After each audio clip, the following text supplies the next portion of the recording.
Turner Yell makes the stop in the secondary for Denver. 1st and 10. The fake. Good block in there, and down it goes. Caught at the 30. This is the dynamic Hill. He's in for 6. Tyreek Hill. Touchdown. What a block. Take into your hands a plan. Your own hands can land your own brand. And damn, I feel like no one takes accountability. They want the credibility, convincingly unwilling to put in the hours it takes to get some power. Don't be f***ing sour. Take a cold shower. Scream until you're louder. Work until you're prouder. And f*** all the doubters, they're just your downers. I swear to God they all let me down. I always fought just to wear the crown. I'm f***ed off, it's these f***ing clowns who were all taught they deserve it now. It's only worth it if you work for it. Cause I don't give a fuck what you say. Yeah, I'ma do shit my way. So you can go kick rocks, I'ma stack bricks up, build what I want to make. Yo, I got a lot of shit to say, so I'ma do this every day. I'll be writing things until I'm fucking buried in my grave. 6 feet deep under, but my body won't decay. Cause my messages are timeless, so they'll put them on display. Oh yeah, I rap with a certainty, I have a sense of urgency. A message for eternity, for everyone internally. I had some people burning me, but now they fucking learn to see I ain't the one to fuck with. Now they looking nervously, and I don't really care what you think of me respectfully. You can kick rocks if you think you're fucking better, see. I will outwork you, turn you to an enemy. Hurt you so bad that you're gonna need some therapy. I got the motherfucking recipe. I've been cooking up hits, I'ma leave a legacy. You'll be looking small when you're standing right next to me. I'm 5'10", bitch, but I'm 10 feet. Cause I don't give a fuck what you say. Yeah, I'ma do shit my way. So you can go kick rocks, I'ma stack bricks up, build what I want to make. Cause I don't give a fuck what you say. Yeah, I'ma do shit my way. So you can go kick rocks, I'ma stack bricks up, build what I want to make. Yeah, I'ma do it my way.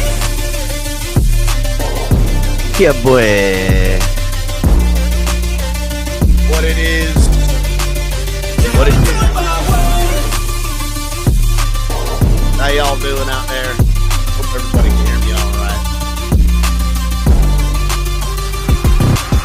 I can't contain it, I'm coming out with a statement. You really changed all your music and arrangement. Been a minute just on the old school live setup. So hit the like button on the way in, everybody. Make sure you guys are subscribing if you're new. And, share the videos. Get in the comments after the videos are over, stuff like that. We're trying to bring as much content to you as we can. Ali and Mike on the mic with the 4th and 10U really juicing it up with all the college stuff now that we're, I mean, Super Bowl's over, right? Like postseason official.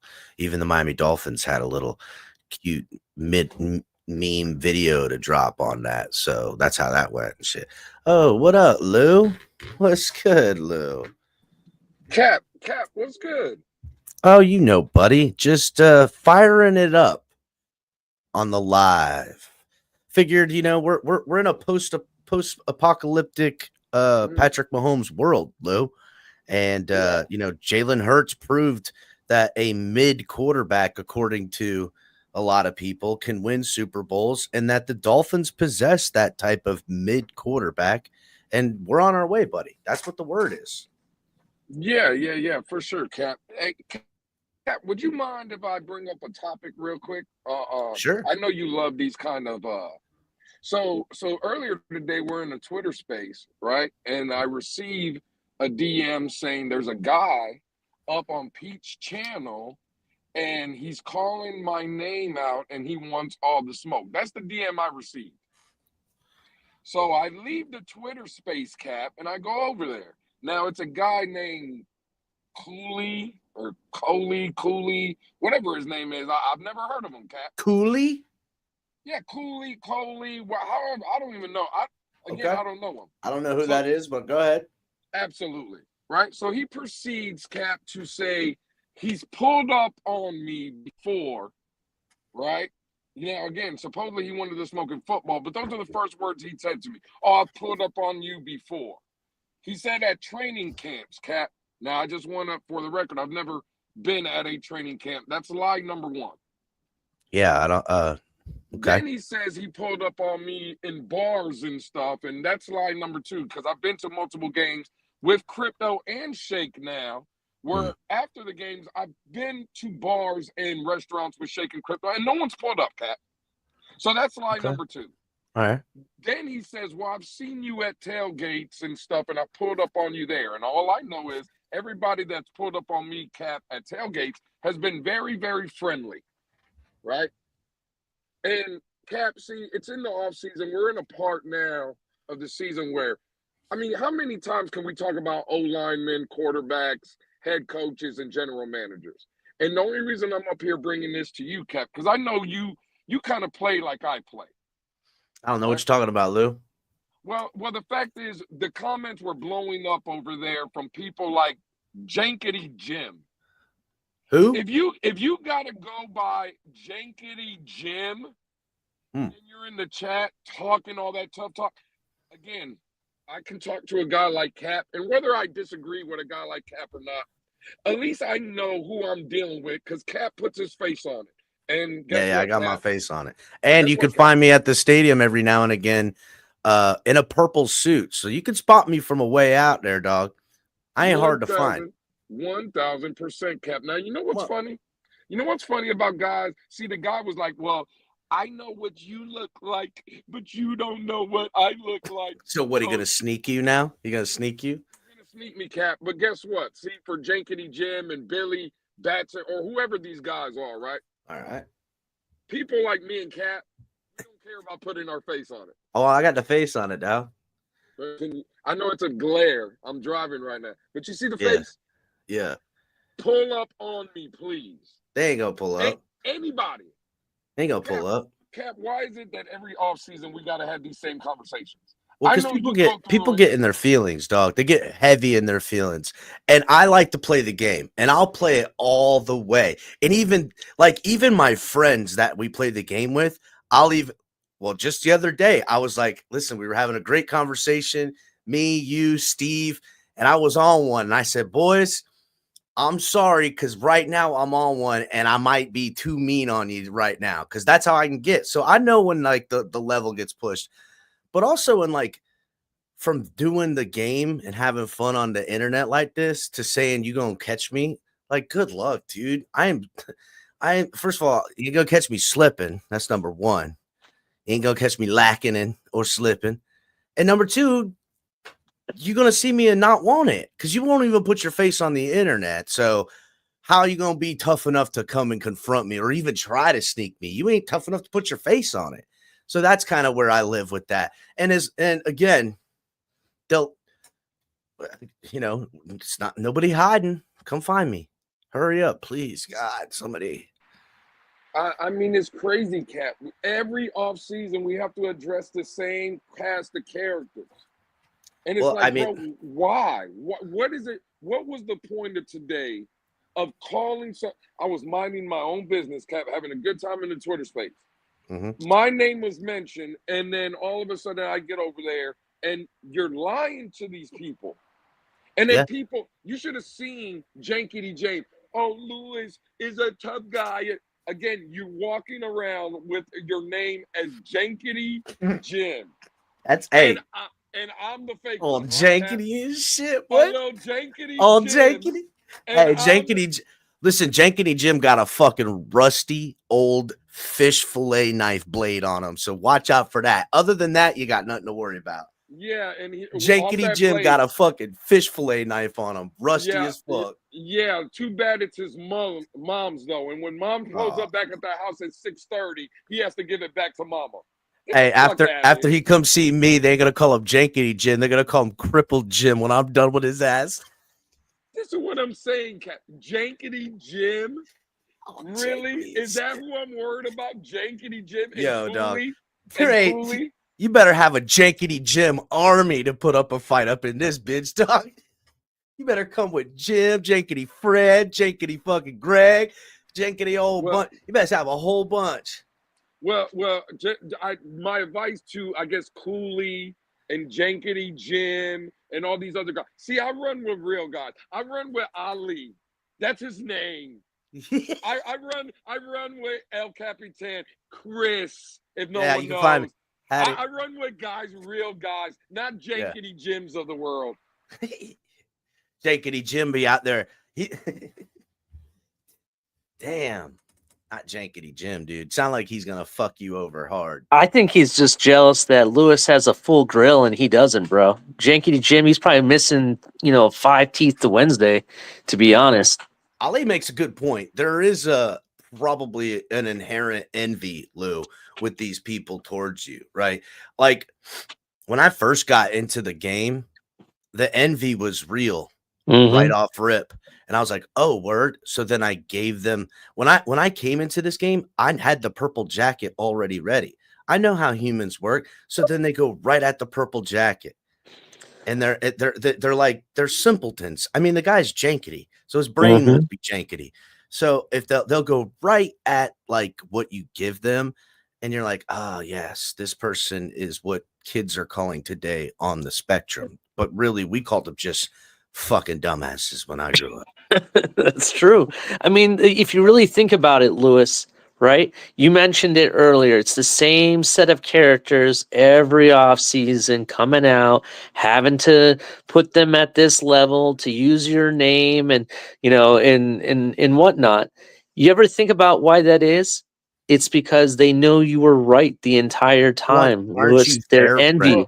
They envy you because you were right the whole time. Ali, the guy Cooley, right? Yeah. Because Jankety Jim was in. You know what a Coolie is, right? I have no idea. Please explain. What is it? What is it, Lewis or Chris? Go ahead, tell us. First of all, don't put my government name on it. I ain't talking what a Coolie is because it's something illegal. But I'll talk to you boys about it. You don't put his government name. Jankety Jims of the world might come after him. Watch out. Yes, that's exactly where I was going with it, Lou. I was like, nah, don't put my government name. Jankety Jim be lurking out here, dog. I ain't slipping. Ain't catching me slipping. Well, what's funny, right, is the guy says that he's pulled up, he's done all this stuff, and that's fine. You can have your opinion. Ali, what he wanted to address me about was my take on Tua. And then when I said, well, I don't believe Tua's the guy, he proceeds, well, there you go, Lewis, flip-flopping. You were the one. And again, I want people that understand this. Maybe I have flip-flopped on Tua once, twice, maybe even 3 times. You know who I've apologized to about maybe having arguments about when I was on Tua's side or whatever? El Capitan and Ali and Color. People that matter to me when are friends of mine that we're having a debate and maybe things are said and get heated or whatever. And I have no problem apologizing to the Ali's, Color, or Cryptos or El Capitans of the world, right? Because I can admit I was wrong. But I'm sorry, Cap. I will be goddamned if I'm going to apologize to fucking pussy of Jankety Jims of the world that want to call me the flip-flop. You ain't gonna apologize to Coolio or whatever the fuck his name is? Yeah, now I own apologies to Cooley and Cooley and the gang. You know what I'm saying? I owe apologies to them. Like, get the fuck out of here, bro. Like, what are we talking about? You think he got twists in his hair too, like Coolio? You think he got it all twisted up? I don't know, man. The guy was, again, I guess he's pulled up to me. I wish Crypto and... I got to be honest, Lou. There's one thing for certain. That if he did pull up on you, a motherfucker named Cooley or Jankety Jim, you'd fucking remember those guys, right? Yeah. That ain't gonna slip by you and you're gonna go, yo, dog. You'd be like, Cap, I met a fucking guy. His name is Jankety fucking Jim. And you're gonna have to tell me what he looked like because I expected Jankety Jim to look a certain way. And Cooley, if you didn't catch him, he probably robbed you because Cooley's a drug addict. I'm sorry. I know what a Cooley is. It's a drug thing. I'll tell you boys another time. Cap, the man said, I pulled up on you and then proceeded to say he's taking pictures with me. What are we talking about? You've taken pictures with me, but you pulled up. You wanted all the smoke. Like, again, bro, these people, it's just crazy. To your point, Cap, earlier about how you came out here. It's just the cloud is real, and I'm a nobody, bro. I'm a Well, nobody. Lou, here's the thing, and it's always in the first stages, right? For a while there, because it's inspirational, but it's also there's this devilish thing that'll come right at you immediately, because to them, alls they needed to do was put their face and opinion on it, and they could be better than you. But the threshold of doing it and saying you could do it and be more successful, they could never accomplish. And honestly, I always do this. I don't allow it to make me mad. I more look at it in pity because they're less than, right? And that's a sad thing, right? Like, Hey, that's Cap, sad thing. is there a threshold of stupidity for these people that you guys No, are there's talking no about? threshold for insecurities of a man. Really, what's happening is they're finding a man on the internet that bitched them up and made them feel insecure, and now they're lashing out like little children do when they're feeling misunderstood or not heard.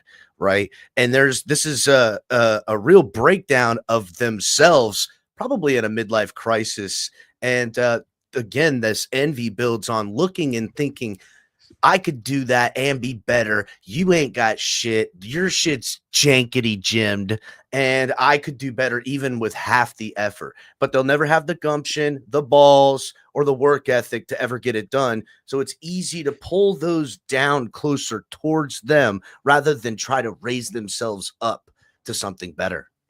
Yeah, and I have a recommendation for you, you guys. I know this is not in your personality. I'm too nice of a person because you guys, all three of you, have dealt with me before, and I'm like, don't waste your time giving these janky gyms or these idiots your breasts. Like Tony, it's the off season.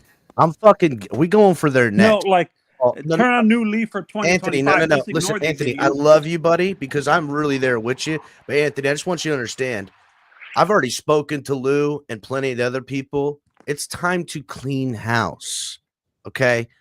Because this is whatever path we're on, the end is near. Whether it's a year, 2 years, it's coming to an end, right? It's over. I mean, to be honest, to be honest, coming. El Cap, I understand where Anthony's coming from. Don't waste your time and breath on them. But the reality is, if we don't, then we're just embracing the same idiocracy that they live in, right? That's right. And That by was kinda where I was exposing them heading for with. really what they are, that is how you clean house. Yeah, no, Absolutely. but cleaning house like that is like, but I understand what you guys are saying. You're cleaning house, purging your your followers of these idiots, but you're giving them clout by even acknowledging who they are.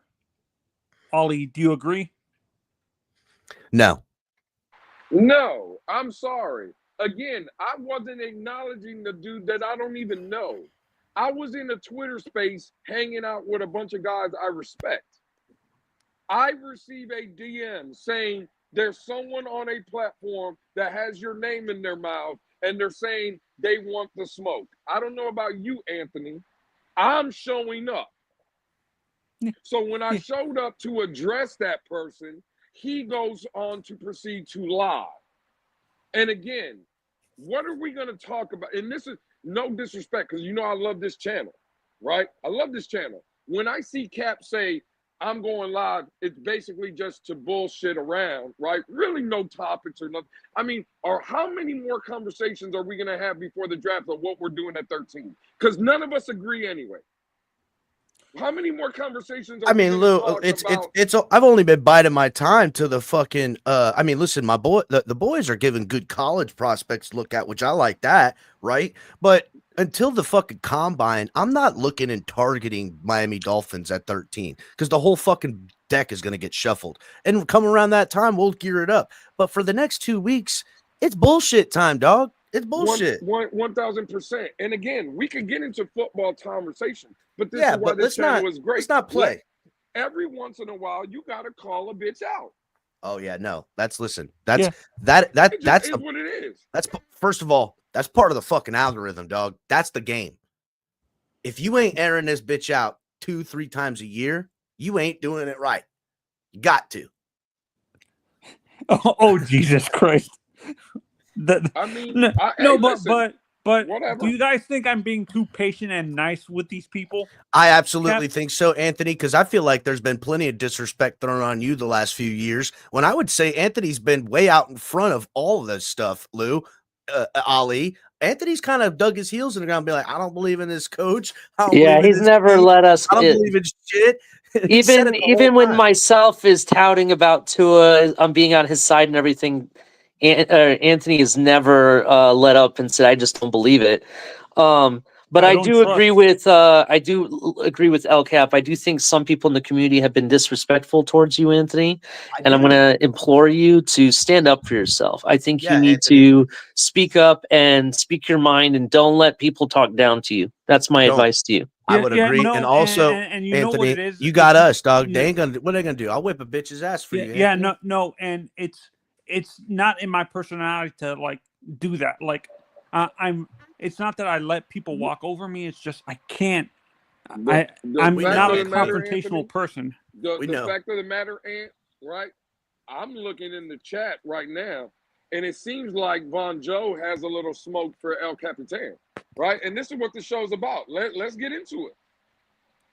Oh, why is he not a mod? Yeah, I mean, listen, I want to say you could be a mod, but you show up once every blue moon, right? Oh shit. I mean, let's be Call him real, out. dog. Call him out. Damn. Call him out. I mean, well, let's be real. I love Von Joe. Call him First out. of all, Von Joe has the perfect yang to my yin in humor when we go back and forth at each other. You saying Von Joe has the better yang is insane. Let's Yeah. calm down.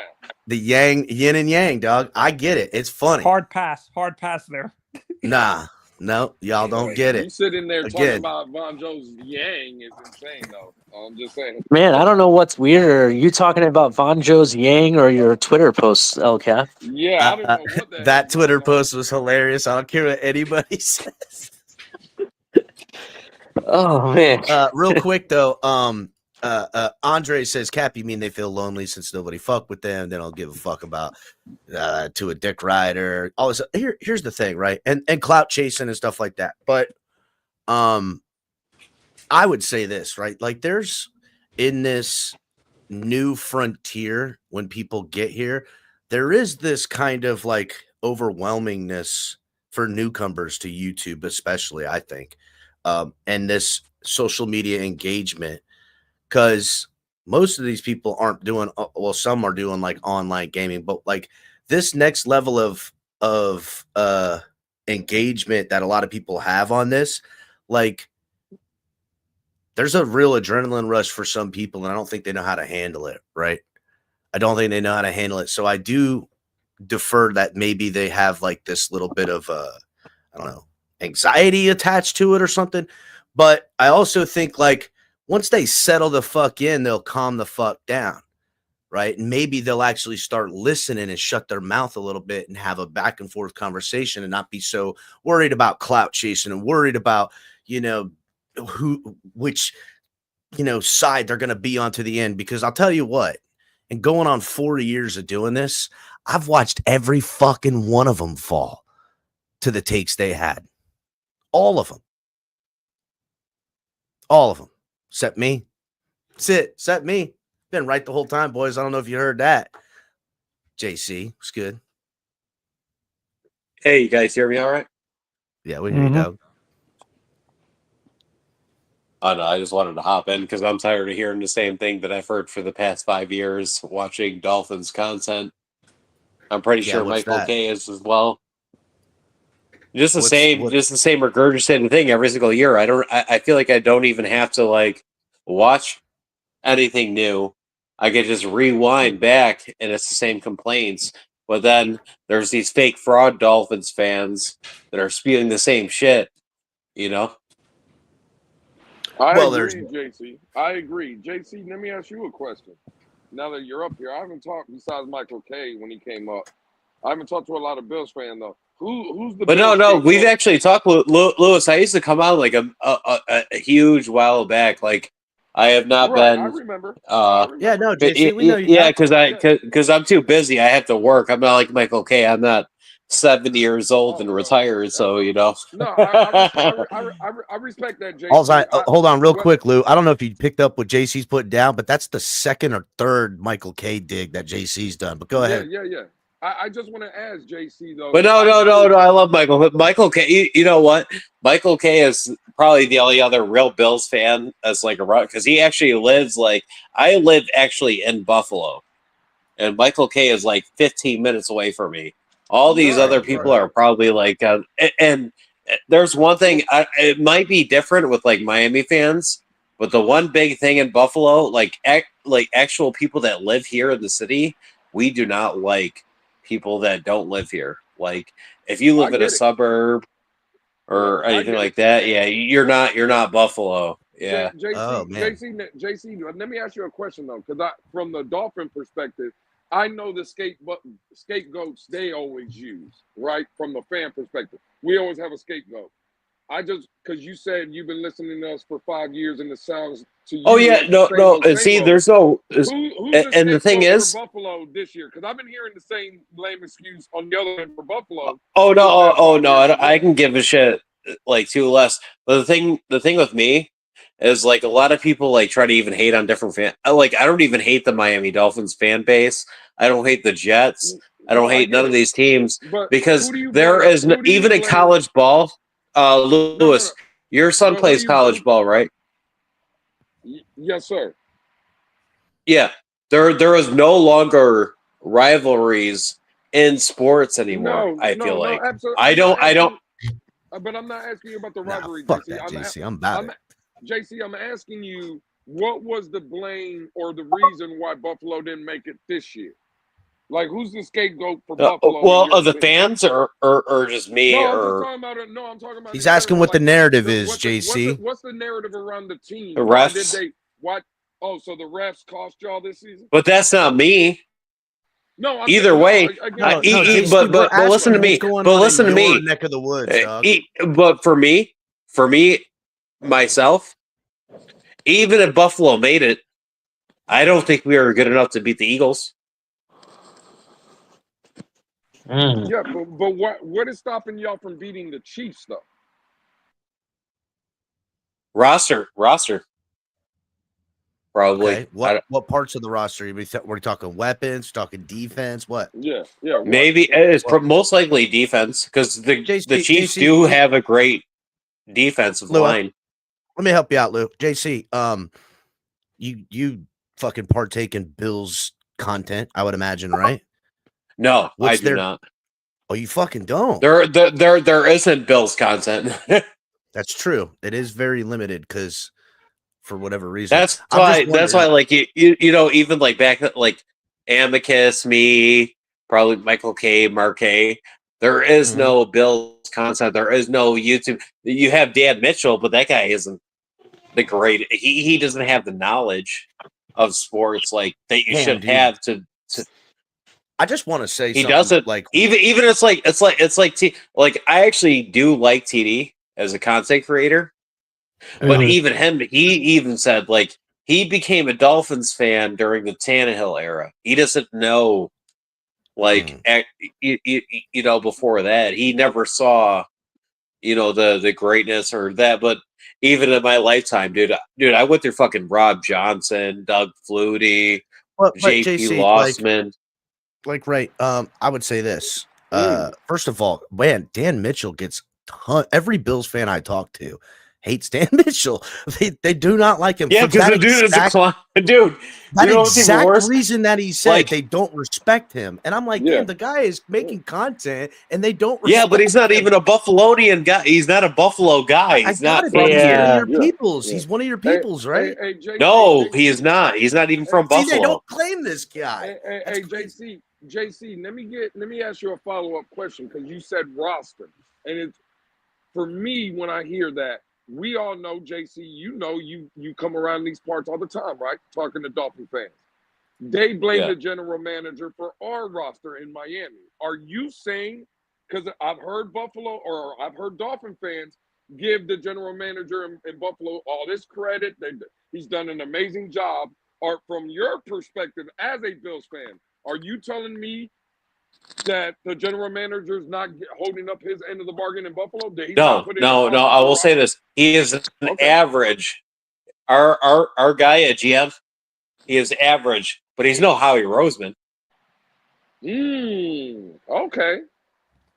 Howie Roseman chose to draft guys that nobody would touch because they were scared.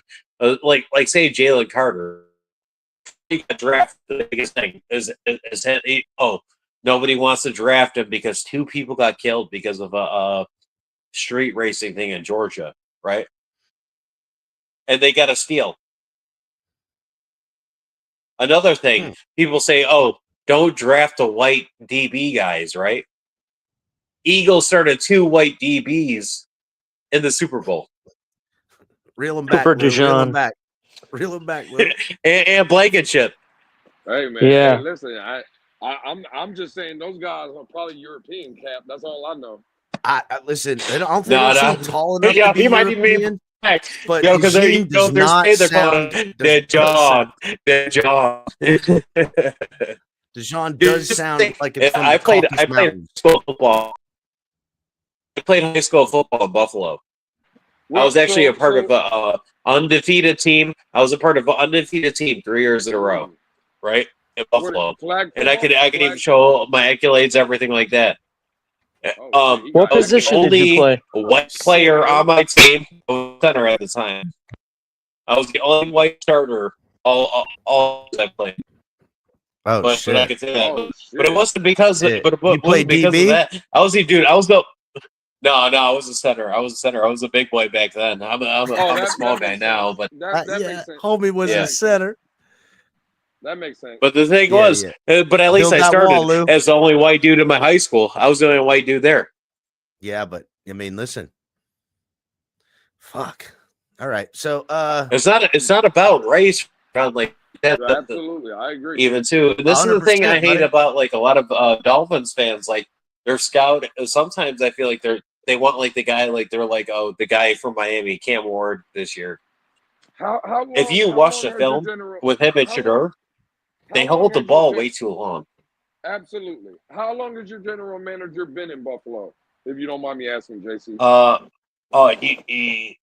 I want to say it's not. It hasn't been long. Like probably a couple of years right before the Josh Allen era, like a year maybe. Before I thought it was that. like 2016. He's been there. I thought he's Yeah, been he there hasn't for a been there long long. time. That's But a you long guys even time. got to remember, like the Buffalo Bills were not great. He's been there like I think this is how like long? his 8th or 9th season. And it's sad to say, it took our owner dying for us to become great.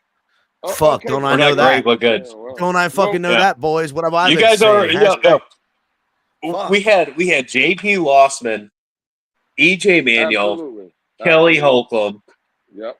All these trash ass core shit. We signed even back in like I want to say 99, 98 before that. Like we signed Rob Johnson to a big deal after he had one great game with Jacksonville. JC, you're boring all the Dolphin fans talking about the 1999 Buffalo Bills. No one cares. Let me ask you a question in your opinion. Do you believe that the general manager that's there now, you said he kind of got there a little bit after Josh Allen. Do you believe, in your opinion as a fan, that he has done enough, he's put enough around Josh Allen for the team to be competitive? Do you believe that? He has enough to be competitive, but to win a Super Bowl is another story. So no, in your opinion. So no. But this is the question, too, that I'll have for you. Would you rather be relevant and win playoff games every year? Or be in a dumpster fire? No, I'm not even talking shit. No, I'm asking you this as a fan. Would you rather be relevant every year? Maybe win 1, 2, 3 playoff wins a year. Be relevant. If we're measuring success and relevance, yes, we want to agree to those facts. Those are easy facts to agree to. Dude, because I went through before. Because you got to aware remember of what Buffalo the went Bills. through. I got the Bills were this as well. The Bills are horrible. Like half my entire lifetime. So it's Where? great now that we have things to look forward to. I got it. know? But what I think what the question is this just these one or two playoff games is it only a byproduct of the quarterback and quarterback alone, and you guys are going to struggle to continue to struggle, No. whether it's free agency or draft picks, enough to do what are the shortcomings of the team, right? But you know what? One thing I did learn that I did not know beforehand. So a team can have a cap room, right? To to sign players or whatever. But I did not know, and this is even being like a 30 plus year fan.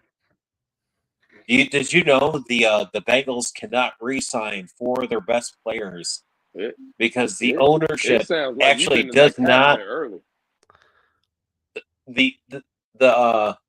The Bengals ownership do not have the money to actually sign other players. Now, say the NFL might have the cap for you for your team, but you can't sign the players if you don't have the money. Did you know that the Cincinnati Bengals had to sell their rights to the ownership?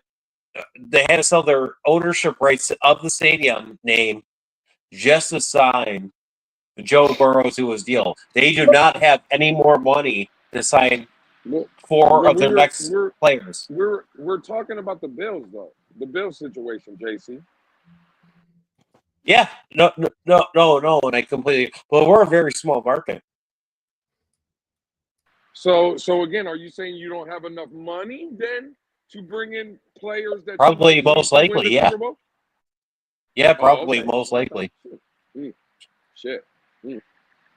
Well, people don't realize that. They don't think about that. They see a number that the teams have, but they don't understand what the owners actually have.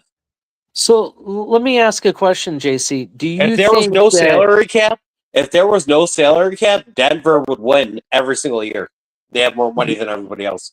Let me ask this question real quick. So JC, you're saying that because the ownership does not have the actual cash in hand, they have a hard time signing their top players because of that. Let me ask this. Do you think that is the case for a lot of these other winning organizations? And I'm talking about winning is teams that. Let me just explain hold on, JC. Hold on, JC. JC, hold on a second, please. Let me finish the question, and then you can try to correct or clarify or whatever. Okay, let me just finish the question. I'm agreeing with you. Go ahead. Other teams, you look at like the Eagles. They're a big example right now. Every other year, they're revamping their trenches altogether. Their defensive line and offensive line, they have overhauled it over the past 2 or 3 seasons, right? You look at the Ravens, they continuously in the draft every other year draft O-line or D-line, right? They do it all the time. More recently, Buffalo Bills, give you an example. You guys just went ahead and revamped all of your wide receiver core almost, right? You have a bunch of people that you didn't have on the team the past 2 seasons, right? And that being said, is that like why teams that are continuously making the playoffs or even winning the Super Bowl, let's say, is that why they do this? Because of the fact they can't afford to actually keep their top players for like the long haul of times. Not everybody. Like, for example, because like here's, the reason I'm asking this question, just to point it out there, I kind of feel Dolphin fans fall in love with their players so much that it's all about the player rather than the team itself, if you know what I'm talking about. Yeah. But the player has to want to be there. The thing that maybe the Philadelphia Eagles, right? The players want to be there. They want to be a part of a winning horde. So maybe they'll take cuts. They'll take this amount of money and this. But the thing is, Howie Roseman is super great at finding these players. Like, look at what's the guy, the rugby player, right? That guy never even played football like USA football before, and then he'll take the deal.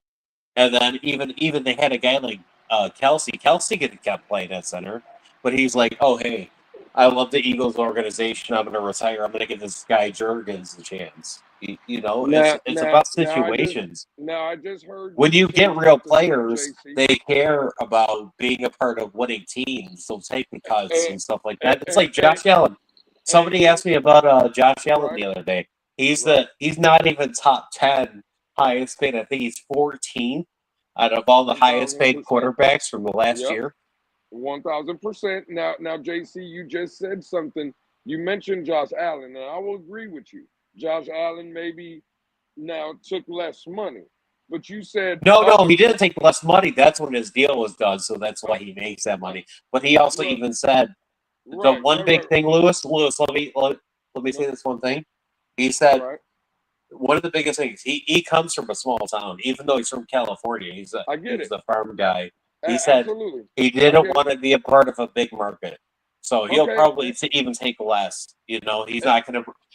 What I think the Bills should pay him is a lot different than what he'll probably want to say. Like I wouldn't even mind if you gave him $70 million. Who's going to argue that? Hold on, JC, hold on. What you said was though that players that love the organization will do things to help out the organization, right? Okay, cool. Exactly. Yep. That's why the Pats were so great. And that's what I'm saying. So are you saying that you have people on your team that is not willing? Do players then not feel like the Buffalo Bills is a winning enough organization to where they might not want to sign? Oh, there's players that'll do that for sure. And that are on your team currently is what you're saying. Yep. I'll name one right now for you. Oh, okay. All right. Thank you. You don't think? Look at this. Shakur could probably make a top 1 wide receiver deal probably somewhere else, but is he going to leave to where he knows where he actually fits and make a good amount of money? Like you don't need. Like this is the thing. People think they need like a lot of these. It's because of the younger generation. It's probably like the Gen X. They think they need this amount of money. Who's the wide receiver that left y'all to go to Jacksonville though? Oh, Gabe Davis. And now he's probably going to be cut. And that's fine. I'm not saying what he's probably going to do. But you know what? He was actually, which is crazy. He was the leading receiver in wide receiver session. And that's fine. But he looks horrible. And that's fine. No one's asking you what he looks like or what's going to happen to Gabe Davis.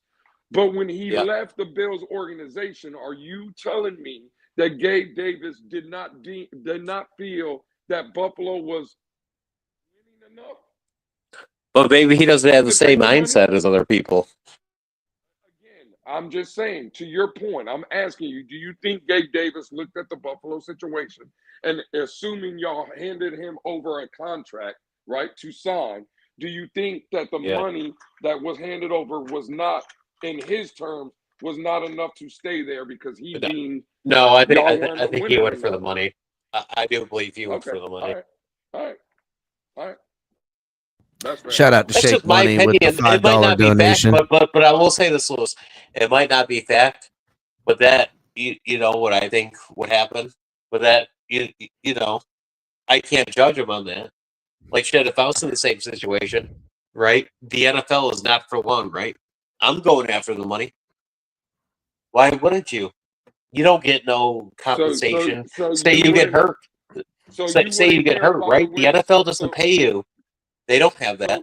So you're saying that you would take money over a winning situation, then, correct? Is that for sure. Because how do you how do you distinct how do you determine the guy from a guy who's only out for the bag? I'm not saying that's what he did though. Versus to getting a guy that. Cap. Yeah, but I'm not saying that's what he did, but I'm just saying for me, like saying right now, like I didn't come from nothing, right? But if I have a situation so where like I can have like JC, say my family. I don't need to understand the circumstances of me accepting the money or why someone. I understand the logic of their acceptance of money and why they're choosing it. Yeah. I'm saying how do I determine somebody who is a money guy versus a willing to give up what it takes to be a part of this organization guy? Yeah. That's what I'm asking. And you're saying you're telling me exactly what I'm looking for, but obviously there's a there's a real hard time with my team and your team for those reasons. One, Yeah. I would say nobody wants to live in Buffalo without getting paid, and I would say two, Well, no that's one I wants to- think you know everyone what, in you know what, Miami, everyone in you know what, Miami wants to get paid and party in fucking Color- Miami. Real Color, quick, I'll say hold on, this hold on too. a second, There's hold on a- a second, JC, hold on a second, Go ahead. real quick. Shout out to Shake Money. Can't wait for crypto to start cooking. He was cooking all day in Batman space. So yeah, Absolutely. Absolutely. Oh, but Color, So- I'll say this. goddamn lie. Sorry, Cap. I'll say Hey, this. just want to point out, that's the new Michael K thing. He's calling me El Crapitan. That's how you can Oh, tell Dude, I that love that's it. Dude, I Michael love it. K. Dude, Michael So- K's the best dude.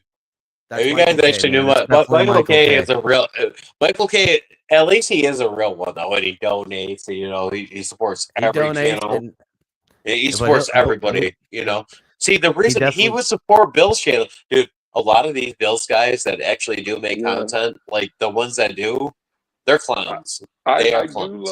I do love Michael K, and he does donate and he does support. And this is no shot. Michael K wears big boy pants, right? And we all love Michael K. What I will say though, it's disappointing in Michael K because we seen Mark do it and others do it. The fact of the matter No, I don't is like when- Mark. I don't like Mark. again, that's fine. But when Michael K is trolling the Dolphin fans, when TFTG is calling Dolphin games, he's loving life. It's amazing. But you know what? to me- You know what Hold though? on, Jay, You know what, hold on, Lewis? Jay, And I'll hold say on, this real hold on, quick. Just hold real quick. on, Just hold- real quick. hold on, 1 second. hold on. Again, All let right, me go ahead. finish. Go ahead. Thank you. Let me finish.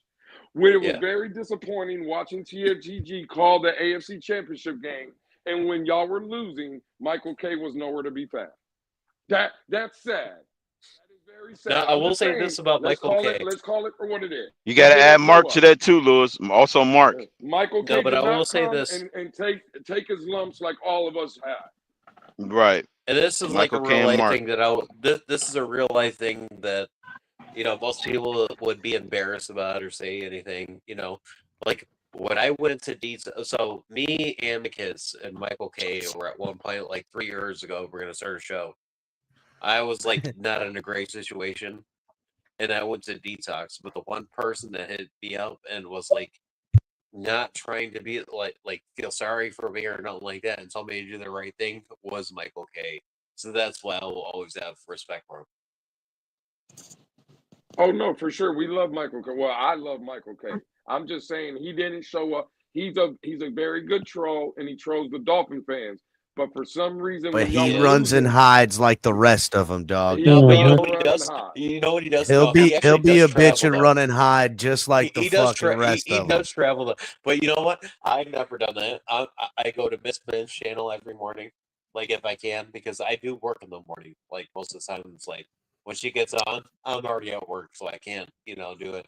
But Yeah. and then by the time I get home, dude, I'm not jumping into YouTube and stuff like that. Like I eat, I have a few drinks maybe, and then I crash. So but Actually, I always do try to hop in when I can. No, for someone that's nowhere to be found, I'm actually starting to think we should pay to have Mark K be put on a milk carton because I haven't seen that man in like Oh, forever. Mark K Mark K, looks listen. like that half the time he comes on. Maybe we just need to Mark let K him is lay down. retired. I think Mark K is just he's on IR. He's on. He lives in He's- like New Mexico.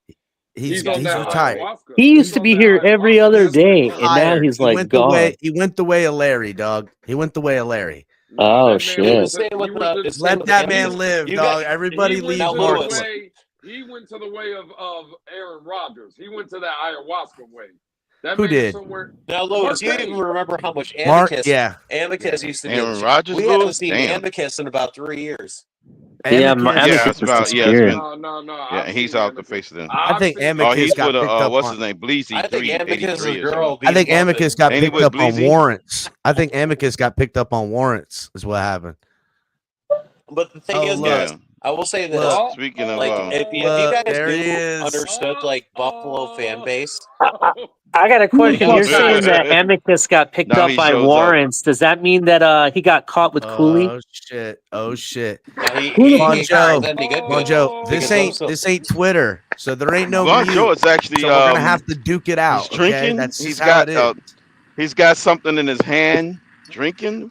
What the hell's going on here? I don't It's know. not allowed, Oh, Von who's Joe. showing up? Hold on. Do I gotta show this bottle of McCallan?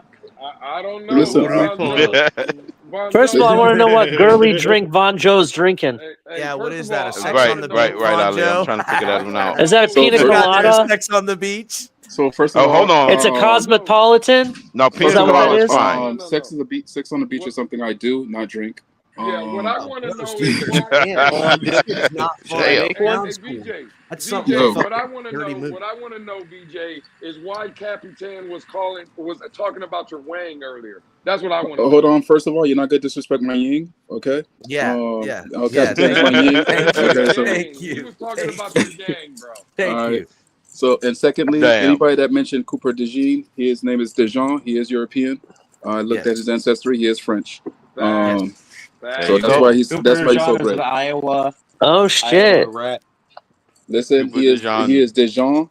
Dejean, and he is European. That's why he plays I like heard that. he's related to Jean-Claude Van Damme too. Exactly. There you go. He Also could be. French. That's why you see the footwork, Cap. That's why you saw the That's the footwork down the footwork. That's sideline. it. He could do that fucking split with in between two ropes and shit. Exactly. So he is not regular white. Okay. So That is different white.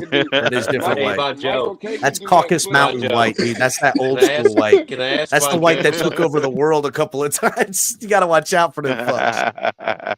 Can I ask the state of Florida? Should I ask the state of Florida? I heard Michael K knows how to do that split as well. Should we see Yeah, it a does. first black all-star From it on his back. Michael K knows how to do that split so well that he just split out of here. Did you see that? By the way, Yeah, doing you the know how to split- you know how to doing the- do that split on his back. I was gonna say doing that split on the penis is completely different, Lewis. You gotta Doing relax. a split on your back God. is crazy. I think that's Yeah, called spread Lewis, that eagle. is where does wild. your son It's play? fucking wild. Lewis, where does your son play Yeah. ball? I don't wanna give out For that like high personal school. information. Yeah, that. Some things got to stay. Some things got to stay private. it- It's too Lewis- much. Lewis' son is Because- I don't know if you know this or No, not, I but actually fucking do follow- Jinkity Jank, Hey, Jake, fucking Jankity Jim's out there Jake, black Jake, flirting. Not like it. Gotta- Jim is Not in a weird way, though, because the Hey, you got Academy, me fucked up. I'm gonna tell him where my because I kid's actually at. follow. You got me fucked up if I'm giving No, out the no, secrets because for I actually Jake and follow- Jim out here. Fuck that. That guy's out on the No, prowl, because bro. I actually do follow high school ball, and IMG Academy out of Florida did lose to an all-white school in Utah. Yeah, El Capitan should we follows high school win volleyball, girls volleyball. What? No, what? Michael K. No, Mike. No, Mike. They lost in football. Michael K. I heard El State of Cap Florida actually lost was to on a the Utah school. girls cheerleading team. Actually, Fucking right. Y'all are fucking stupid. That's the only way you can Mark. get snaky. If you finger. weren't, I I don't know was what gonna was wrong say with if he's you. on the girls' cheerleading team, he up there grabbing all type of ass. God damn. Listen, I get first dibs, bitches. How about that? Fact. That's I a get fact. first Yeah, dibs. nice motion, nice hand motion there, I'm buddy. all-time first dibber. Oh shit, first dippers. The first dibber now. So, what were you saying about me running and hiding? You ran and hid for like a When? couple of days. Don't act When? like you didn't. I didn't hide. First of all, I'm the didn't hear show, from you. the show Tailgate. before the Bills Chiefs matchup, the show during, the show after, and then not until a complete 7 to 10 day turnover Cap, did you you missed show it. back. Hey Cap, you I'm missed it. sorry. People saying they Oh, okay, boycotting when they're really Alfred, hiding. you were missing for 3 I'm weeks back. waiting for your Timo, your computer to get delivered by Timo. See, here's the thing, Michael K. You think I'm missing, Yo, Michael K. but I what's going am on, the buddy? I haven't boogeyman heard from of you the in a while. community. I'm the I got boogeyman a of the switch community. phone. I'm never missing, dog. Oh, you Never are. missing. You are Never Boost. missing. The prepaid Boost mobile service sucked. You couldn't get on. Uh-huh. Okay. Then never mind. I wasn't hiding though. You know, got I get prepaid once in a Boost while, Mobile, like- Michael K? You What's hit. that? It's okay, dude. Your team You got prepaid feels Boost bad. Mobile? I didn't hide. He was I boycotting. didn't hide. He was Michael. boycotting. did, and when you came back, you had a short temper with fucking Shake Money, and you got a little. No. tissy with No. him. You know what? I He's a seen it, bro. He's a I gatekeeper. seen it. He's a Gatekeeper, gatekeeper. you stomped your fucking feet like a little bit of a bitch on But- Shake, and you're like, Actually, he did. Listen, he broke a Michael TV. K. He broke a Finn's tailgate rule by What rule is muting that? me, right? By You muting said you? we're not gatekeepers. Well, I just want to be clear. Okay, we're starting to gatekeep now. Well, that's fine. You can gatekeep now. That's fine. It's time to gatekeep bitches up out this fan base, Von It's a no Joe. pussy I'm zone. dead ass. It's a no open pussy season. zone. They're Yeah, all no pussy. pussy zone. Who's getting the first removal, Cap? I don't know. We're just listen. We're finding the real ones and we're gathering an army because it might not be this year, might not be the following year, but the end is within sight. And in the meantime, we got to make sure that when we rebuild Metropolis, we don't have this infestation that we find ourselves with now. That's the facts. I'm dead serious. I'm 1,000,000% on that. All y'all need to remember this conversation because I'm telling you, when it gets rebuilt, we're gonna have to make sure in a success. Look, I don't give a shit about disagreements or even bullshit, but the shit that got played around this motherfucker this last go round, that shit, fuck that. Yo, I'm sitting outside my house and I'm seeing the wildest thing. This motherfucker parked across the street to deliver groceries to somebody's house. I think somebody Instacart or something. And she's instead of parking in the person's driveway, no other she's place to park? walking across. No, the driveway is fucking empty. It's a wild shit. Stupid is as stupid does. So maybe there's a liability thing. No, it's not. Yeah. Looking for some extra calories to be burning. And shout out Maybe to she's trying Raph. to get Yes, steps in. Maybe she's trying to get steps in. The strippers. I mean, listen, we're a long way off, but it is on the agenda, buddy. Shout out to everybody in chat. I haven't been watching it. Sorry. Whoa! Everybody. You mentioned strippers. You know, I'm an avid supporter of the Naked Hustle. Listen, first what's going on? You gotta fucking. Well, I'm just thinking like one day, in a bigger studio setting, could be fun as hell to watch live football games with strippers. I need an invite. I need a personal invite. I'm just saying, Von Joe, just live games with strippers. That's it. You can't invite Crypto though. Uncle Crypto can't come. The operative. How the hell you gonna isolate me and leave me out? The operative grammar there is strippers. No, Von Joe. I don't think you understand, Von Joe. I'm worried about Uncle Crypto being there because hey, you can have some type of lawsuit. It could get real touchy feel. You know how Crypto is. We saw what happened with Aurora Street. Shit was it's gonna be like Russell Stover's too. It's gonna be all kinds of different samples. He's got to come because to me. Don't worry, Crypto's gonna come all right. He's like, check. Anyhow, to me, that's the show though. It's the boys, this fucking ragtag cast of characters watching with strippers. Football. No shenanigans. Just calling the game, reacting to it, and trying to they're gonna sit there, they're gonna be asking questions because they don't know what the fuck's going on. That's just gonna be hilarious. I'm telling you, it's a fucking it's a bang up fucking idea. Why don't you bring the show to them? Can't do that. No, listen. I gotta procure like a studio. Now, what am I gonna set up a whole fucking light system and microphones and cameras? No, this is a production, dude. Didn't you do it at a bar one time before? I can do live on location at bars. You're right. So could I do it live from a strip club? Absolutely. And that might be the stepping stone. But if we're talking about the dream, that's the dream. Yes, we might be able to. Come to Buffalo, I'll get you into the column. Bar. Hold on. The thing is, doing it at a bar, it gets real tricky with the sound. Well, it's fine because I've got great pop filters and everything like that. Like it was fine for mine. Okay. Well, there was only 4 people in the bar. Crap. Listen. That's why I went to that bar. I wanted to test it out in a small fucking environment. It's not a very big poppin' bar. It's a local chick bar. Kind of reminds me of that place we hit up after the San Fran game, Cat. Yo, colors just be popping up out of nowhere. What a color! I know. Anyhow, like that place was dead till we showed up and started throwing the ducats around. Oh yeah. No, we had a good time, Color. Did you just say Color's that guy where two people having a conversation and you just hear, yeah, man, I agree. You're like, where the fuck Hell you come yeah. from? He agrees though. God damn. Color just, I I see just hear True Color's Dog voice and I'm Big like, guy oh that pops shit. up out of the bushes like, don't do that. That's 5 to 10. I'm like, shut up, narc.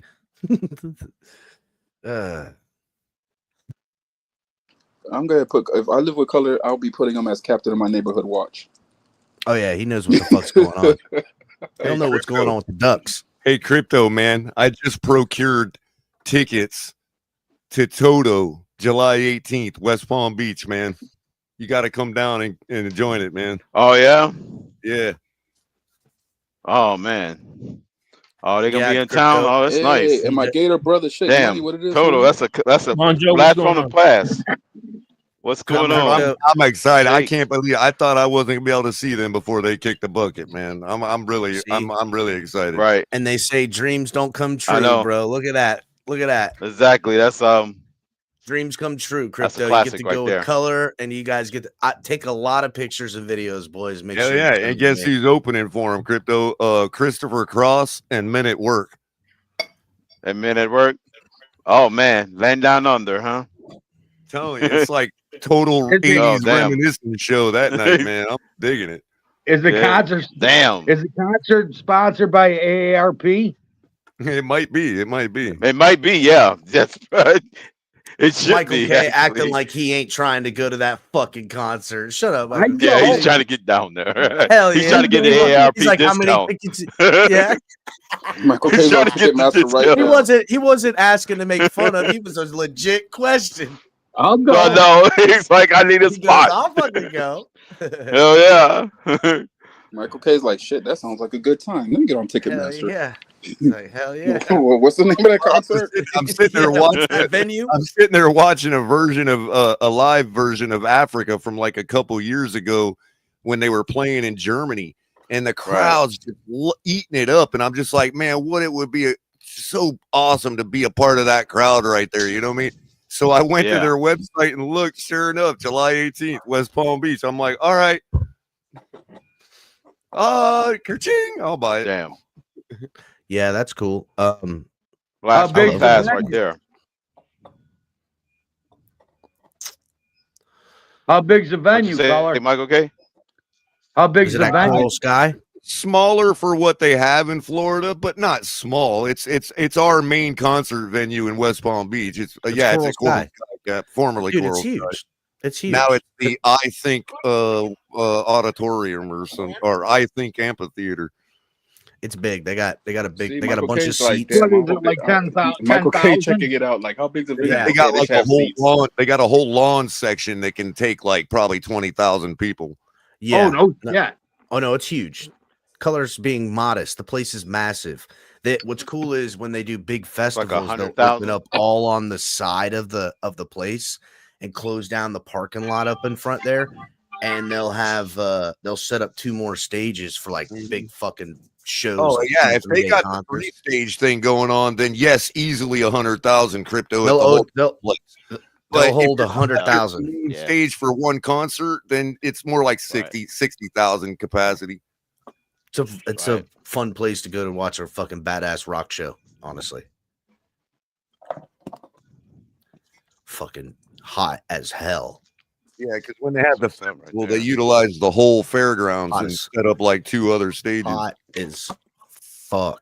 Like you could die from how hot it is. Still worth it. Right. Oh, man. Hit the like button, everybody, if you haven't. What's up, Shake? What's going on, man? How you doing? Is it Made it Adobe? home all right? Yeah, yeah. Color? Is it What time you left early this morning? Yeah, I left around 11. you know? Did you guys go? You guys went to St. Augustine, check some shit out? What'd you? Oh yeah, we what'd- went to what'd you do? the fort and shit and all that good stuff. Hell yeah. Yeah, you're in the Fighting blender, game, crypto. Crypto, you're in the blender. what they're using.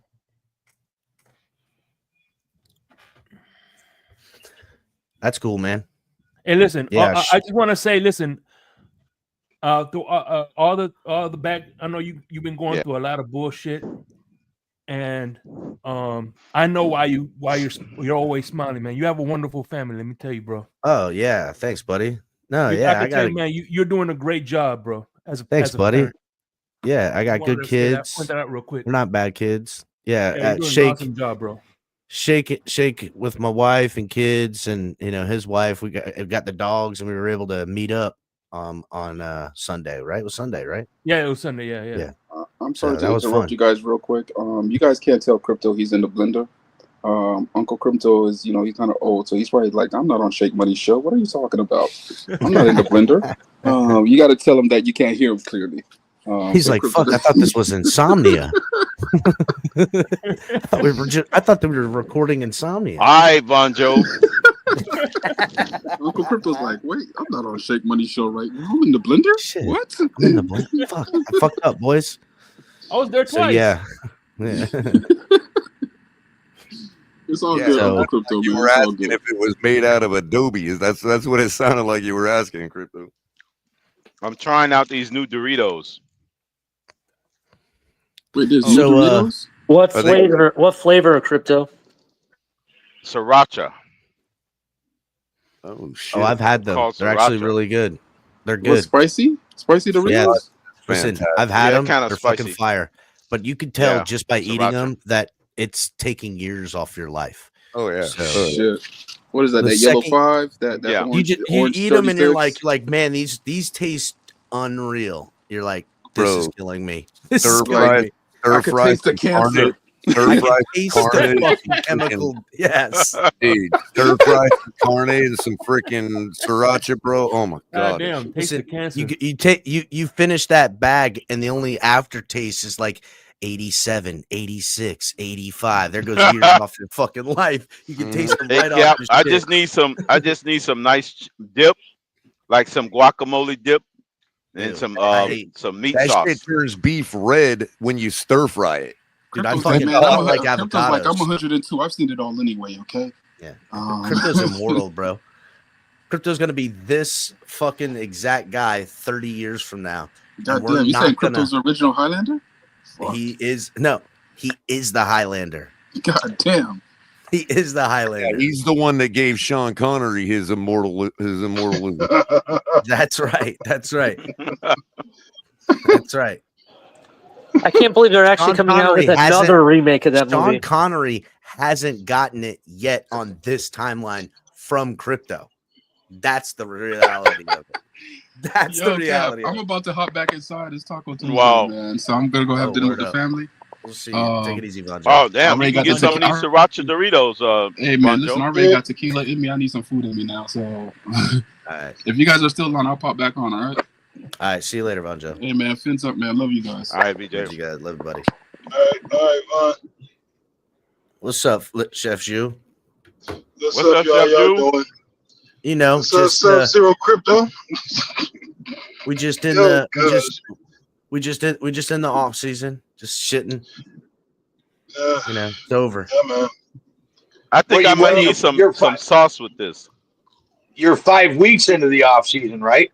Sure, yeah, but like now it's like the off season of NFL football. Like it's kind of like that spot in the Atlantic Ocean where no wind fucking blows, so it's like the desert, and that's where boats go to die because you can't get out of it and shit. That's where we are right now until like the draft comes around. All football fans. So there's like Well, that's the nothing- whole thing. All the teams are in the off season now. That's what I'm Yes, saying. it's- That's what I'm saying. It's the Tuesday after the Super Bowl, so you got Philly fans in here right now making sure there's no Dolphin fans talking shit. You got Chiefs fans in here making sure Dolphin fans ain't talking shit. So yeah, we got like 140 watching, man. Hit the like button. Yep, hit that like button, subscribe, like, share, donate. Help the channel grow, y'all. They're like, what do them guys got to say about the game the other night? Are I they mean, going to look. honor our Eagles the way they properly should? If we're gonna talk about it, right? I had a post that went a little bit viral. Let me go ahead. Good and way or pull it. bad way? I don't know, like What happened? people having to get vaccines and shit now. Was it the El post? Cap, El Cap, were you the one that stole the kicker's clothes? That was fucking good. What'd you say, fucking Ali? I couldn't hear you. I was too busy laughing at Color's joke. I was asking if you were the one that stole the Chiefs kicker's clothes. He was left with nothing but a towel to wear. Hey, This happened, wait till my next TNN fucking news brief. I'm gonna have a brand new suit lined up. Gonna be that suit shit. That would be so funny. That's gonna be funny as hell, bro. That would be funny as fuck.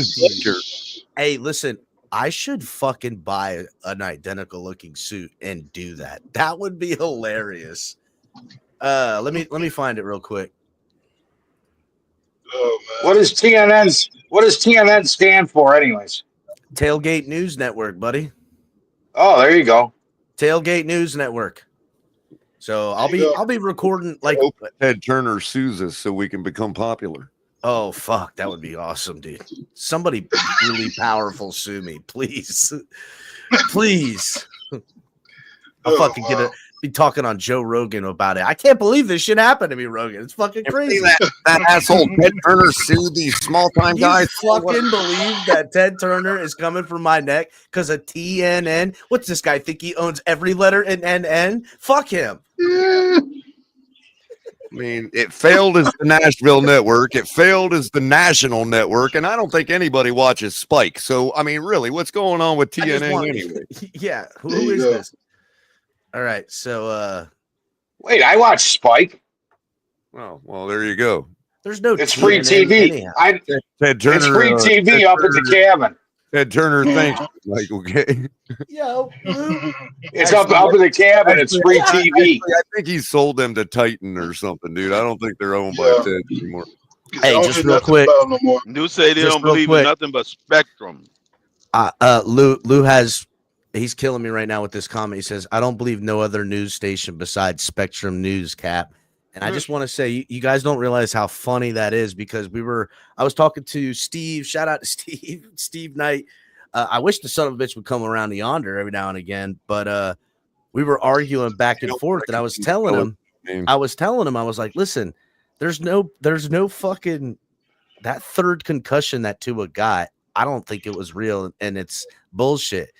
You know, in the Green Bay Packers game. I'm like, listen, I feel like it was a cover-up, it's bullshit. And I basically said it didn't really happen. You can't prove it. And the motherfucker gets a news article and he reads it.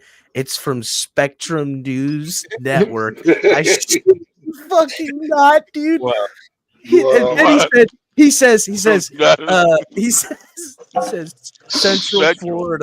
Central Florida's leading sports news or so. Like it was hilarious, bro. I fucking died. That's funny. That shit was so fucking funny.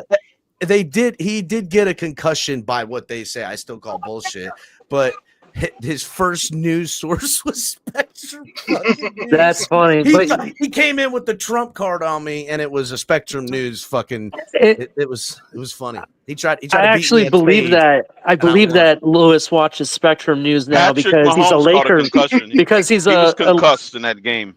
I believe that Lewis watches all of Spectrum News now because he's a huge Laker fan now, and 90% of their games are played on Spectrum Network.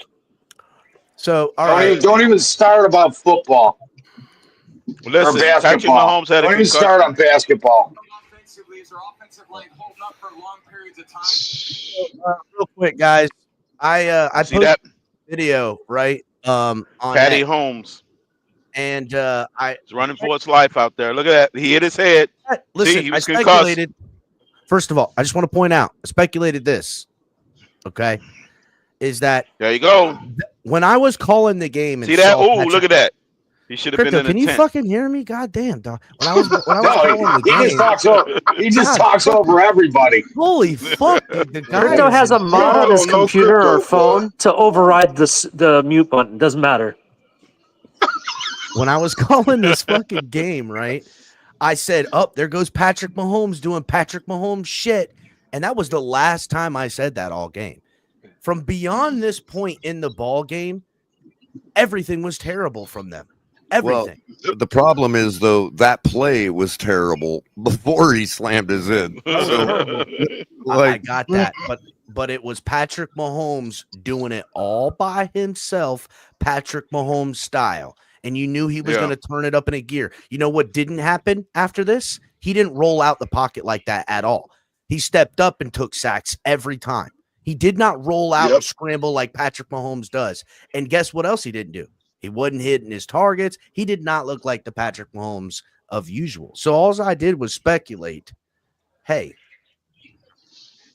could Patrick Mahomes sustain concussion-like symptoms? Listen, he smacks his jaw, right? He don't hit head down. He hit here, right on the button, dude. Watch. Yep. Yeah, they Look, got doing they got pads right there, color. Did he go in the blue tent? No, he didn't.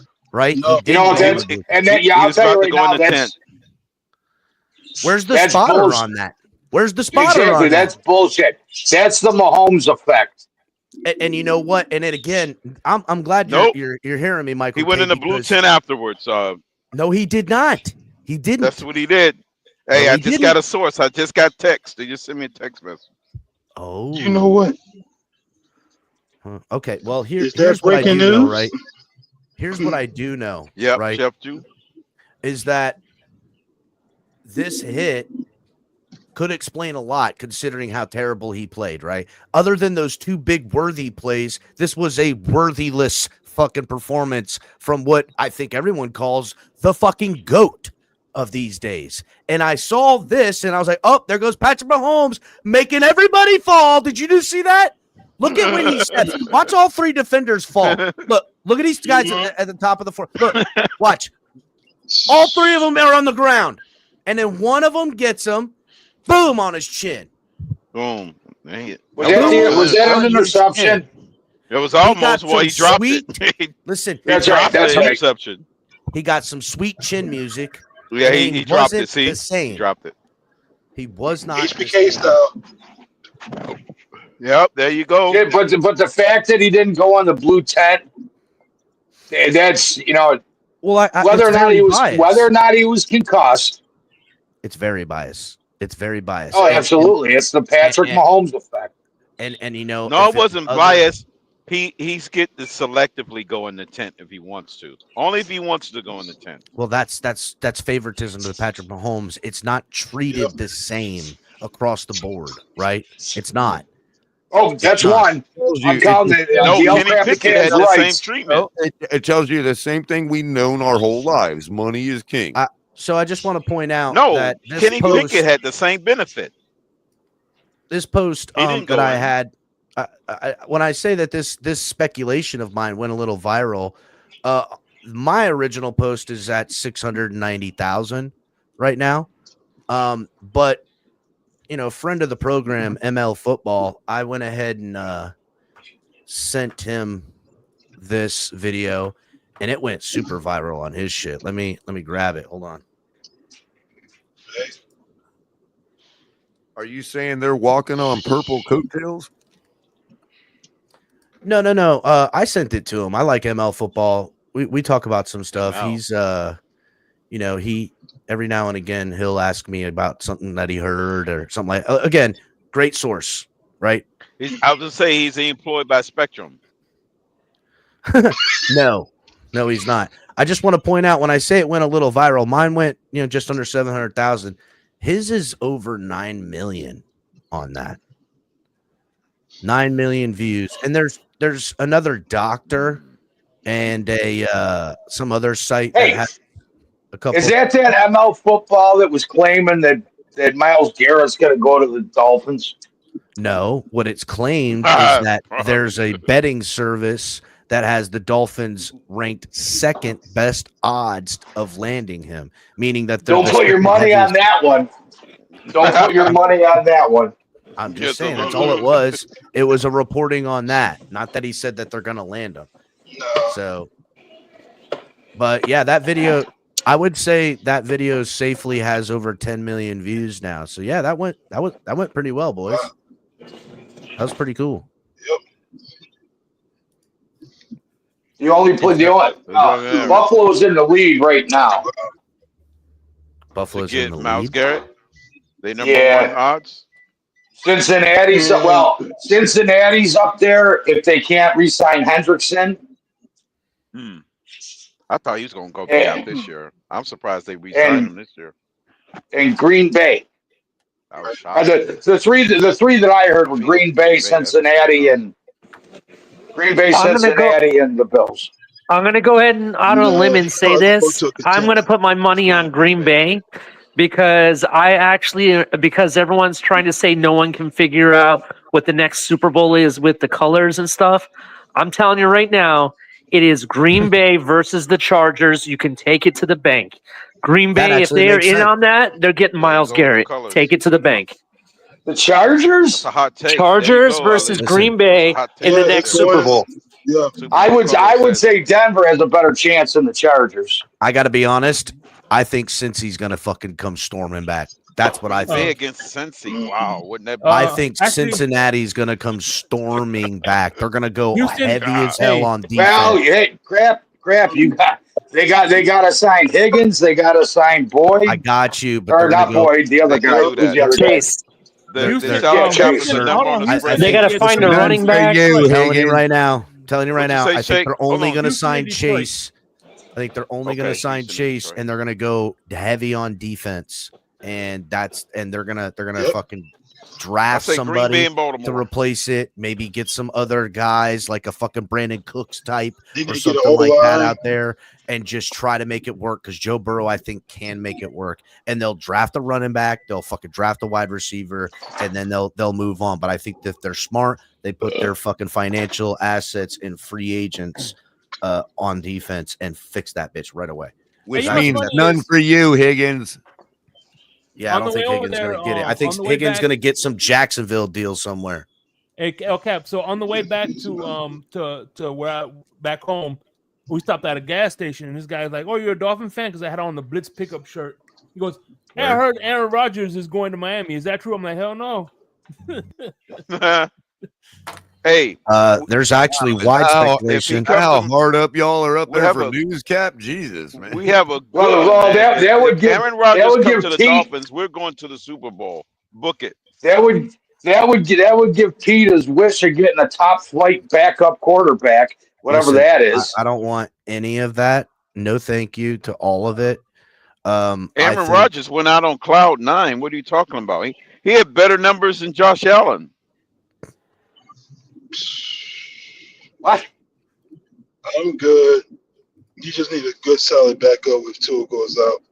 If Aaron Rodgers ends up on the team, I'm gonna. Jeff Jew, I'm gonna have to. He had almost 30 touchdowns. Aaron Rodgers joins the Dolphins at this point. I'll probably get it.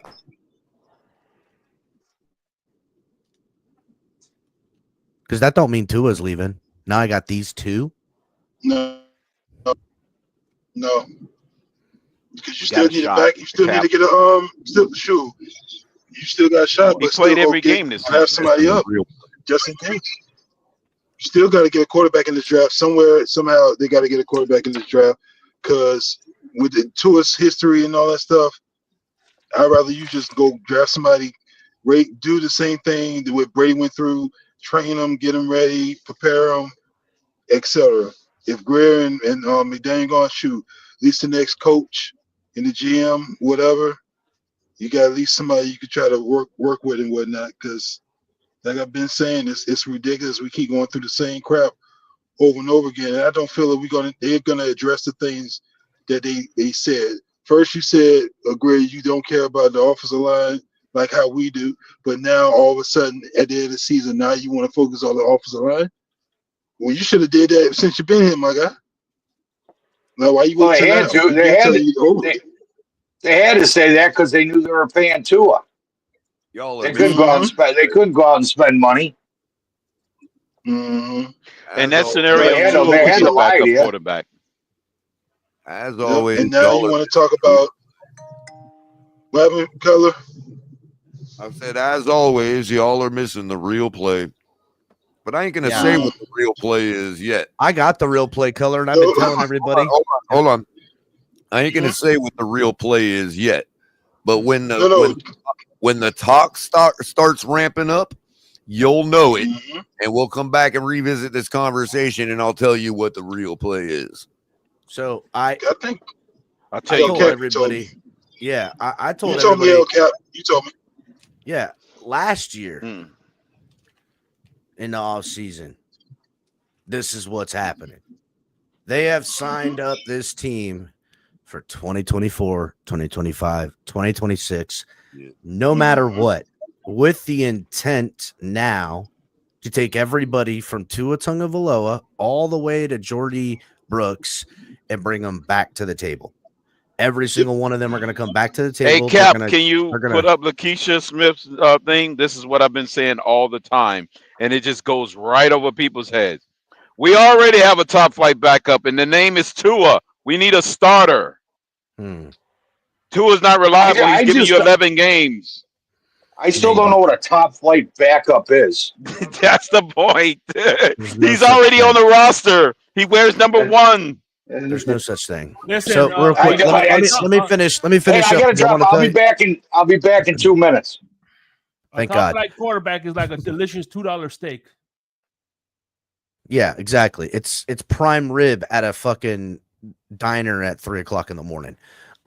You're getting prime rib, but are you really getting prime rib? So anyhow, to me, the answer is obvious of what the move will be. They'll shake that. They'll bring every single person under contract from Tua to Jordan Brooks all back to the table, and all of them will have contracts that take them into 2027, allowing them to now access to all of 2027's money, pretty much that they can play around with. They're going to shake out $80 million. It's going to happen. And they're going to take that $80 million. And if they're smart, they're going to address it in free agency. And I'm going to tell you exactly what's going to happen.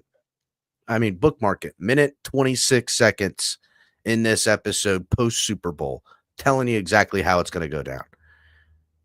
In free agency, when it first hits, and that happens right before the draft, Dolphins will be shrewd, and they'll probably sign a offensive lineman that is of the caliber of a Aaron Brewer type of signing. They will sit quietly. We will watch the big names and the big people go and sign places, and Dolphin fans will be pissed, and they'll be like, Chris Greer's sleeping at the wheel, blah, blah, blah, blah, blah. And they'll add some depth guys here, linebacking guys, safeties, role-playing guys. And what he will essentially do before heading into the draft is every single position of need will be filled. So he now has the absolute clean slate to say, if I'm picking at the 13th pick, I can take a pick anywhere at all. We're even looking at quarterback. Who knows what I can do? Because Chris Greer is going to want to let it be available to him that if there is a quarterback sitting there at 13 and somebody's down here at 15 and someone at 18 wants it, maybe I'll jump up. What are you willing to give me? Right? Whatever they do. They will then pick their players and reassess the free agency afterwards and complete the team. Whether it'll work or not, that's exactly how it's going to happen. Sounds like a plan. It's exactly what's going to happen. I'll buy that for $1. It took me, I started that soliloquy at like the 124-minute mark. Took me less than 5 minutes to tell you exactly how it's going to go down. Somebody mark that time. Shake, mark that time, please. What's that? Never mind. I got it. Timestamp 1 hour 28. Shake is drinking. Shake been in that cabinet. No, because El Cap knows how I feel about Greer, but El Cap, I remember he was at the last Dolphin game. He was telling me Greer's not going nowhere because they got a plan. What they gonna do? And you did say he wasn't going nowhere before they even put the news out there. We were talking about the game where they flew the plane over, right? Yeah, that was the helicopter ride, right? The last Dolphins home game. The last home game. Yeah. Oh, San Fran. Oh, okay. Yeah, he did tell me about that game too. I remember he did tell me that Greer ain't going nowhere. He did say it, and I believed him, even though I didn't want to. But he knew stuff, so I'm telling you, he ain't El going Cap did tell Damn. me, and I listened to him. So, Yep. He ain't mhm. going nowhere. That was And the the last fans one, huh? want him gone. And I don't Man, think we're in anybody's trouble. going nowhere.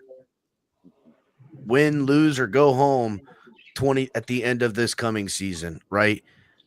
Maybe the coach, but Chris Greer would maybe retire or take a different role, and they could open the slate, and we might find ourselves in a 2026 tank season. But if they have any success at all, that means 10 games or more, they will then leverage everything else for 2026's season on a quadruple down, right? They will then access 2028 and try to build a Super Bowl team in a one-off season, in which case, inevitably, no matter what you did, 2027 will have to be a down year. Whether you were a competitive team and you built something that's sustainable and maybe you can get back on track the following year, I don't know, but 2027 is going to be a down year and or a tank year. And then, that's when you're looking to probably redraft A somebody down year with what kind of 2027. roster? Well, I'm just saying, I can't explain it again, bro. They're I got a leveraging question. 27. Oh, good. They're leveraging 27 for 25. If it goes well, they'll leverage 28 for 26. If it doesn't go well, they could have a down year and then try to draft a quarterback in 26 for 27. But chances are, if they win 10 games or more and get into the playoffs this year, they'll leverage the year 28 cap with roster manipulation and whatever they can for the 2026 season, just like they're going to do this year, just like they do a lot of years, honestly. Like we think things have changed. They did change when it was tank and be frugal and clear the cap. Once the cap was cleared, they went right back to how they do business around here.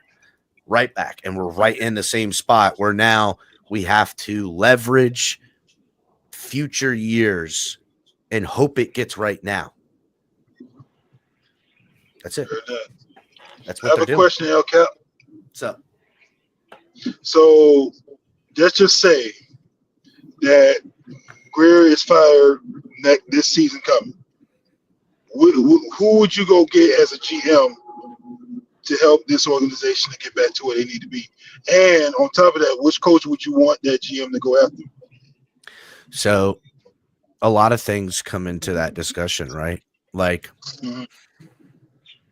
is the GM gone and the coach is still here? I don't think it'll happen, personally. I don't. I think Greer's safe. I do. I think Greer's safe until I don't think he's Till ever 2029. I don't think Chris Greer. I don't think Chris Greer will ever be fired by the Miami Dolphins. Ever. He'll either he's permanent, huh? He He's is a entrenched permanent. Chris Greer is a permanent cornerstone of the Miami Dolphins until he says otherwise and retires from doing anything with football. Book it. I already told everybody what his new position will be, El Cap. He'll be the new head of operations of the F1 program of the team. And he'll be the very first, because you know how Ross loves be the first of everything and have the diversity and everything. He'll be the very first person in that position, in the United States that has no racing background of some kind. So I would say it'll be some form of titled position. Now, what sort of say will he have? An impact by his yes or no's will be diluted, obviously, because of the lack of information that he'll have at any given moment. But ultimately, as we know with the Miami Dolphins, it's going to come down to a table and a collective on a lot of big decisions. Day in and day out decisions going to go the way that it's going to go.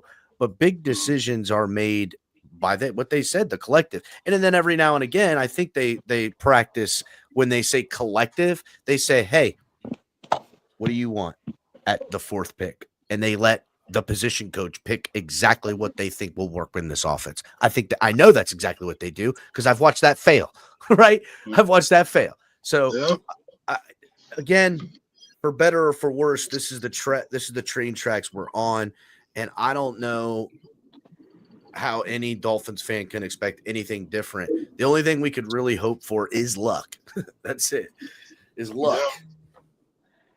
Yeah. I'm just, like I said, I'm just ready for something different, something change. Because, like I said, how long we're gonna keep going through this? It's like Ross. If Ross is okay with being mediocre every year and not looking down the road at the big picture, dude, just sell the team if you or something, because bring somebody in that's going to come. Or sell a team to somebody that's going to be football savvy that wants to win. But at the same time, he's not going to do it because he's making too much money with everything else going on. We have to face it. We have to face it, Chef Drew. We're Ross's cash cow, and until we're gone and there's no money to be made, he ain't going anywhere. Yeah, I realize that. Yeah. Well, even if and what's funny is he's making money off of that stadium even without the Dolphins being there. True. That's what I was saying. Yeah, the he's F1, getting it from the Heat, Miami all Open, other venues, the concert, events. Concert, Rolling Loud, soccer, tennis. Yep. Yeah, He's making he gets money he gets the Miami Dolphins dollars, which is the profit sharing that they all get. He has created exponential wealth with his assets surrounding his purchase of the Miami Dolphins with the F1, with the Miami Open, with hosting venues and concerts and Taylor fucking Swift and whoever else is coming there. The guy is cleaning the fuck up, and it runs on the lifeblood of him owning this Miami Dolphins, and he treats us exactly like what we are, a money laundering operation. Isn't there some deal? You know, real estate is the easy way to launder money. So there you go, Cap. I'm telling you, it's a fucking money laundering operation. I swear to God, I know it is. I know it is, dude. But whatever. Isn't there some deal that the city pays Ross for every event that gets had at the Hard Rock, like concerts, Super Bowl, the soccer matches? I think they got some deal like that going on. He's got to pay. Ross has to pay them for police and. Oh no, yeah, he works out a deal. He pays them. Hey, listen, he's got to pay that. The city doesn't pay him. The city would be like, screw you. Yeah, no, they don't do that. He pays. The city and him work it the fuck out. I promise you that. I swear to God, there was some deal like that made. I'm gonna find it and then share it with you, El Cap. Every billionaire you got in your city got a deal like that, dog. It probably came from Spectrum News. Probably. Now that you say that, Michael K. That's how tied it is. Exactly. Go ahead, Chick. Like I told you before, we're the side chick. His main chick got the ring, which is Michigan. They got the ring. That's right. Right. True. Miami's his home, but his home is in New York. His home is in Michigan. Fucking Michigan. His home is in Denver. His home is in Israel. This guy's got homes all over the damn world. Okay, so let's not act like we ain't just another cog in the fucking money wheel machine. We're the bastard stepchild. There you go. Yeah, there's no incentive for Ross to sell. So anybody that talks about Ross selling the organization, there's no incentive for him to sell. Color, you got this for a few minutes? Well, actually, a couple of months ago, it was. It reached its highest valuation. And it's going to go up every single year, crypto. Yep. Yeah, but how much, though? That's the thing. But you know what's funny? You'd be surprised. What's funny was when I looked up Ross in 2020, he was worth $7 billion, right? Yep. Now he's worth $17 billion. 18.4 in 2025. Right. You know, I'll tell you. You know what? I'll tell you how much the NFL makes the owners. Terry Pagula had a fracking business. When he bought the Bills and the Sabres, he sold that business. He doesn't have to drill any more oil wells, just because he's making money off of his NFL, NHL franchises. You know, and he's making a killing. He's got the Buffalo Bandits too. That arena sells out every Bandits game. Yeah. And if you guys if you never went to an indoor lacrosse game, go, because they're unbelievable. Well, Jerry Jones was an oil mogul too, and he stopped after he Right. bought the Cowboys. He stopped after he bought. Yeah, right. Good point, Shake. Yeah, he was No, an I oil thought tycoon too. Yeah. I thought he still had the company. I thought his kids were involved. But either way, he doesn't. He's out of the oil business. He says. I think he divested his businesses to them. I think that's what he did. Yeah, that's so he didn't have to pay capital gains or whatever. He's still getting money from that. He divested it. Yeah, like buying trusts. Yeah, give them control. Well, it's gonna be a while before we see anything. Jerry guys. Jones, That's man, what I I'm tell saying. you. It's gonna be a while before we even get to the Super Bowl. And on top, that's my follow-up question. El Cap, no, but this for everybody. So the last time we had a Super Bowl was what, like 2019 or 17 or something like that. We haven't had even a chance to even get another one. I don't even think are we even close to get another one? You got to bid on him. That's the problem. He's not bidding. Put in your bid. Yeah, and every 10 years. One of the conditions. One of the conditions of getting a Super Bowl, you have to host a international game. No, because now you get. Well, that year we did go overseas, Shake. We had a host an international game a few years ago before we got the bid. Mm-hmm. No, that's not a rule. That's not a rule. Yes, it is, bro. You have to host. Well, we did in 2019. Last time we had it. Yeah. Or was it 2019? It's the last time we had a Super Bowl down here. That's when the Chiefs and the 49ers played. I remember played that first one. And yeah, we had. Yeah, I remember that. We hosted an England game. This was before the freaking. Right. Was it 2019 or 2021? 2019. No. 2019 is the last time we hosted the Super Bowl. I remember that game. Because that wasn't that the year that Devontae Smith won the Heisman, and it was in the same building. It was in our building. I think that was the same year. 2019. That's the last time I looked it up. 19 or 20. Oh, yeah. Who's making a left hand? Who's making a left hand turn? A left hand turn. Yeah, it might be a right hand turn. It's got a different sound. Because this I have some information. I have some information in regards to the requirements to host a Super Bowl. Okay. All right, listening. Now I'm going to read this list of requirements. Now, do understand though, ultimately it comes down to the owners and the NFL voting on it. Just so you know this. It says the host stadium must be in a market that hosts an NFL team. That's number one. Number two, the host stadium must have a minimum of 70,000 seats. The host stadium must have a specific media and electrical amenities. The host stadium must have an average game day temperature of at least 50 degrees. If the temperature is below this, the stadium must have a domed roof or receive a waiver from the league. Just so you're aware of that. They only did that one time. Yeah, New York. Yep. The host stadium must have at least 35,000 parking spaces within 1 mile of the stadium. The host stadium must have a practice space for equal and comparable quality for both teams within a 20-minute drive of the team's hotels. The host stadium must have hotel spaces equaling 35% of the stadium's capacity within 1 hour's drive of the stadium. So basically, there need to be enough hotels to at least have half the stadium filled, basically.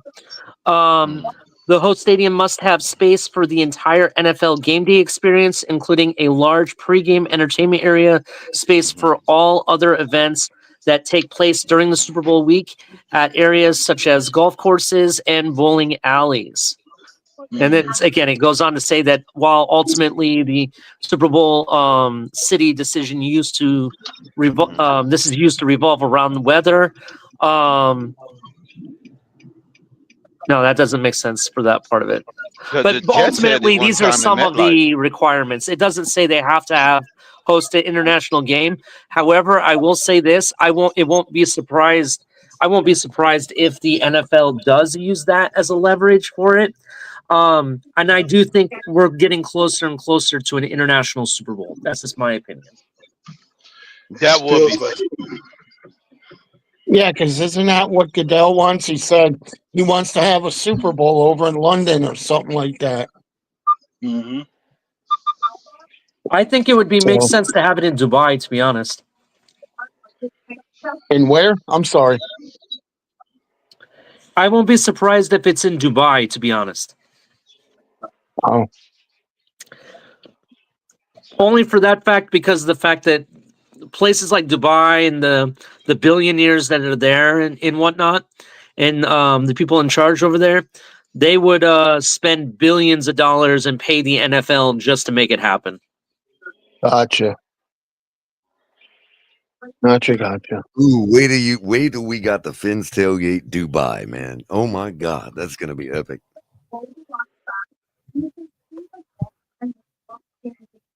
Well, don't we go to Spain this coming year? We're gonna be jumping dolphins out the windows of the skyscrapers from one to the other. Like we'll have a tank in one skyscraper and a tank in another, and have the dolphin jump the window. You know, like the building. We're going to Madrid this year, right? This coming year.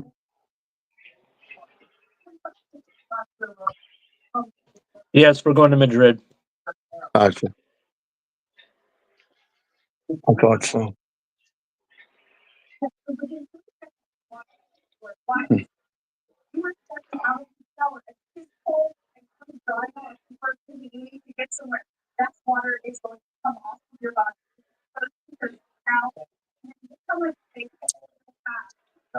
Got someone's TV in the background. All right. So I also did figure out where I got the information about how Ross gets paid for the events.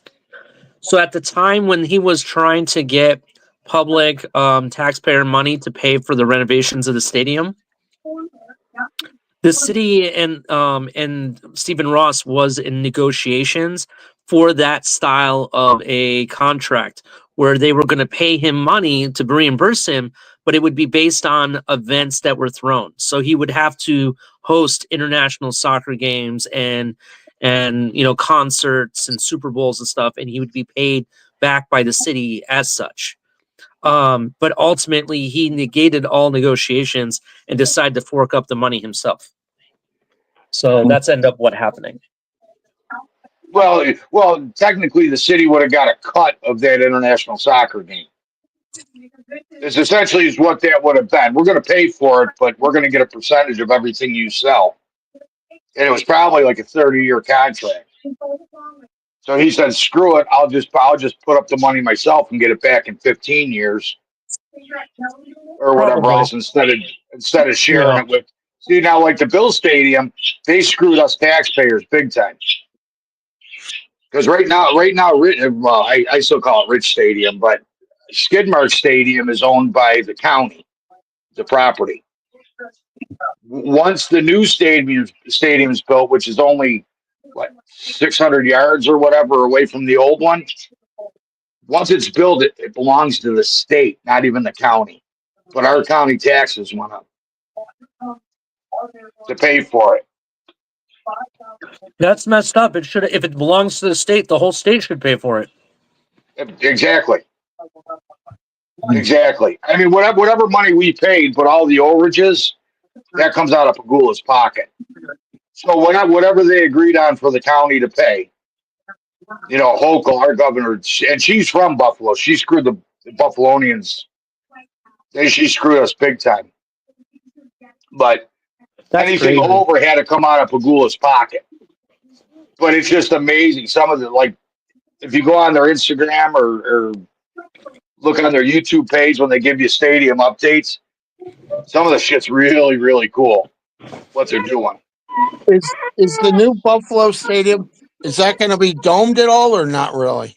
No. No, it's covered. It looks like a bedpan. Okay. I was just wondering. I didn't know. What a lot of stadiums are doing now is they're installing a heating system underneath the field. right? Yeah, It helps with a we lot of the got that. snow and whatnot. So, so that would help there, but it still sucks, man. Being in snowy, frigid weather like that as a fan, it's still gonna suck.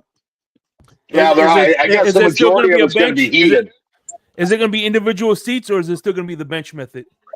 I don't know. They didn't post. They didn't get to that part yet. They didn't get to the seats and stuff yet. They're still putting the roof on. What happens to the old stadium? They're gonna knock it down. Gotcha. More parking. But now I guess this is the rumors, like all the off-site parking, like the Hammer Lot and Wings Place of Hope, where people park their RVs and stuff. The Bills are trying to get something like eminent domain, where they pay the people for the use of their property, but collect all the money. Breaking news. Where's Lewis? Lakers just signed another European. Oh, They got Alex Lynn. I think he's Ukrainian. I think he's a 7-footer center. Just so you know.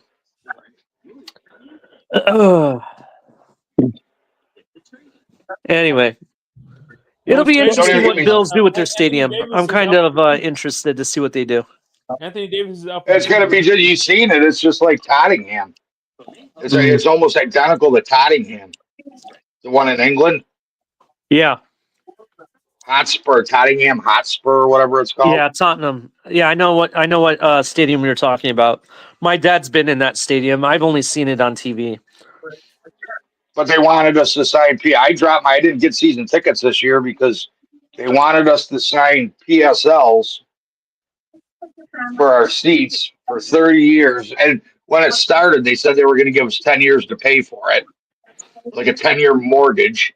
But they wouldn't give us a price. They wouldn't give us what the PSL was on top of the tickets. And then they changed it to 5 years. I said, screw you. And the tickets are going up. I guess opening day, the tickets are going to be about $1,000. So they wanted you to basically buy 10 years or 30 years worth of seats essentially in advance? No. You had to pay for your seat for 30 years to get that seat. It's kind of locking you into season tickets essentially.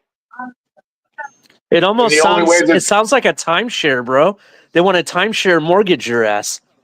Well, like I think Minnesota has PSLs, but the reason for PSLs are only like I don't know, like $400 a year. You know what I mean? So that was whatever, $400 is, but they wouldn't even give us a price what the PSLs were for where I would be sitting. But one dude bought a box.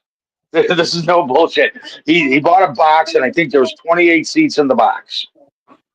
Well, when he went for the walk through the stadium experience or whatever, they told him that he couldn't have a box anymore, and that his PSLs were going to be about $258,000 for like 15 seats. He didn't even get the whole 28 seats. Y'all, so am I hearing this right? That the Bills are running a timeshare Ponzi scheme for their seats? That's what it sounds like, bro. A lot of football teams have the PSLs in place. I have no idea what this POS program you're talking about. It's exactly what it is. It's not a PSL, it's a POS. Sounds like this fucking Doge department needs to find out where all this bullshit's happening, because it sounds like a fucking scam.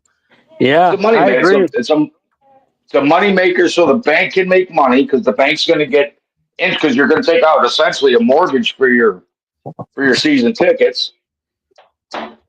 Just for the PSLs, because they're going to give you 10 years to pay them. I believe the PSL seats at Hard Rock are those blue recliner seats that are with the TVs in front of them. They're in the Club 72 section. Oh, so you have PSLs there? Yeah, we have PSLs there. Yeah, that's why they're always empty. Well, every seat's a PSL though. Here's another one. Your PSL. If you buy a PSL at the new stadium, it's only for football. It doesn't count for concerts or any other stuff that they hold at the stadium. that was one of the big reasons, the big selling points for moving the Rams from St. Louis to LA was that the amount they stood to gain from PSLs in LA was like, multiple tens of millions compared to what they would have got out of St. Louis. Yep. Yeah, absolutely. But That's like just so I crazy. think it's Minnesota. It's like reasonable. It's like $20 a game or something. If you're gonna spend $130 a ticket, $150 a ticket, whatever a season ticket costs, another 20 is really not gonna hurt you. You know what I mean? But parking now is $100. They're like, get the fuck out of here. Yep. And you got to buy the parking pass, like $800 for the parking pass for 8 games, and you get the 9th game free, I think, if you have a 9th home game. Well, that's like I have a cousin that lives in Baltimore, and he was telling me that you have to have a license, which is like $3,000 to $4,000 a year just to own the ticket, and whatever tickets and parking costs and all that The stuff. fuck kind of bullshit is this, dude? Are you serious with all this nonsense? Yeah, it's a money maker. Yeah, bro. Yeah, it's basically a ticket to get you in line to buy your tickets. That's basically what it is. Yep. And it is ridiculous, bro. I'm reading some stuff about it right now, and it is a Ponzi scheme. I'm telling you, Cap. That's exactly what it is. You know what it is? It's legal extortion. Yep. Is what essentially is what it is. So basically, you got to buy a house for 9 games a year or 8 games a year. Am I correct? Well, no, hold on. Well, in my case, I was buying a house without knowing the price. Yeah. When I went to the walkthrough, they wouldn't tell me what the PSL was going to cost. Yeah. It's crazy. So it's stupid. Well, you know what a lot of that'll be? I mean, this is my opinion. It'll be like corporations buying those tickets. You know what I'm saying? And I just want to point out something. There is a correlation between what we're seeing with the modern day NFL fan, by and large, right? And like their knowledge of the game, their understanding of the game. It's getting worse, crap. It's getting Their it's getting knowledge worse. of the game is getting look worse. at what they're even like the money hoops as well. Like this whole thing is getting ready to be. It's becoming very automatized and roboted, where it's an inevitability, and it's coming to an NFL town near you. Mm-hmm. Coming to an NFL town near you. More dumb fucks in your fan base, Bro, there's they have a whole website controlling the industry. It's called pslsource.com. Go check it out, El Cap. I'm reading about it. The Dolphins are not on this list of teams that have it, by the way. Just so you're aware of that. But what's the site? What is it? pslsource.com. I thought them ones in the I thought they did with the recliners, but I guess not. Yeah. I don't know. It's crazy. I'm reading about it. I'm like, holy shit. Listen, you think football will ever become like baseball, where people don't give a shit anymore? Yes, I do. Yeah. That's the thing. Why did Rome fall? Because it got so heavy. Got too big. Shake. That's why these there's such a pushback, like all these analytics, these teams that are doing everything based on analytics. That's what it's about, bro. It'll end up being like baseball, like that. The Browns, when they brought in Baker Mayfield and Hugh Jackson and all them guys, they had their whole scouting department and general manager and all that were like baseball guys that were basically implementing the Billy Bean Moneyball system on Cleveland. That's why they brought all those big names in, and like nobody got along. You know what I mean? Because they realized that don't work in football, because there's the warrior brotherhood aspect of it. You know what I mean? Well, I think Ali will agree with me on this one. It's the same. I'm sorry. Just to finish off real quick. Sorry, Greg. No, it's okay. Football also is not an individual sport. Baseball actually is. People might argue with that, but no, baseball, until you get, except for the teams that actually want to compete in the postseason, baseball is not a team sport until the postseason. It's an individual sport. So, well, and Ollie I'm sure can look at college football, Ollie, anymore. I mean, you look on TV, and I mean, even some of the bigger teams. Not saying Ohio State, but I'm saying some other schools. I mean, there's like empty seats because the price of what one ticket is. And now you're It playing a depends big. on the game. You're absolutely correct. I'll agree to that. I'll Like give you an say example. I'll just Ohio give. State's playing Northwestern or Indiana. Well, you really think people are going to spend hundreds, if not thousands, to see them play those No, teams? they wouldn't. But I'll tell you this though: the game that me and Mike and the Mike are going to go to, the cheapest ticket I found right now is more than my Dolphin tickets, which is $247, and that's Ohio State versus Texas. So, when I wanted to go to an Ohio State versus Michigan game a couple years back, the cheapest tickets I could find were $1,500. So they are definitely going up there. Damn, old Toto's getting 1,000 for a front row. Are they really? Yeah, he's a legend. That's why. Oh, you'll be able to see if the wheelchairs have any rust on the spokes. I'm not going to tell you what I paid for them a piece, but I didn't pay $1,000. But yeah, they're expensive. Well, here's the thing, right? Hey, you know what's screwed up? I'm looking at this PSL stores thing right now. The Rams have a PSL, but the Chargers don't. In the same stadium. Is it because the Rams have more fans, maybe? Don't know. You know what I'm saying? Yeah, the Rams have probably they're just in higher demand with all the celebrity shit because they just won a Super Bowl. So, maybe that's something to do with it. I'm actually surprised they have a PSL because, from my understanding, with how big the market is in LA, they say it's really hard to create a true fan base because it's such a huge mix. I mean, I talked to somebody that went out to Vegas one time, and he said there were way more. I can't remember the team name, but there were way more fans of the away team than there were of the Raiders. And I said a little bit, and he said no, a lot.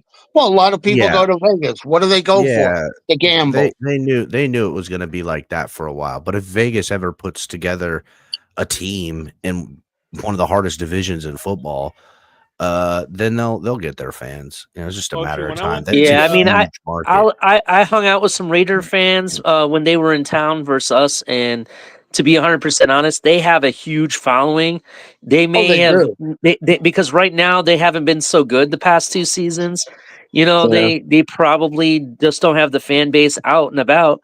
But when they get that team right and fixed, they're gonna come out like a wave, bro. I'm telling you.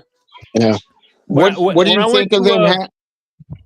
When I went to the Vegas preseason game, there was a lot of Cowboy fans at that stadium. Cowboy fans travel just like the Raider fans do too. Yeah. What do you guys think of Pete Carroll being a coach again? You like it? Hate it? Don't give a shit? All of the above. Yeah, I don't know. Okay. I mean, I think Pete Carroll's a good coach, but does he really need to take a job from a young guy? But then again, I already forgot which team hired him, if that tells you anything. The Raiders. The Raiders. Well, I don't give a shit about Pete Carroll. I am kind of pissed at him because he took my championship-winning offensive coordinator from me. So, yeah. I'll say this when it comes to Pete Carroll. It might, listen, at the very minimum, maybe they can find some stability after moving the team to Vegas and all they got going on, because they just look like they're going in every direction right now as a team. So, well, we complain about our owner. Well, I'll tell you what. Look at Mark Davis. He's not one of the best owners. He kind of reminds you of a defunct Beatles haircut. Actually, he looks like one of those monkeys that you see in Pakistan or India. Yeah. We'll see. See what happens. I just don't know what Pete Carroll's going to do with the Chip Kelly offense. That's what's I'm curious about. Why do you say that? Is that who they hired as the offensive coordinator? They they're hired gonna Chip be. Kelly from Ohio State. They made him the highest paid offensive coordinator in all of NFL. He makes more per year now than Mike McDaniel does as a head coach. Wow. Yeah. Over Wow. $6 Well, million a Ali, year. get ready for 7-second plays.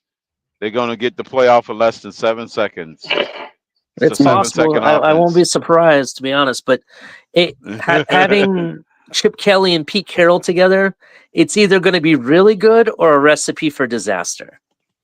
Do you think maybe What do they that's where end Aaron up doing? Rodgers They goes? obviously got to end up going with a quarterback, and Chip Kelly's got to have his eye on something. Do they think they're going to get fucking Cam Ward? I was going to say, do you think they get Aaron Rodgers? No. That's a possibility, but I doubt it. Yeah. And I was just also, wondering. I think they ain't going to get Cam Ward. They're going to get Shador, aren't they? No, I think they're looking at other quarterbacks. Really? Bro, freaking Chip Kelly made Will Howard look like gold, bro. So Yeah, he did.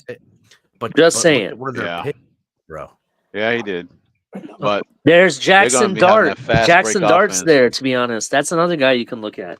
Maybe, I don't know. I don't know. I think they pulled the trigger on the fucking Shador Sanders personally. Tennessee's open for business. Dolphins gonna move up to number 1 and pick Cam Ward. You heard it here first. Listen, There you I go. would fucking love that, bro. I would love that. I God, have we'd have to pull a Cleveland. Mike Ditka. I have Cleveland passing on a quarterback in the first round, by the way. I have Cleveland passing on a quarterback. That's why I think Cleveland's the target. I think Tennessee fucking shoots himself in the foot. And they take what's his name from Colorado? Shador. Shador? No, not Shador. The Travis. fucking superstar. Travis Hunter? Travis Hunter. No, I think they take him. I think he listen, goes to New England, to be honest, and I actually think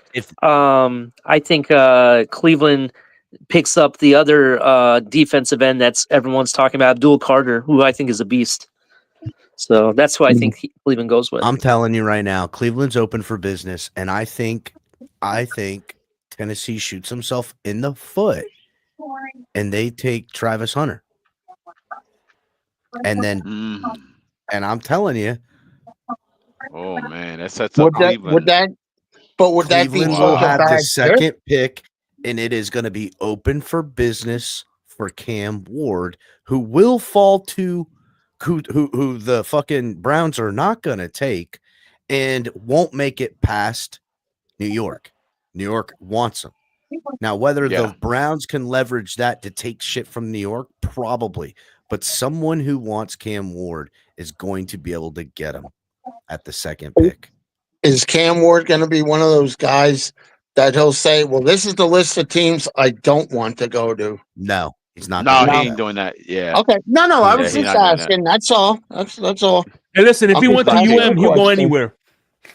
Okay. Shut up. I didn't know. Oh, Shake. Fuck you, Shake. I didn't know if he was going to pull an Elway. No, he's not doing that.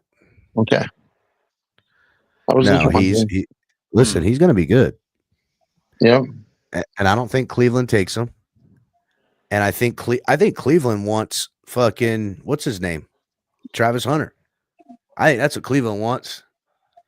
But I think I really truly think Tennessee takes Travis Hunter. I understand what you're talking about, LCAP, but knowing sports in Northeast Ohio and that region, bro, they're always gonna go after a big guy, bro. That's how they draft. And I'm telling you right now, if they don't go quarterback, which I don't think they do, it will be Abdul Carter. That's who it's gonna be. Who? Is that the kid from Penn State? Yes, that is the guy. That is the beast. In fact, I will argue that he's my overall number one prospect in this draft, to be honest. Well, I'll say this. If they're picking at 2, I'm in agreement with you. I'm not speculating on who I think they'll take. Yeah. I don't think Cam Ward goes number 1 overall. And I think that allows anyone and everyone to come up to number 2 to take him.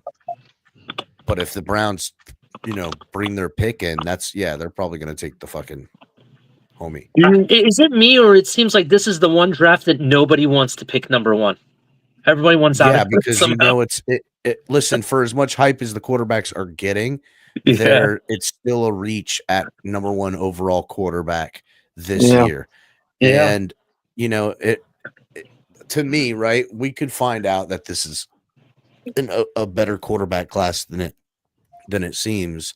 But really, Cam Ward is the surefire number one, and everyone else is got something you like. And even Cam Ward as the surefire first round quarterback, you can argue in every direction that he's not worthy of a first round thing. I think he will be, but how much, you see what I'm saying? Like there's not enough there, and how long it took to get this grade and this type of draft class, all those things under consideration, it's just is what it is. But from Jackson Dart all the way to the fucking Oregon quarterback, you're really just throwing darts, hoping for bullseyes with most of them, right? Yeah. I mean, That's why they're That's what you saying got to do, they're Cap. saying that they're only saying Cam and Shador could only be the quarterbacks drafted in the first so round. it's funny when you take the logic Yeah, I of don't buy what that. we know of this draft class right now. The one that'll come out and surprise everybody is the Russell Wilson 5th round quarterback. Now, who is that going to be? There's going to be a quarterback that comes out of this draft from the 3rd round to the 5th round. Mm-hmm. That's going to be the probably whether he's the best quarterback or not, he'll be the best performing quarterback out of the class, right? He'll be the best most performing accomplished quarterback. Yeah, the most accomplished as a rookie, probably. At minus Cam Ward, right? Cam Ward could light it up, I think. But really, that's what the 2025 draft class at quarterback will ultimately be written. Now, however successful any of them will be long term or anything else is debatable. Ollie, can I ask you a question? Yes, go ahead. What's up, Bucks?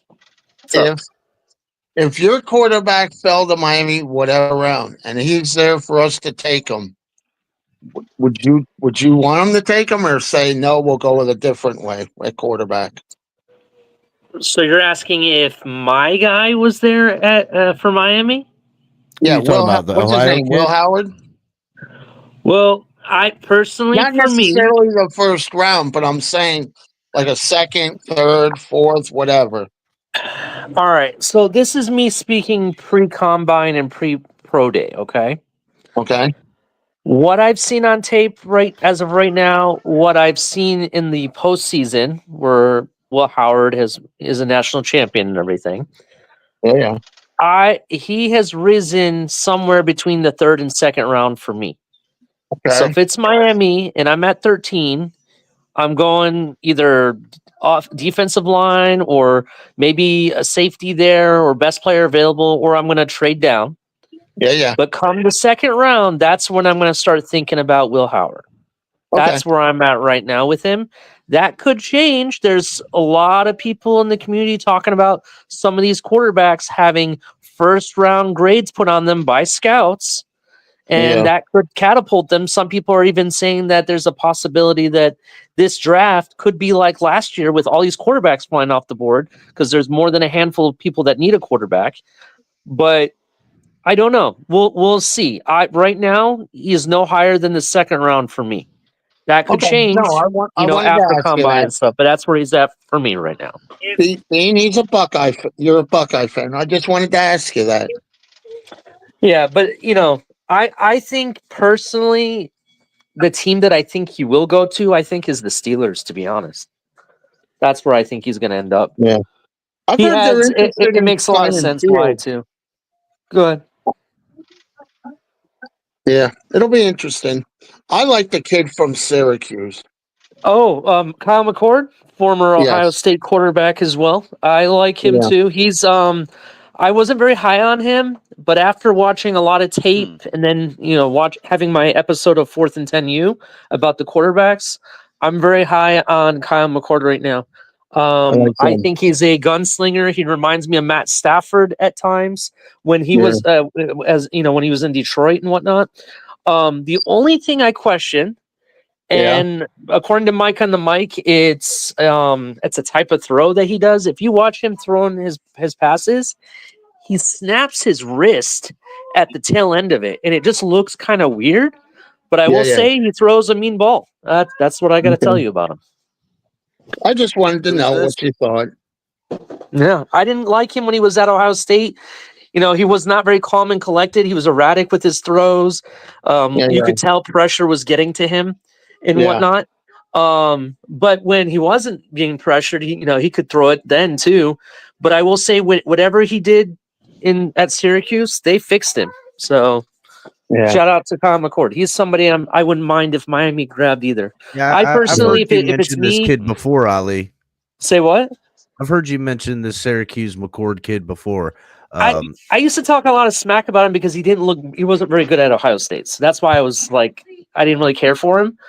But watching the Syracuse tape, I could see what people see in him, right? And I agree with it. It's going to be guys like Will Howard and McCord that are going to be the off shot and, second, third, fourth round quarterbacks that are going to get a shot ixo default on a decent team for whatever reason. You know what I'm saying? For whatever reason, the aging veteran fucking fails.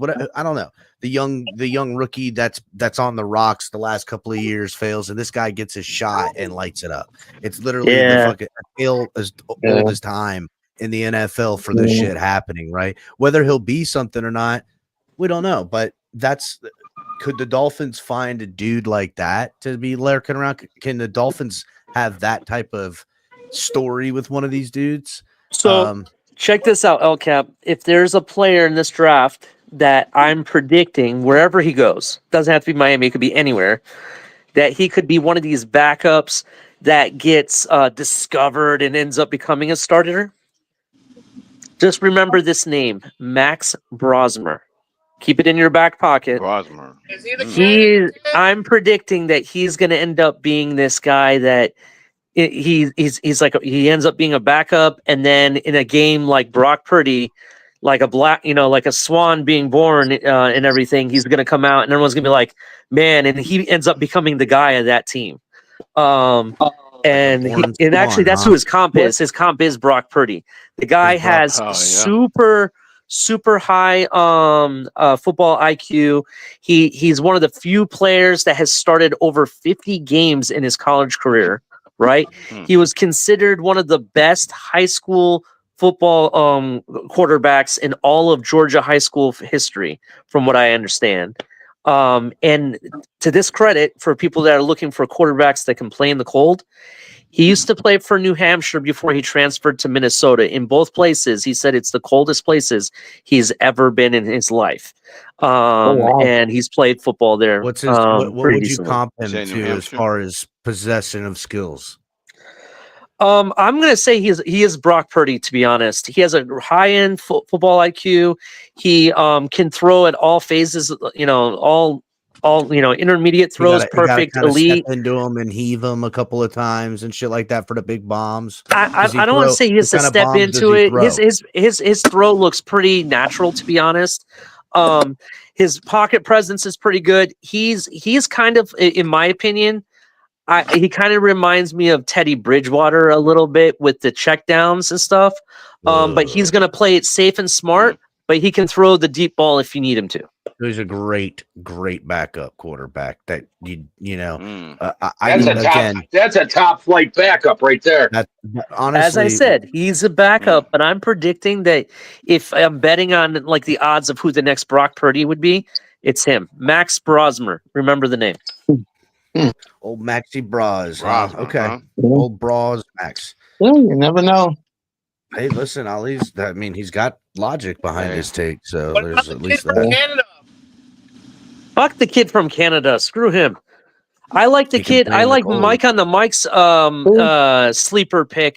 And actually the kid that played with Lewis's son, Tyler Shug. I like him too. Hey, easy. What? On identifications. Oh, sorry. So what I missed it. What did he say? Nothing. Walter. Don't worry about it. Defensive tackle, Mississippi. Dolphins. Now I gotta go back. Which one is that? Not Norman Lott. What's his name? Walter Nolan. Yeah, I like him too. Walter Nolan. He's good too. What about so some of the names I'm looking in target area, right? For the Dolphins at 13. It's obvious Will Campbell, Walter Nolan, Malik or Malachi Starks. A lot of these dudes. There's a lot of these guys that. What's the kid in Missouri? The wide receiver. No, not the wide receiver. I'm sorry. The tackle O lineman. What's his name, Greg? Ahmed. He's something I can't pronounce his name. Memaboo Boo or some shit. That's the name. Yeah. These are a lot of the guys that are probably going to be on a realistic shot. I don't think we're going to get lucky with like Kelvin Banks going to drop to us or anything like that. I don't think that's going to happen. I don't know, bro. With all these people needing quarterback, it's very possible. I don't think it's going to happen like that, dude. Again, I hear you. But even if we don't get Calvin Banks, there's other options. Josh Simmons is a really good one, or even the other kid from LSU, Will Campbell, I think his name is. I mean, there's Will options. Campbell, I think Will Campbell's going to be ready. I think he's going to be there. The LSU kid. I think he'll be available.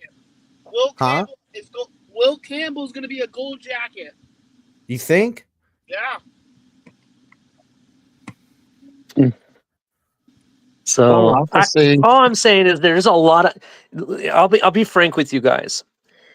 Even though the quarterback position is still kind of question mark up and down these quarterbacks for this draft, if I'm Chris Greer, you have an opportunity to flip this team all the way around from where it's been into a prime position and back at the point where all you need is that quarterback. In this single draft, you could do it. And there's tons of offensive linemen that would definitely work out for us. There's tons of running back. Running back is probably the prime position. It doesn't matter what round you can get a decent running back in this draft. There's tons of defensive tackles, tons of defensive ends that I like. There's every position is loaded in this draft. It's just a matter of getting the positions you need and making the right trades to pick up more draft capital. Personally. How many picks do they have this year? What do we have, like 10? Yeah, we have 10. Yeah, I think we got 10. Thing is we got to get down in the salary cap. I still think Miami's going to shock us and get rid of somebody we wouldn't expect. No, I really do. They're going. Listen, I said it at the hour and 24-minute mark. I told everybody exactly what's going to happen. I didn't hear what you said. I wasn't there. I'm sorry. So no worries, Craig. In short, they're going to shake loose 75-80 million by literally reworking everybody's deal and backloading everyone to 2027. That's what they're gonna do. And then before the draft, they're going to fill every single position, every single one. You're going to go into the 13th pick, and the Dolphins don't need any more of a need for an O lineman as they do to a backup quarterback. Right? Yeah. They'll have everything already figured out. Nothing big done, right? No big players, all sensible moves, no splashes. And then they'll draft, and then after the draft, they'll hit the best splash in whatever they didn't get in the draft. They'll hit whatever's the top end left, whether it's a D tackle, whether it's an offensive lineman, whether it's a DB or a safety, whatever they didn't address top flight enough via draft, and now they're thin there in free agency. Whatever money they have remaining, they will get the best one of those left on the market on the second go round. That is literally the blueprint. That is what they're going to do. Let me ask you this real quick, LCAP. Do you think that it's possible that they can do all of what you just said without touching Tua's contract? No. So there's no way out of it. They have to do what From you said. They have to do it. All the way to Jordy Brooks. And when I say that, right, that's Tua. That's Xavier. That's Jalen Ramsey. That's fucking Waddle. That's everybody. Sealer. That's Waddle. That's fucking even Aaron Brewer, who they're paying, what the way they have the contract. Every single person will have Shit, money. because if they could do it back. without touching Tua's contract, I'd be Why all go down half for it. measure, bro? Because they're prepared to do it again. They already signed this up at 2024, 2025, 2026. I said it for 3 months last year, 3 months straight. They are prepared. Yeah. Now, listen, they can pull the plug for 2026 and flush it down the toilet and play draft position for 2027. They could do that. But if they win 10 or more games and get into the playoffs, they will then access 2028 for 2026 and rinse and repeat. And then we'll see where we're at come that time. That's exactly what we're doing. They've already signed this shit up. I gotcha. Okay. I was just wondering how they were going to pull this shit off. Well, that's how they're going to try to pull it off. Whether they do or not. Here's the thing they can only hope for, right? Yeah. Through a mixture of young guys they possess and guys they bring in, they find some form of continuity and created a good enough atmosphere that they buy in and sell out and hold each other accountable and become a real football team that wants to win a Super Bowl. That's what they need. That's it. You need a bunch of them go, fuck this. They calling us soft in Miami because that's what it is. The team's soft. Y'all hang your head come week 12. You're the front running team from weeks 1 to 12. You're one of the best teams in the NFL. From beyond that, everyone forgets about you. And the only time they get to remember you is when you've limped into the playoffs because of how well you did the first 12 weeks to get beat up by a team that, is won their division, but they're whatever. Yeah. See what I'm saying? Like, yep, I got you. So, but I mean, what I'm saying is they're going to need is them to say, fuck y'all and fuck this, and we're going to win it, and we're going to really show up, and I don't care about, what happened before. I don't care about, what offense is coach not working out and what plays and whether he got fourth down and am I going to tell this defensive coordinator to kick rocks because he's not fucking talking to me. And once all that dumbass shit is by the players in an accountability saying, nah, I don't want to play those games here, dog. I want to win a Super Bowl and that's it. And let's do that. And everyone just, that's it. Take the slide out. You think they eventually get rid of Armstead? Like wait till June 1st and cut him loose for It's funny you should say that, Craig, because there's been some talk about Armstead. Let me see if I can find it. If he cuts him loose before, it's $5 million. But if we cut him loose he's a after, bum. Yeah. Well, he's old and he can't stay healthy. He needs to go. They say fifth. I didn't say that. What I'm saying is, if they cut him loose after June 1st, it's something like $15 million they get back or something. Crypto, you mean you want to throw Armstead out of there? Or when did you change your mind? So I got to be honest. Armstead knows that. Last Wednesday. Listen, they say $15 million if they cut him. They don't get it back. They save $15 million. Oh, okay. Okay, I got you. I never understand this salary cap stuff. If he's cut pre-June 1st, it'd cost him $18 million. Yeah. And they would save $4 million in caps. The cap space they have now. They would knock $4 million off their cap. Yeah. Okay. Because like I said, I never understand. Because the cap's constantly, and I've said before, they keep saying that by 2030 that this salary cap's going to be over $400 million. So really, Armstead alluded on a show that the Dolphins and him have a meeting. I think it's this week sometime. So expect some news to drop about the Armstead situation.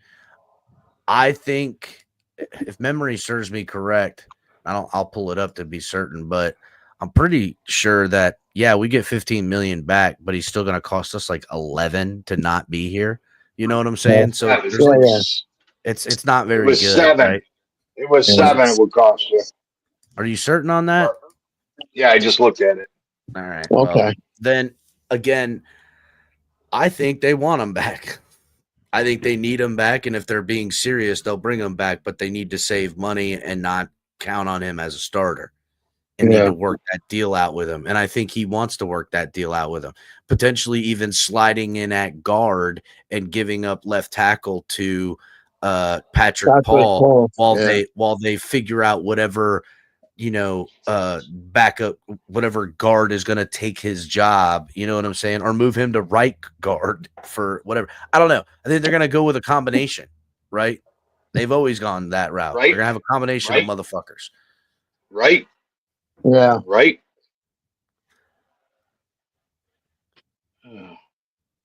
Right. Right. Right. Oh, fucking killed me. So where are you getting 80 million from with all these restructures, Cap? Oh, dude. We're going to shake down everybody, bro.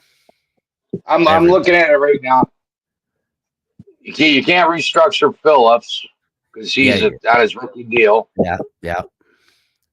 So but you got 19. You got 19-3 for two is 19-3, but you got to keep him around then. I'll rattle off a few.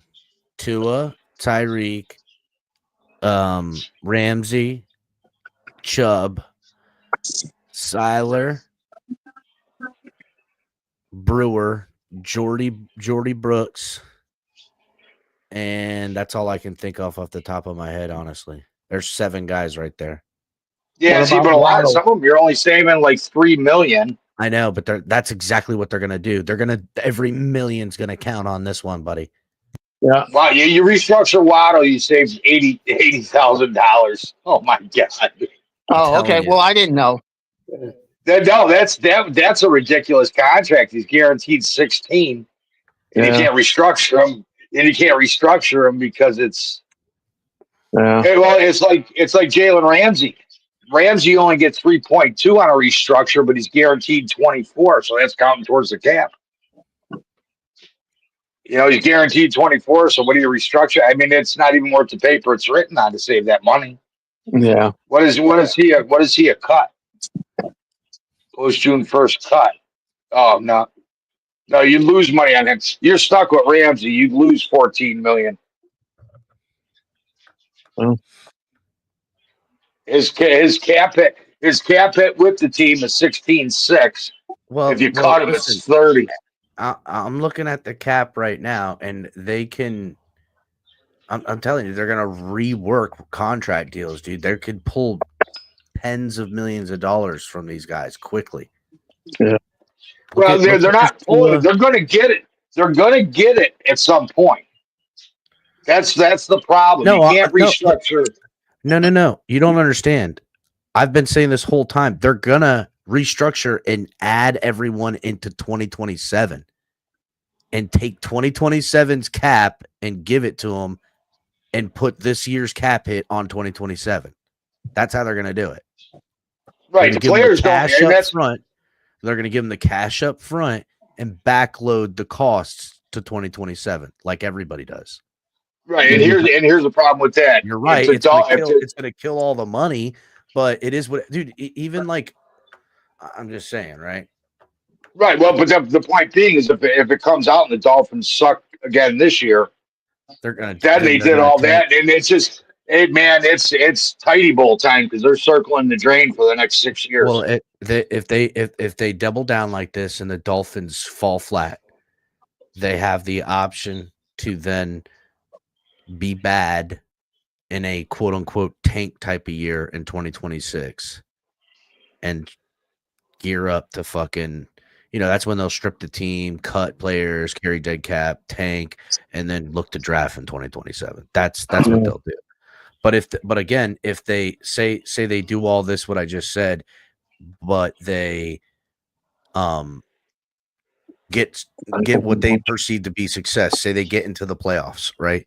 Yeah. And compared to what we just had this year, getting into the playoffs would be a perceptive success. They will then do what they're going to do this offseason again for the 2026 season, accessing money from 2028, which shaking everybody down. I just want to win a game to save money. That's what they're prepared to do. When they signed these players up in these marquee positions, that's what they were prepared to do last offseason. They bid off a 3-year plan. 3 years. What's up, Big Nick? Playoffs. I'm just trying to win a game. I just came up to give you guys some information about the team and its status, right? So let me start saying this. You're breaking up, Big This year's Nick. playoffs, in this year's playoffs, there was 12 teams, right? The 12 talented teams, at least 6 of them had a dead cap salary of $60 million, right? Including the Philadelphia Eagles, who had the second highest dead cap salary. So dead cap is not necessarily something that's going to hinder a team from being successful, right? It depends on your top end talent and your backup, right? If you go from a 10 to an 8, it's enough to get by. With that being said, Miami Dolphins, we are not in a position right now next year to win the Super Bowl. There is teams that higher position to add players that have put them in a better position in the Dolphins. The reason I'm bringing that up is because 3 players who will not be on this team after next year, right? Tyreek Hill, Bradley Chubb, and Teron Armstead. If we rip the Band-Aid off right now, and they hit this year, operate with a dead cap, we're going to have dead cap. Next year, those 3 contracts off the books will give us $102 million in salary. They're not going to do that. They might. They're not. They're not. They really won't. They don't want to. They don't want to. Retire. They prefer for Teron Armstead to retire. They want to move on with Patrick They don't give Paul. a fuck about that. Yeah, he needs to retire though. I'm telling you, those are the numbers. And that's not Teron Armstead is insurmountable to what they're about to pull off. Teron Armstead might sign some sweetheart deal. I got some. They don't want to restructure. That's coming from Nick. I got some feedback from you, Nick. I got to put you on mute. They might let Teron Armstead retire, but ultimately he's not going to just hand over all that money. They're going to work something out. They're going to give him some bye-bye deal. He'll get all his money. He'll still get all his money. Yeah, I'm sure he will. All his money. Yeah, no. See, when you retire like that on this, like when you're a veteran, you retire in this contract, you get all your money. You don't get over half of the contract. You're going to get the rest of your money. It's not like what Rich Williams did, got the contract and then retired a month later. It's not like that. So I don't know exactly the details, but there is a signed contract with cap space and how it's been placed and stuff. So there is money that carries over. So there is something, but they could redo it. The reason they want Teron to retire, the Dolphins prefer for him to retire this year because it'll all go this year. There will be absolutely nothing on the books for next year for him. It'll be a $26 million gain by not having him on the books. If they designate him, then we're going to only save a certain amount. We're still going to get probably the same amount right next year, but we're going to have a dead cap this year. We want to just rip the Band-Aid off, man. Rip it off and look at the teams. Look at the teams that the Vikings are the highest with over $7 million in dead cap, and they went 13-4. So dead cap ain't a crush like everybody think it is. 6 out of 12 teams had dead cap over $60 million. Yeah, again, I don't think they're gonna have dead cap like that. I think they're gonna be able to again shake loose tens of millions of dollars. What's up, Dolphin winners?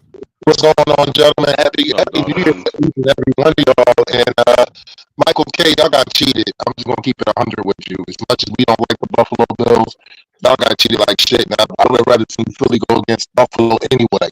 But I think, well, me personally, I think Philadelphia would have crushed Buffalo. Dude, I'm gonna tell you something. The city is on fire right now, as it should be. And I'm gonna tell you something. This team is geared up to do this shit again. You just got to see what they're gonna do. Is that Miami or is that Winter counting like that? I think this is. Yeah, winner, you choppy as a motherfucker, dog. Yeah, I can barely hear. I just heard him say the Bills got screwed. I don't see it that way. In all honesty, I'm glad they did. If they did, fuck them. That. All right, so they got a bad call on the spot. Did he get it? Did he not get it? I don't know. That was It is what it is. But the referees know the Bills got a role to play, and their role is to keep that trophy cabinet fucking empty. That's their role. Damn, empty. Not one. They can't get one in there. Damn. I thought they was gonna get a charity trophy. The quarterback got a charity award. He got 3 of them. He got 3 of them. And all that gets What you was is the a other terrible 2? draft pick. He got the Art Rooney. Terrible draft pick. He got the Art Rooney, and he got the FedEx ground player or air player. One of the 2. And all that gets you is the number 30th draft pick. Yeah. And you know what else? And you know what else? It gets us a chance to get Myles Garrett. Boy, please, you won't come close to Myles Garrett.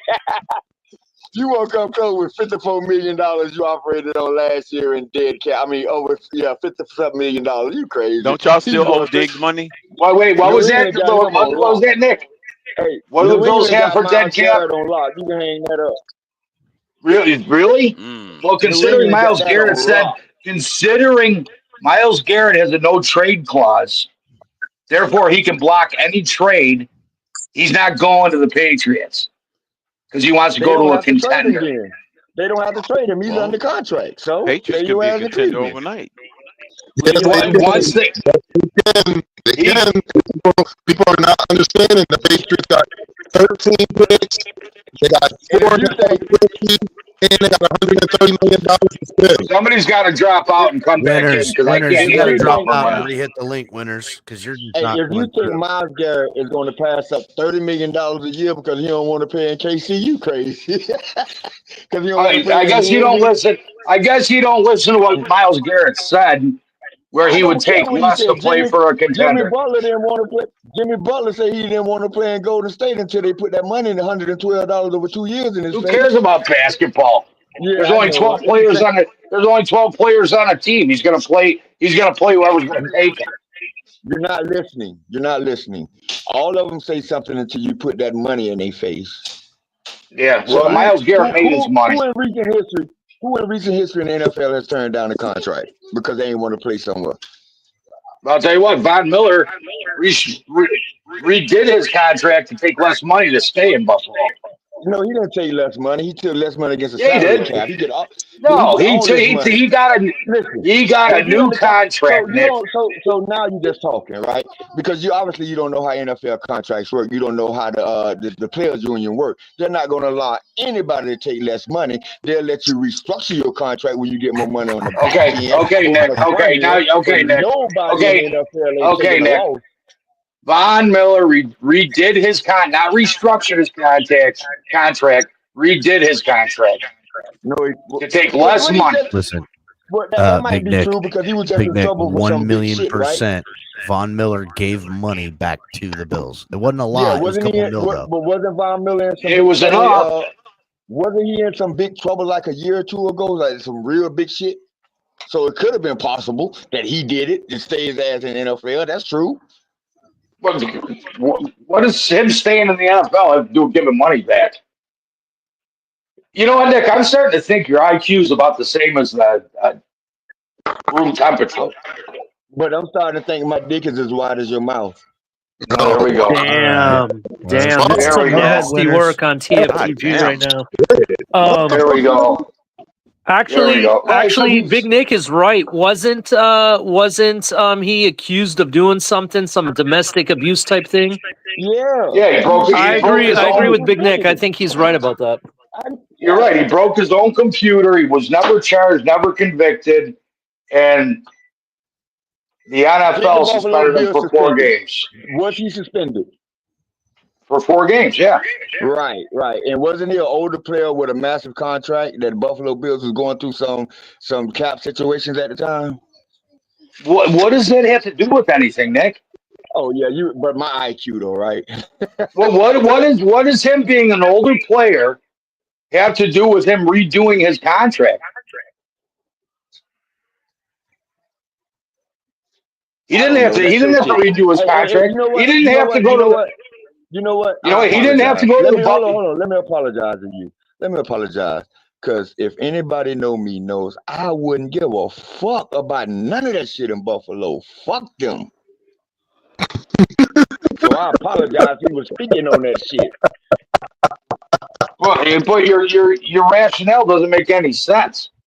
If he signed a contract, I was waiting to figure out when Big Nick realized he was arguing with a Bills fan. It's hard to not sound stupid as fuck when you're talking to a Bills fan. No, it's actually pretty easy for you, Nick. It dumbs you down just by the thought of having this conversation. It dumbs me down. So you might be right. Hold on, Nick. I'm lowering my thermostat to 68 to equal your IQ.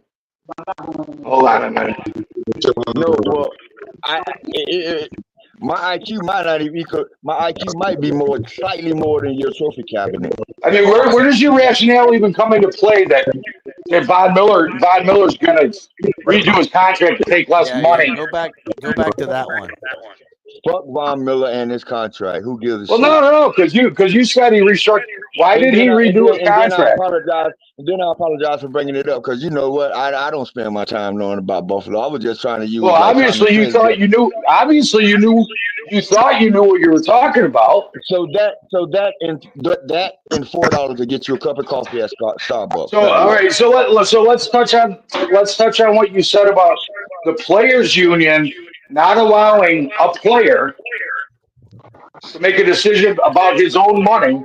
You know what? Absolutely. Let's go ahead and change the subject. Absolutely. How about that? Let's do that. Absolutely. All right, real quick. Whose feedback? Because this is bad now, and it's got to be Nick. Nick's got echo. I stand on that. That ain't me. I stand on that.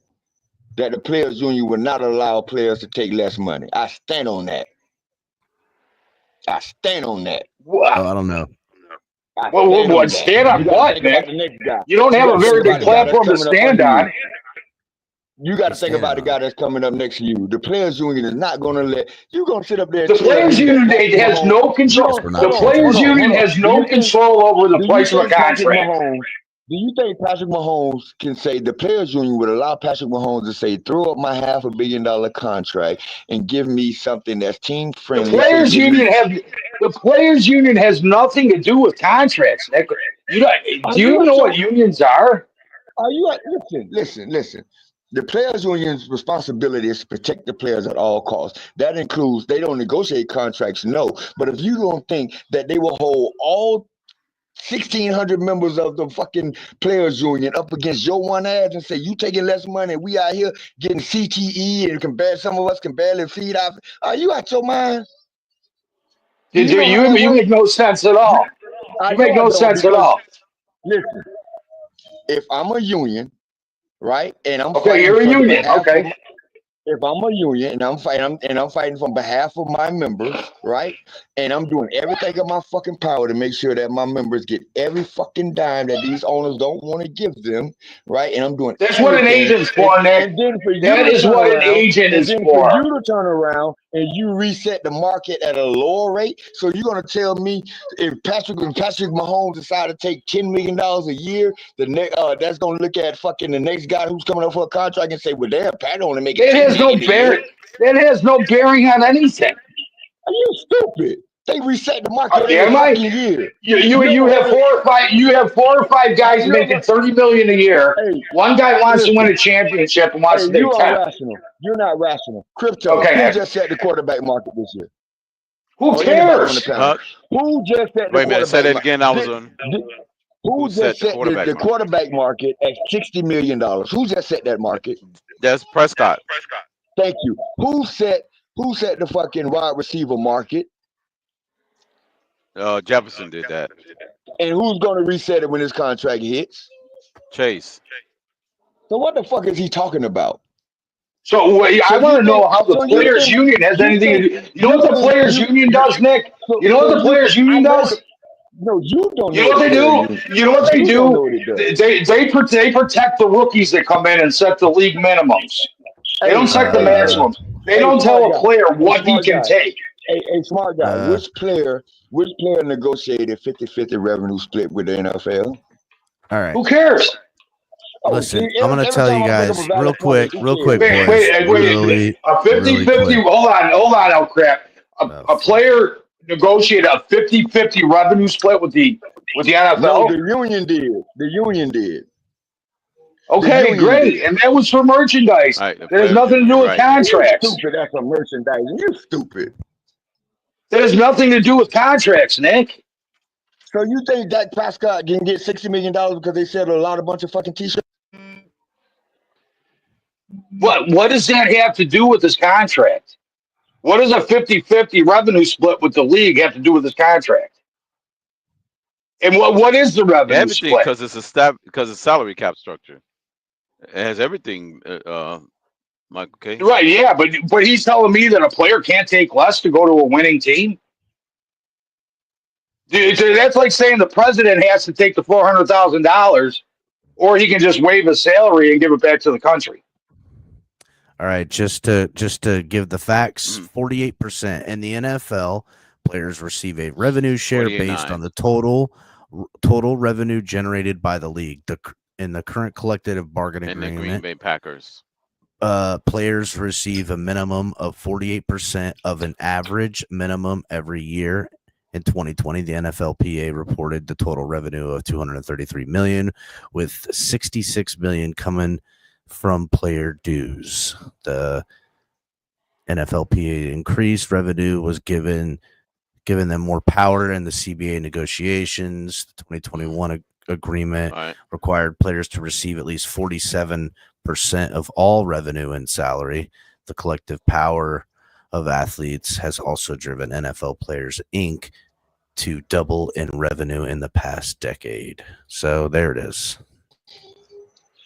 So I'll say this, right, with all that shit, fuck all that. I don't give a fuck about none of it. I do know that when you talk about whatever players are making and whatever it's costing the team, there is instances where the off chance a player has given money back to the team in either a negotiation by initial negotiation or a renegotiation to give back. We watch Tom Brady do it all the time, where he would save the team money but extend his contracts, and they would get cap space back, and it's just the whole fucking thing. And Von Miller look what Mahomes did. Look what Mahomes did. He took ownership of the Kansas City Royals after he retires. He's not even getting paid for that. But once he retires, he's going to start getting money, and it doesn't go against the cap. Who? Exactly. He said Mahomes is part ownership of the Royals. How's that different from Brady and the Raiders? Just to be clear about something real quick, with what Michael K is saying, that players, it's not going to stop players from taking less money to play for a contender. You're right. But the NFLPA, which they represent the interests of the collective, not the individual, I think they would step in to make sure that the amount of less money that is being taken is limited, because it would have especially in the event that it would have an overall effect on the player positional market average pay.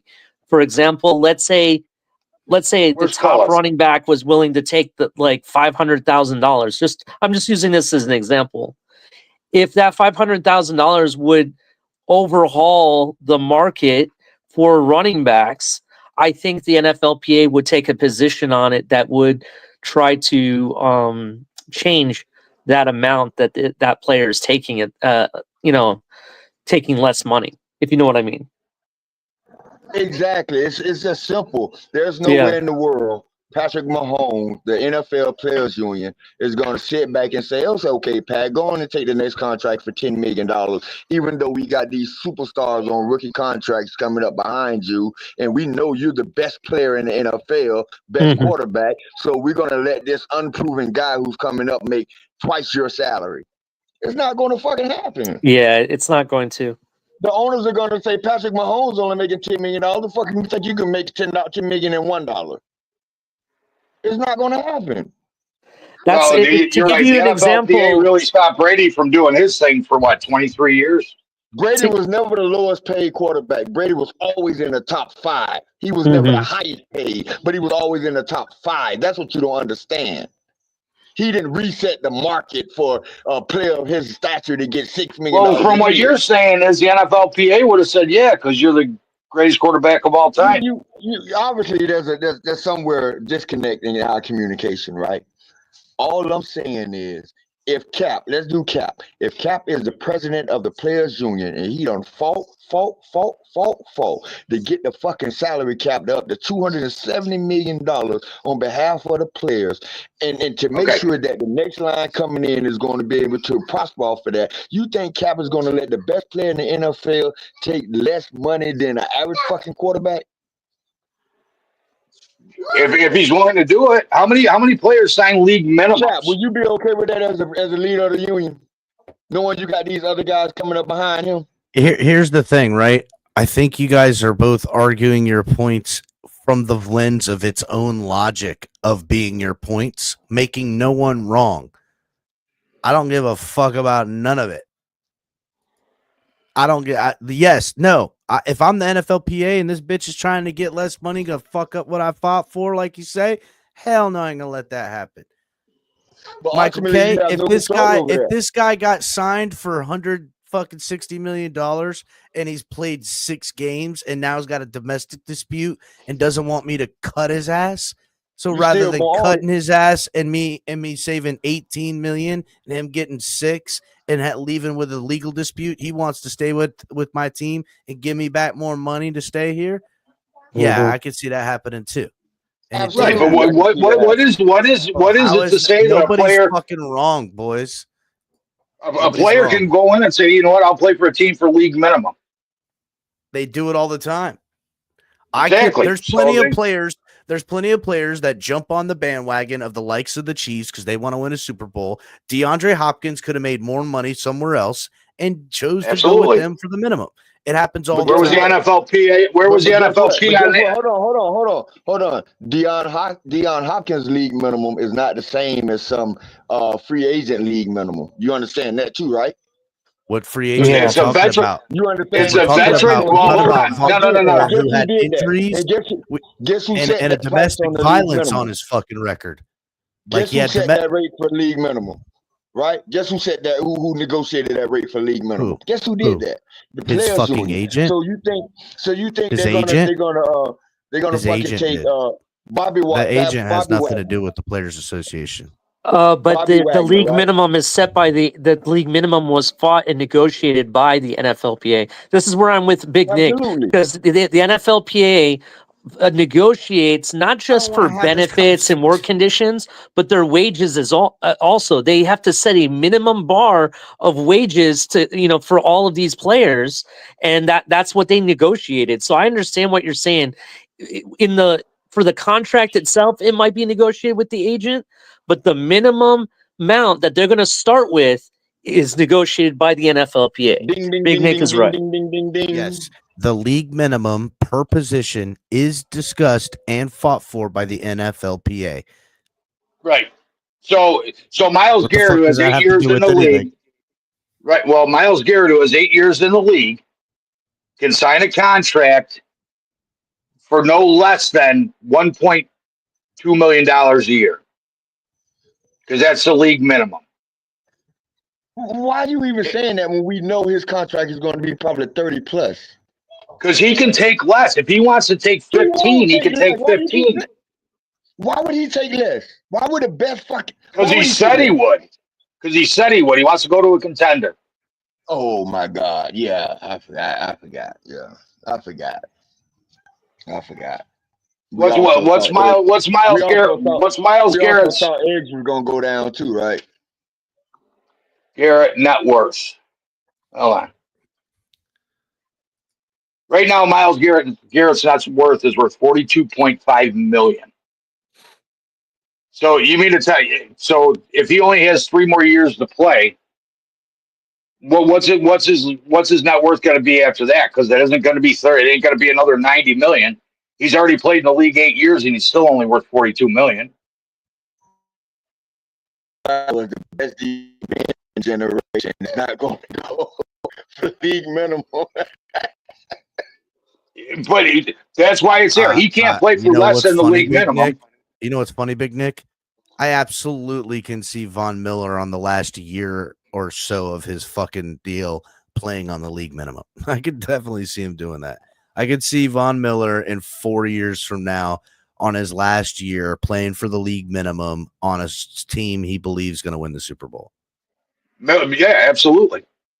Absolutely, will. Again, all what comes up must come down. That's the laws of gravity. Von Miller gave back money.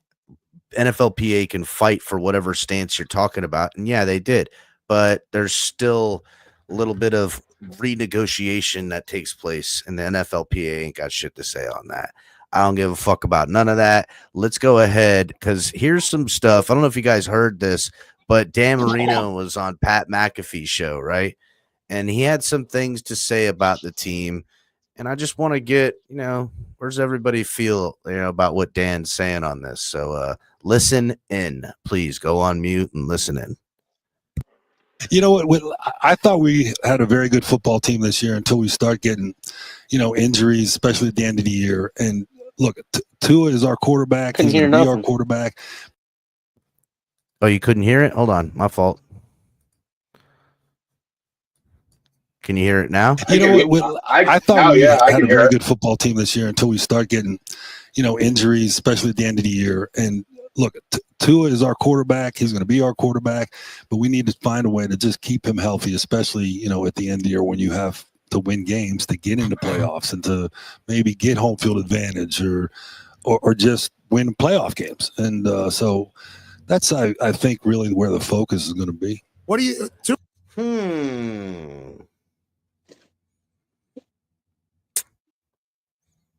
Sounds like a real cute story. At first I thought he was implying that we're not moving off of Tua, and whatnot. Like I thought, we're gonna be stuck with Tua for the foreseeable future. But after thinking about it, if as connected as he is with the team and being in the building, LCAP, what's the chances are say that he's not playing the corporate way of not giving too much information and making things sound like they're hunky-dory, but they really aren't? Well, he did put a caveat on it, didn't he? About postseason successes. They need to get it, but it needs to happen, right? So, I don't know. Let's listen to it again.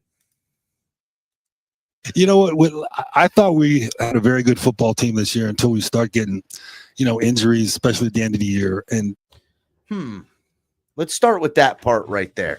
And I kind of wondered if Lou was going to come up for this because I know Lou loves this bit. So Lou, I'm glad you're here, buddy. I'm going to rewind it back just a little bit, Lou, because I know you're listening. But we're going to take this bit by bit because is Dan throwing a caveat on this, or is he towing the company line like a good little boy? Just listen in.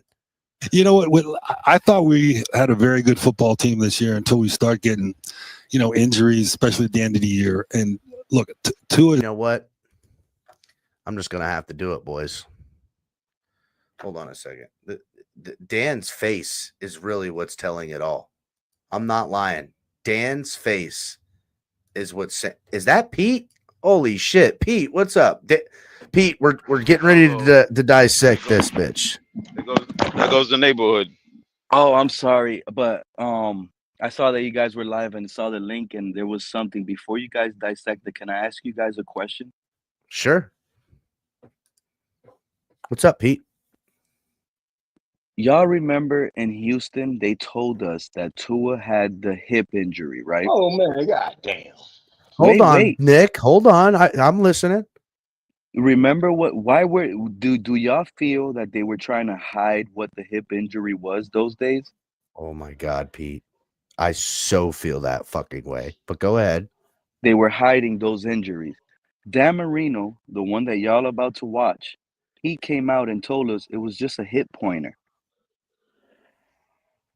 Yeah, but Pete, don't you remember even before back then? Pete, don't you remember even before? No. Are you not going to watch the 10 Dolphin games next year? Listen to this. Yes the organization was afraid to tell us it was a hip pointer. He's going to watch him. You know that. He's watching them. They were afraid to tell us it was just a hip pointer.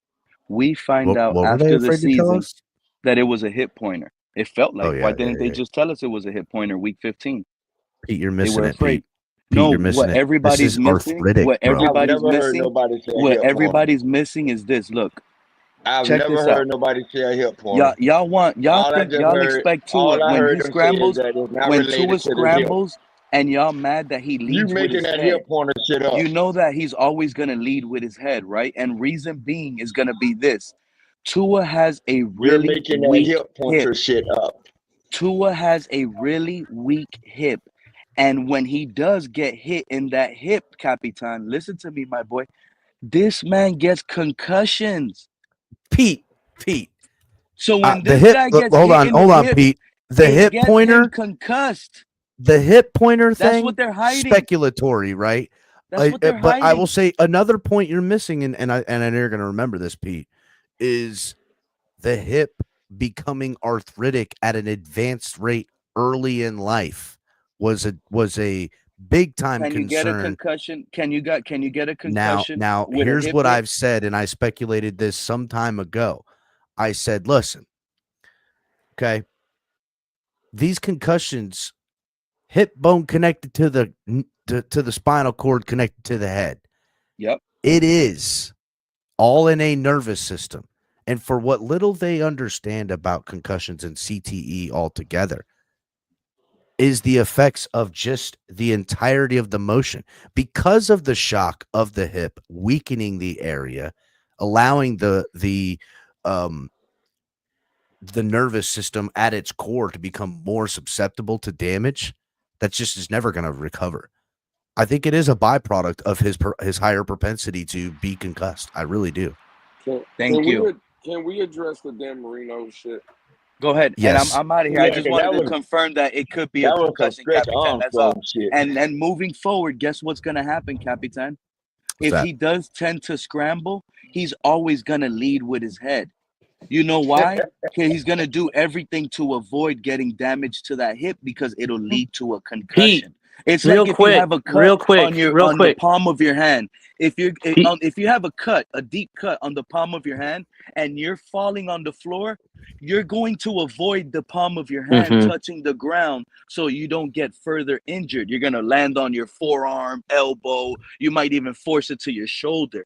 This is what Tua is mentally, fellas. I Pete, think this guy's career is done. What's up, Ali? Pete, real quick, and I know we want to address the Dan Marino stuff because I really want to also. What is the one side effect of concussion? Sensitivity to light, right? Yep. Who is wearing sunglasses on the sideline for an entire game? A game after they told us he had a hip injury. Yeah, I'm with you. Yeah, that's some stuff to point out there. Lou, But did go you ahead. just hear what Ali fucking said?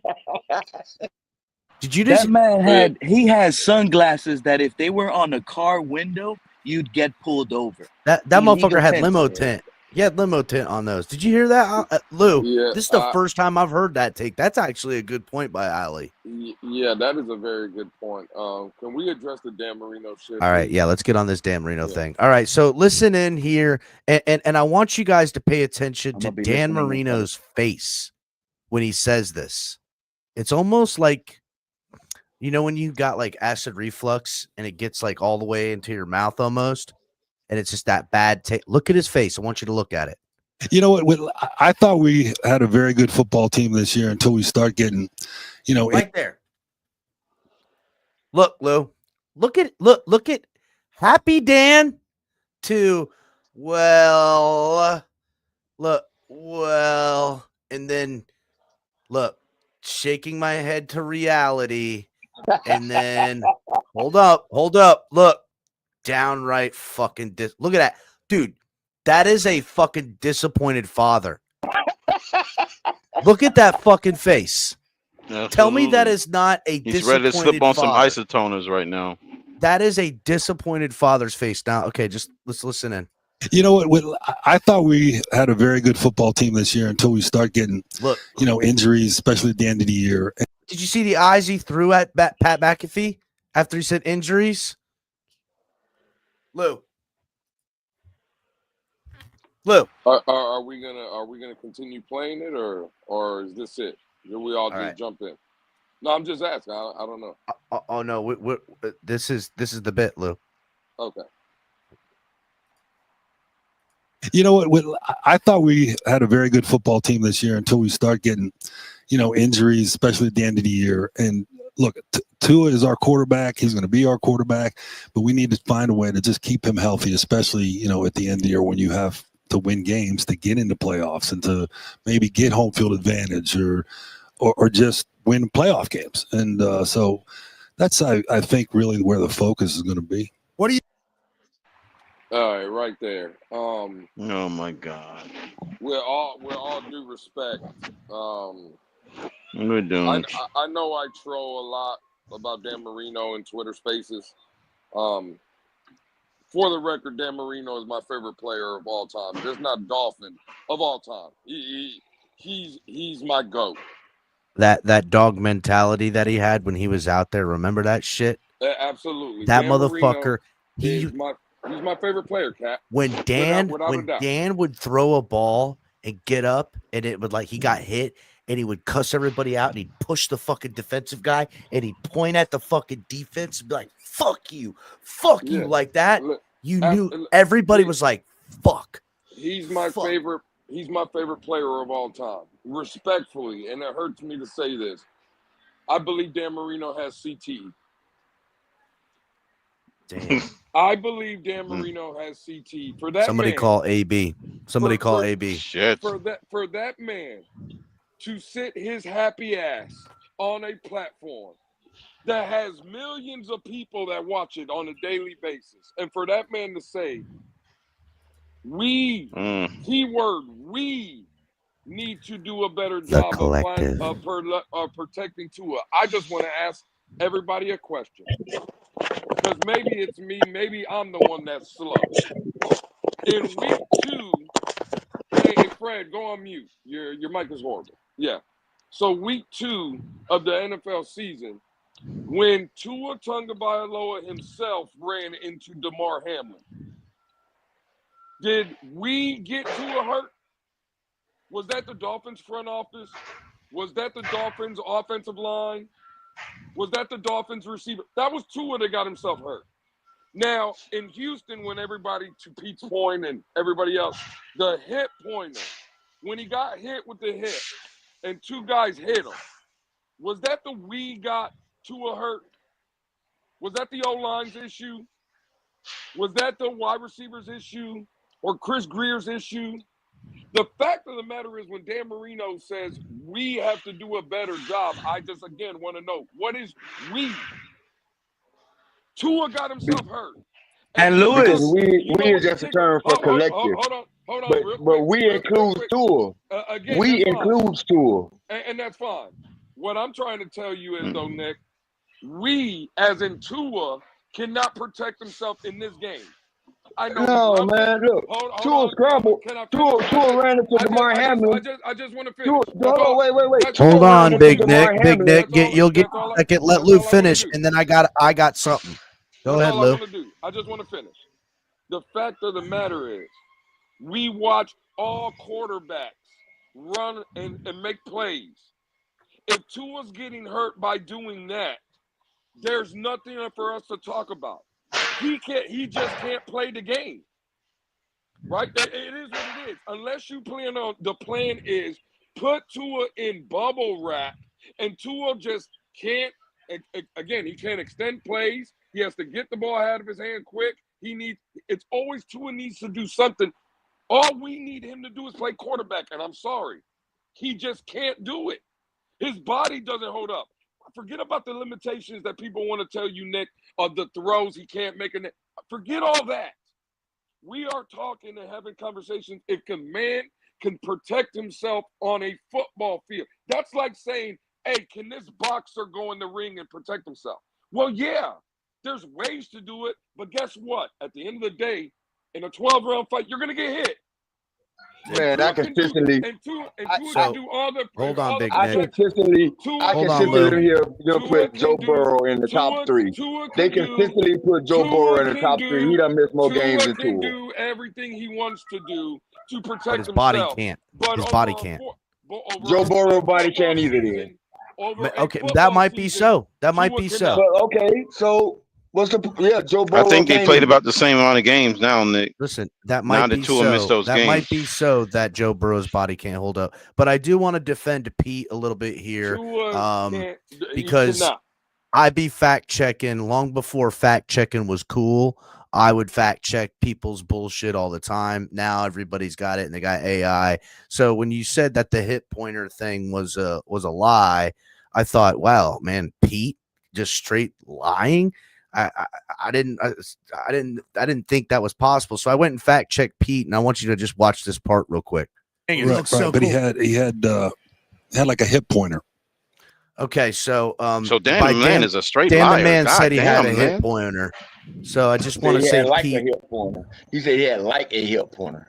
That's saying it's a hip pointer, bro. Again, Not really. I'll Not really. okay. Well, Could here be I'll slightly less than a hip pointer. just watch Could be this a real little quick, above a okay? hip pointer. I don't know what it is. The Okay, point is, just what? Okay. the point is, What do you? Tua's somebody. thing came out of nowhere there. Yeah, Right it's at the hip. end, we just saw him come out of nowhere. The Is that? point is, How do we? the team said no, you can't play. And Tua said, I want to Please, play. Big So, Nick, like listen to what Big Pat Nick, McAfee rather said. than How telling us it what came out of nowhere. actually Listen, is, please. let's listen to what Dan Marino tell us what it actually is. So just listen. Yeah, Right it's at the hip. end, we just saw him come out of nowhere. Is that? That's I think really where the focus is going to be. Just What do listen you? to this. Tua's thing came out of nowhere there. Yeah, Right it's at the hip. end, we just saw him come out of nowhere. Is that? How do we? It's You hip. probably know a lot more than us. Yeah, You probably know a lot more than those, Pat McAfee says. you guys were in it, lurking.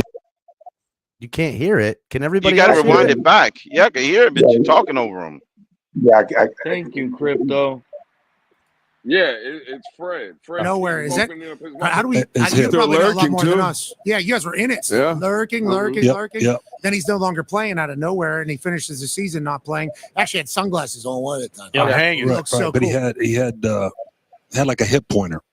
Okay, so it You should know, be and good. it's just as far as throwing. I mean, he'll be good in the future, but like for those 2-3 weeks, he was struggling with that. Feels like you're. He was struggling with that, a hip pointer. Nah, That's man. I know. No, That's it. man. This man, what it is. I'm telling y'all, bro.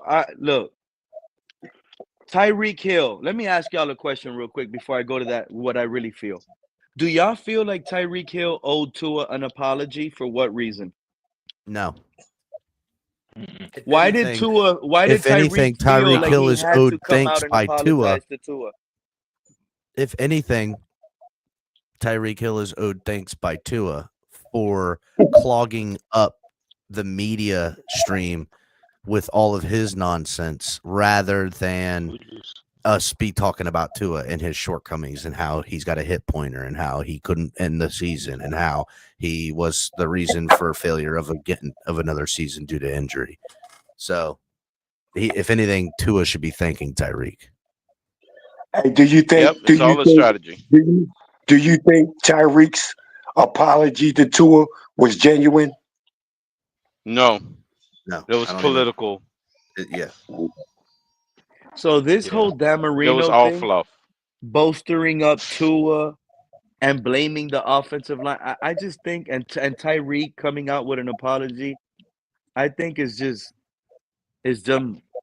I think Tua is about to be forcibly medically retired, guys, due to the concussions. You saw how Pat McAfee just did the goggles thing. He wanted Dan Marino to lead into that conversation, fellas. When you Dan have Marino didn't concussions, fall for the you bite. have brain injuries. Okay, I know. But John, because I've had them. most people that get concussions, they're getting them due to head blows. Tua is Correct. getting concussions with hip hits. No, he got his head hit too. Tua is getting. This is what I'm saying. Our franchise is lying to us. I'm in right my there with you, opinion. dog. I agree. They're lying. In week 15, Tua, I he agree. might have hurt his hip. He might have had a little bruise on his hip. Yes. But the reason they sat him out is because he suffered a concussion, John. True. Well, and the organization suffered didn't a brain come out injury. and say Tua. Let me ask you something, John, and everybody up here. Let's just say for any little thing, week 15, we get an information Tua got concussed versus Houston. He can't play week 17 and 18. Where are we sitting with Tua conversation at now, guys? You want to know where we're sitting at to a conversation? Well, hold up. I'm going to tell you right now, Pete, because the conversation with Tua is matching to the conversation around the team. And Pat McAfee is quite clear on what the conversation is about the team. And listen up. Struggle with that. Feels like you're around the team a lot, right? Enough. Yeah, I'm around. Are you trying to get a little Pittsburgh in them, though, Dan? Yeah. Well, great. They're saying team's soft. They're saying the team's soft. Can't play in the cold. They're saying they're soft, Dan. Yeah, the Yinzers. We need more Yinzers. Amen. Listen, you ain't never lie. You ain't never lie, brother. We're laughing. We're Hey, laughing Cap, you because we're said we soft. need more We're Yinzers, bro. More Yinzer. What does he mean? Gingers, what he said? What is a Yinzer? I don't know. I don't know. I never heard It that must before. be a Pittsburgh thing. I don't know. Let's listen. I have no idea. Ginger, as in But gingerbread. anyway, I'm serious, Cap. I think around late March we're gonna. I got get some breaking gingerbread news, cookies. And Tua's gonna be forcibly medically to retire, fellas. That's just me. That's how I feel based on how the off season is formulating. If it was me, he shouldn't even be. I'm going to playing. get me some ginger, Pete. That's what I'm doing. Hey, Cap. Hey, Caden Cap. saying it's Pittsburgh slang is what it is. See, I told you it would be a Pittsburgh thing. That's what I figured it was. What's up, Fred? Hey, Cap. Let's like we know this. It's an issue with Tua when he does take off the run. Him not sliding, him not going first, bro. Hey, man, I come to realize, man. I think, man, him going in head first, man, instead of sliding, bro. I think it bothers him to land on that hit, putting that hip down first to go slide, bro. And this is Fred, why you're seeing. This is why you're seeing him. I've said it all instead along. of Dives there going 'cause head he's first, protecting bro. his hip. He's diving there to protect his hip.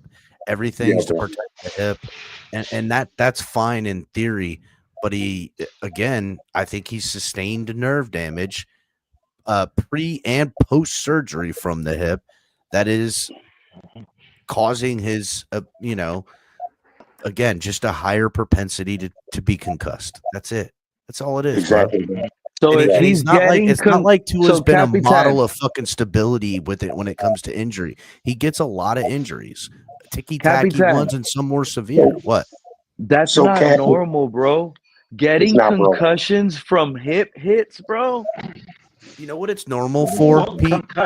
Pete, hold on. You want to know what it's normal for? It's normal for any of us to be playing quarterback and get concussions from hip injuries and out there.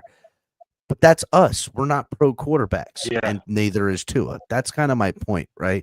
Like, he has what probably is a good enough skill set to be a good quarterback, but he doesn't possess the physical body that's going to be able to last. It's the bottom So line. what It's are the we doing? facts. What are we doing? You know what I mean, Cap? You can't. They don't want you going in head first. It hurts you to go down on your hip. So what are we doing, Cap? I would say how do this. I would say this. As somebody who played linebacker and fullback, most towards the end as I got older, sliding down and absorbing an impact would be so much worse than me delivering it. And I didn't care if you were 100 pounds heavier than me or not. It just was easier to deliver the blow because at least then you could kind of get lower with your force because low man wins. But I didn't get fucking concussions. I got my bell rung and I would fuck somebody else up. I don't care how big they were, but I wasn't going to be the one concussed. I had strong enough nervous system, and I did get speared in my back. And I'll tell you this, Pete, when you ask about whether or not concussions are done from the hip, I can tell you for certainty that I have had a concussion from getting hit in my hip playing football. The worst injury I ever had up until I wrecked my truck, I got speared in my back in football, and it knocked me out on a kickoff return. And that's the only time I've ever been knocked out cold where they had to smell and salt wake me up. I've been concussed before in fights, but I still fought back. I didn't go to sleep. I don't remember it because that's part of the concussion. That's how I got my head split. in the back. El Cap, El Cap, real quick. I know we're not doctors, but if you go and just do research, right, you'll find that lower back injuries or even hip injuries, right, can lead to nerve damage that can even cause symptoms like sciatica, which eventually can cause balance issues and even mimic some of the issues that you may have when a concussion happens, right? So there's a lot. I understand, like, you believe that there's a correlation between concussions and the hip injury. You're very right. It could be, but I'm going to go out on a limb and say that it's more than likely because of the nerve damage that he's occurred in that area that's causing Absolutely. some of these effects. I mean, listen, it's not a stretch by the simplest and even the most astute of person with a doctrine could make the easy correlation through nerve damage alone. But again, right, when we say, oh, is it worse than it could be? I don't know. I just think ultimately he's never possessed the physical shell that it's going to take to survive in the league. Whether it was the hip or the concussions or not, he would always be one of these guys that are getting torn apart and missing time. It'll be the knee, it'll be the Achilles, it'll be the rotator cuff, it'll be the bicep muscle. Like, he's never going to hold up in this game. It just happened with big injuries faster because he can't hold up even that much, right? So that's just what I think. Sam Bradford, perfect fucking example. Sam Bradford, it is a perfect example because Sam Bradford, when healthy, could fuck you up, right? On a Sunday. He could ruin your day. Guy had talent, but he wasn't great. And he was a mobile guy until he started getting injured. It's really, man, good on you, G. Sam Bradford. So Cap, where does upgrading an offensive line nullify so hip injury and concussions, bro? If you're asking what they want to nullify, right? They know Tua is highly efficient with the football in a vacuum, right? And say what you want, when Tua's on, he is deadly accurate. Like to the position of the nose of the ball, where and when you want it to hit your receiver in the route concept. I don't think I've seen, there's very few people that can do it as good as he can ever. And as consistent as he is with it, I don't think there's anybody doing that, right? But with that knowledge, you take Tua to trying to throw 26 attempts a game with a healthy dose of run, with an O-line that can push off, and you then have a balanced attack. That's the only thing you can hope for, and that when you are going to throw the ball, you can give Tua a clean pocket for 2.5 seconds routinely, and then when asked with extra protection, you can give him 3, and you scheme it up in a way where that extra half a second with the speed you possess can open up for him to step up and throw. Now they'll have to fucking practice that, say that extra protection is a running back and he gets beat on the inside and Tua has to roll out to his non-throwing arm or to his throwing arm, depending on whatever side the running back's on and what his protection is to pick up. They'll have to then, in a third part of the route concept, which is Tua's, which I've never seen them do really with him. They've never done this. So there's a lot of fucking work. They need to then have the route concept go, okay, here's the design for 2.5 seconds, 3 seconds, and then 4 and 5 seconds because Tua hasn't thrown the ball and the whistle hasn't blown. Where are you going to be and why he's going this way or that way? And the wide receivers need to know that because his protection's on his right. He gets beat inside. He's rolling to his left or whatever have you. Like, that type of nuance in route concept beyond the timing, the Dolphins offense has mastered under 3 seconds. It doesn't even look like they've opened up the book for 3 to 5 seconds. And it's a real fucking problem.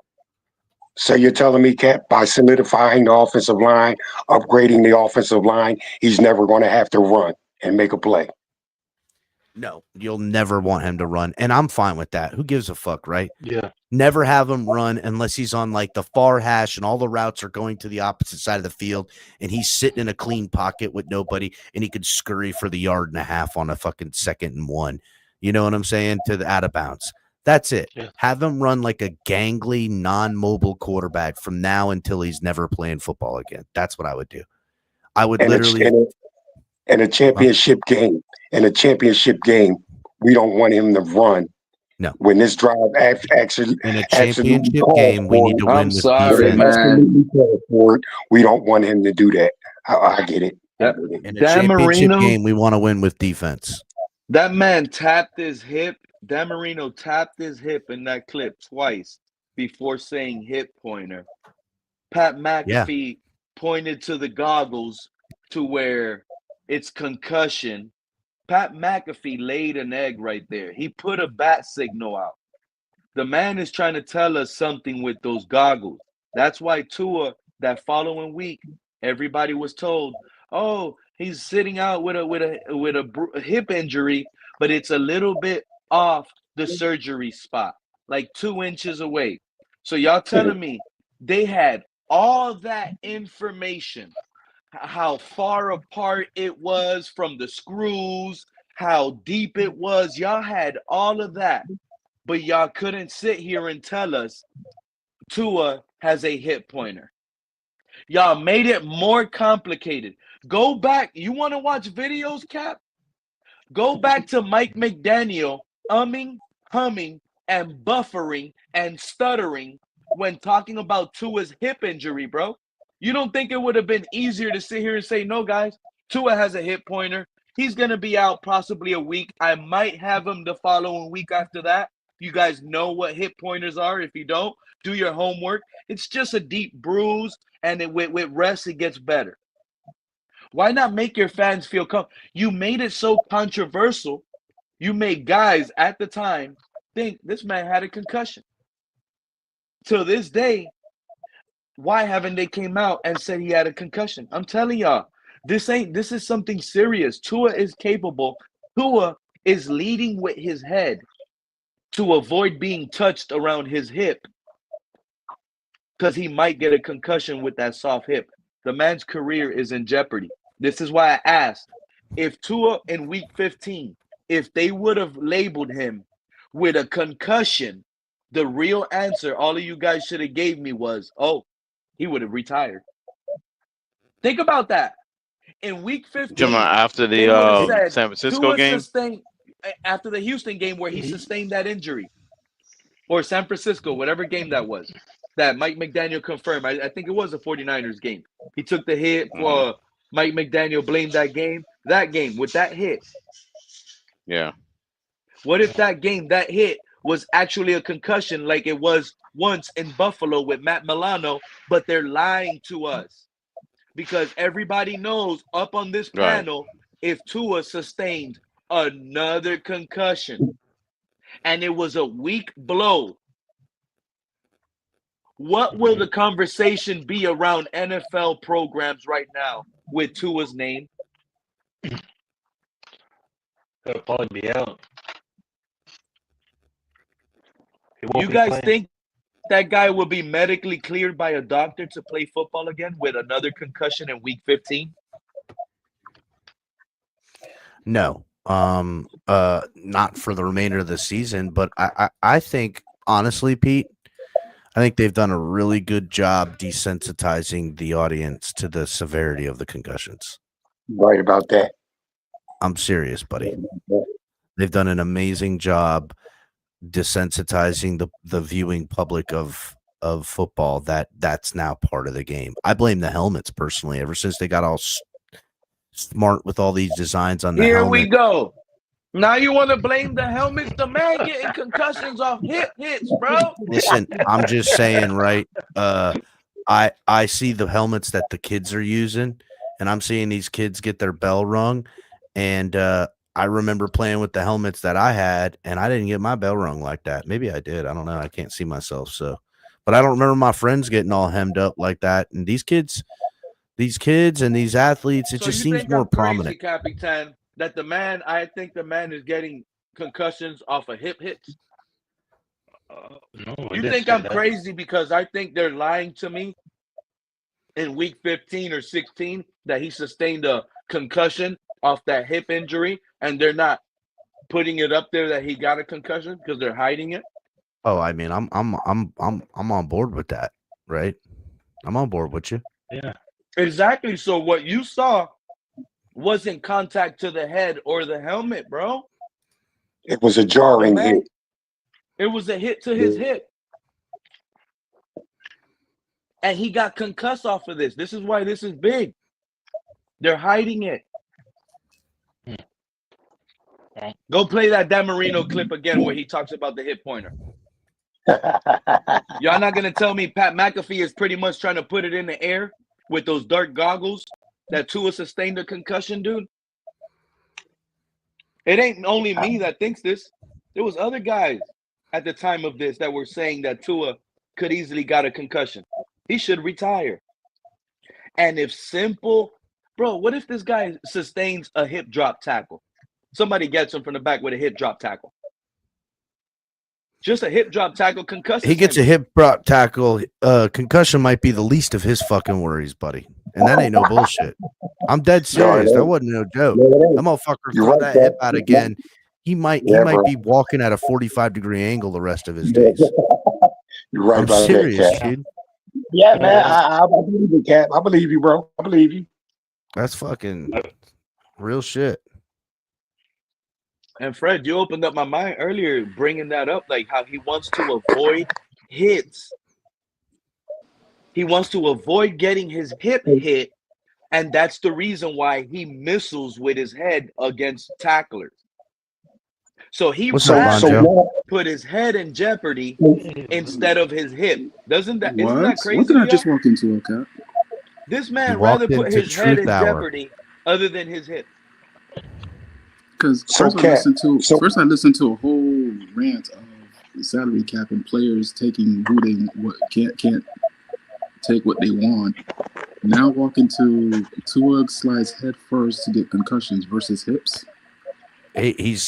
Tua gets concussions through his hip worse than he does through his head, and he's getting them by sliding head first, is what we're saying, right? He's protecting his hip by not sliding properly or taking on contact improperly, falling improperly, trying to fucking protect his hip because of just psychological and potentially permanent damage that has been done via nerve damage, which ultimately connected is giving him a higher propensity for fucking concussions. Here, I have a wild conspiracy to that. I have a wild theory to it. Ready?